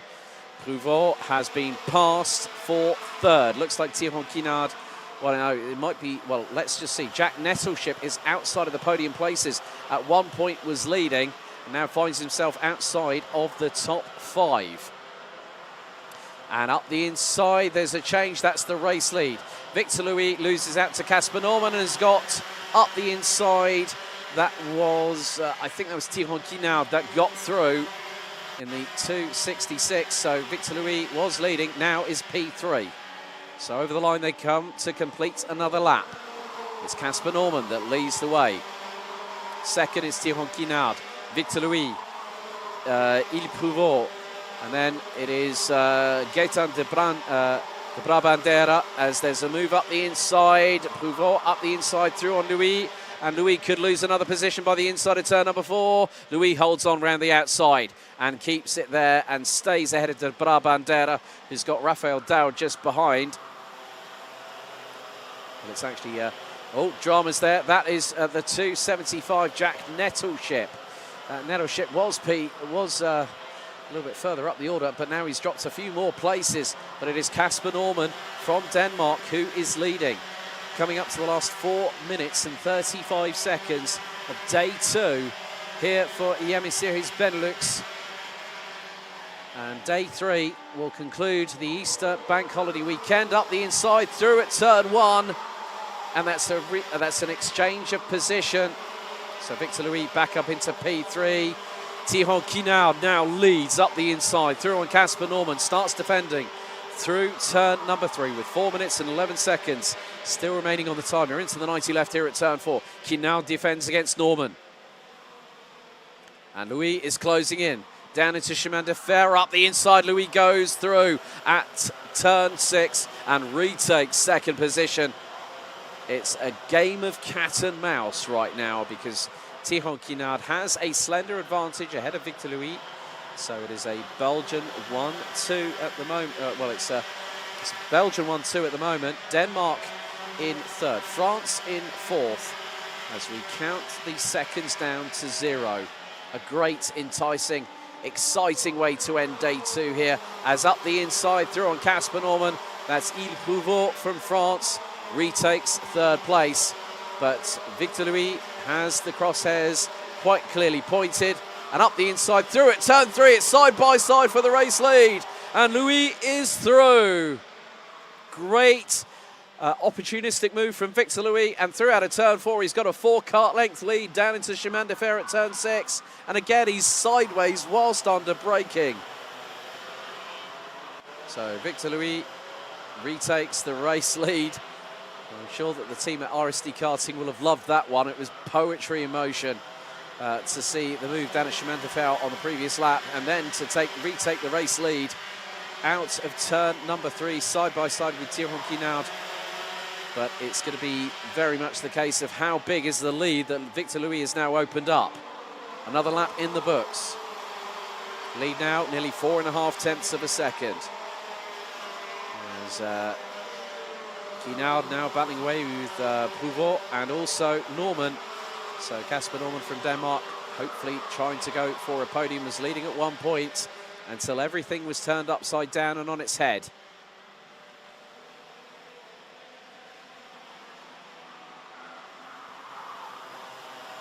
So Victor Louis leads with just over 2 minutes to go. Thierry Quinard leading just behind in a Belgian 1-2. Il Prouveau rounding out the top 3 for France. Casper Norman in 4th. Raphael Daou now ahead of Gaetan de Brabandera. Tobias Norman also in the top 10. 7th place ahead of Roxane Latinga, Thibaut Gilad and Rhys Newburn from the UK round out the top 10. And the laps are counting down, so is the clock.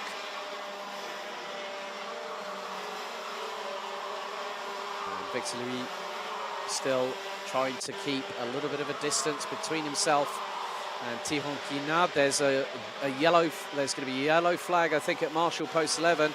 There is a green flag waving at Marshall Post 12.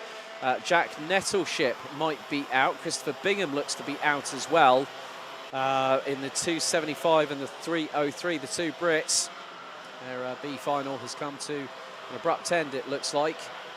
So 31 drivers still circulating. Victor Louis' lead was nearly 5.5 tenths of a second after what was pretty much 13 laps. We're on lap number 14 of this B final for X30 Senior. Victor Louis still leads. 41 seconds on the timer remains as we have a little bit of a 2 and 8 coming through into turn 1. We are on to the penultimate lap of this race and also of the race day here for day 2 out of 3. Move up the inside through turn 3. That was on the 3.53 of Tobias Norman. Roxane Lantinga getting through from the Netherlands and gets up another position. That's 6 for Roxane Lantinga in the 3.57, now up into 7th place. But next time around, it'll be the last lap of day 2.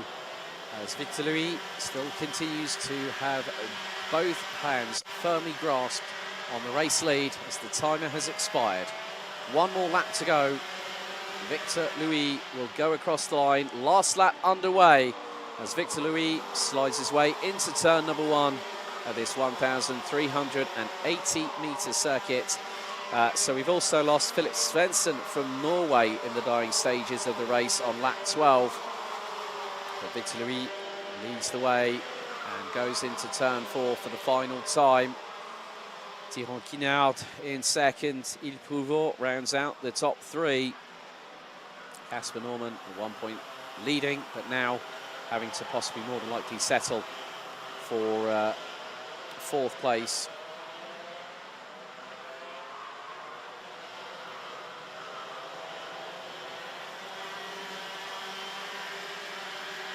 But when it was all said and done, the dust is going to settle ahead of tomorrow.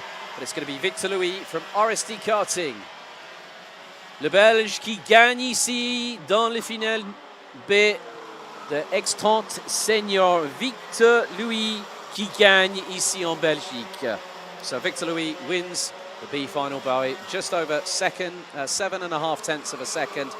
And it was a Belgian 1-2. Thierry Quinard taking second ahead of Il Prouveau from France in 3rd. Casper Norman has to basically settle for 4th place. Gaetan de Brabandera takes 5th, having started 12th ahead of Raphael Daou, Roxane Lantinga, Tobias Norman, Thibaut Gilad and Simon Lacroix round out the top 10. There is your race winner making his way down, just letting everyone go past, including Tayo Fliegen from Thailand. So Louis wins the race. From 11th down, we go to Rhys Newburn, Jules Van Huel, Koen de Roy, Ilano Couture and Annabelle Bryan rounding out the top 15. Mika Vos, Roberto Bas, Keanu Valens, Charlie Gloom and Raphael Linders rounding out the top 20. Job Muller, Jens Bersert rounds out 21st and 22nd respectively ahead of Riemer Blanc. Max Storm, Kevin Bakker, Davin Singer, Jiro van Duivenvoorde, Thomas Van Vliet, Tayo Vliegen and Oliver Fay rounds out the 30 that completed the that finished the race. Philip Svensson, Jack Nettleship, Christopher Bingham, unfortunately out on laps 12 and 11 respectively. Also Francois Delati, Sean Hogan and Jack Buckley unfortunately retiring from the race. But there is the winner at the back end of the field into pit lane. It's Victor Louis that wins the B final for X30 Senior.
So that's day 2 of the opening round of the Iame Series Benelux Iame Series Benelux season in the books here at Karting de Fagnes International Raceway at Mariembourg. So that is the end of X30 Senior and X30 Junior. We will see them in a few weeks' time at Racing Kart JPR at Ostricourt for the second round out of 5. Tomorrow morning, tomorrow morning we will get underway with Mini Rookie, X30 Master, Senior Cup, and the introduction of KA100 here at Karting de Fagnes. The live stream will start at 1:20 p.m. local time, but we're going to be going an hour forwards because daylight savings time kicks in overnight. So unfortunately, an hour less sleep for everybody, including us here in the paddock. But of course, the live stream se recommence à demain à 13h10, 13h20 sur la chaîne d'Iame Series Benelux. À demain, avec tous les pilotes mini rookie, X30 Master, Senior Cup et le nouveau classe ici par Iame Series Benelux pour 2024 KA100 avec des deux classements dans KA100. So on behalf of Simon Mirguet, my name has been Alex Goldschmidt. Thank you so much for joining us all the way through the day.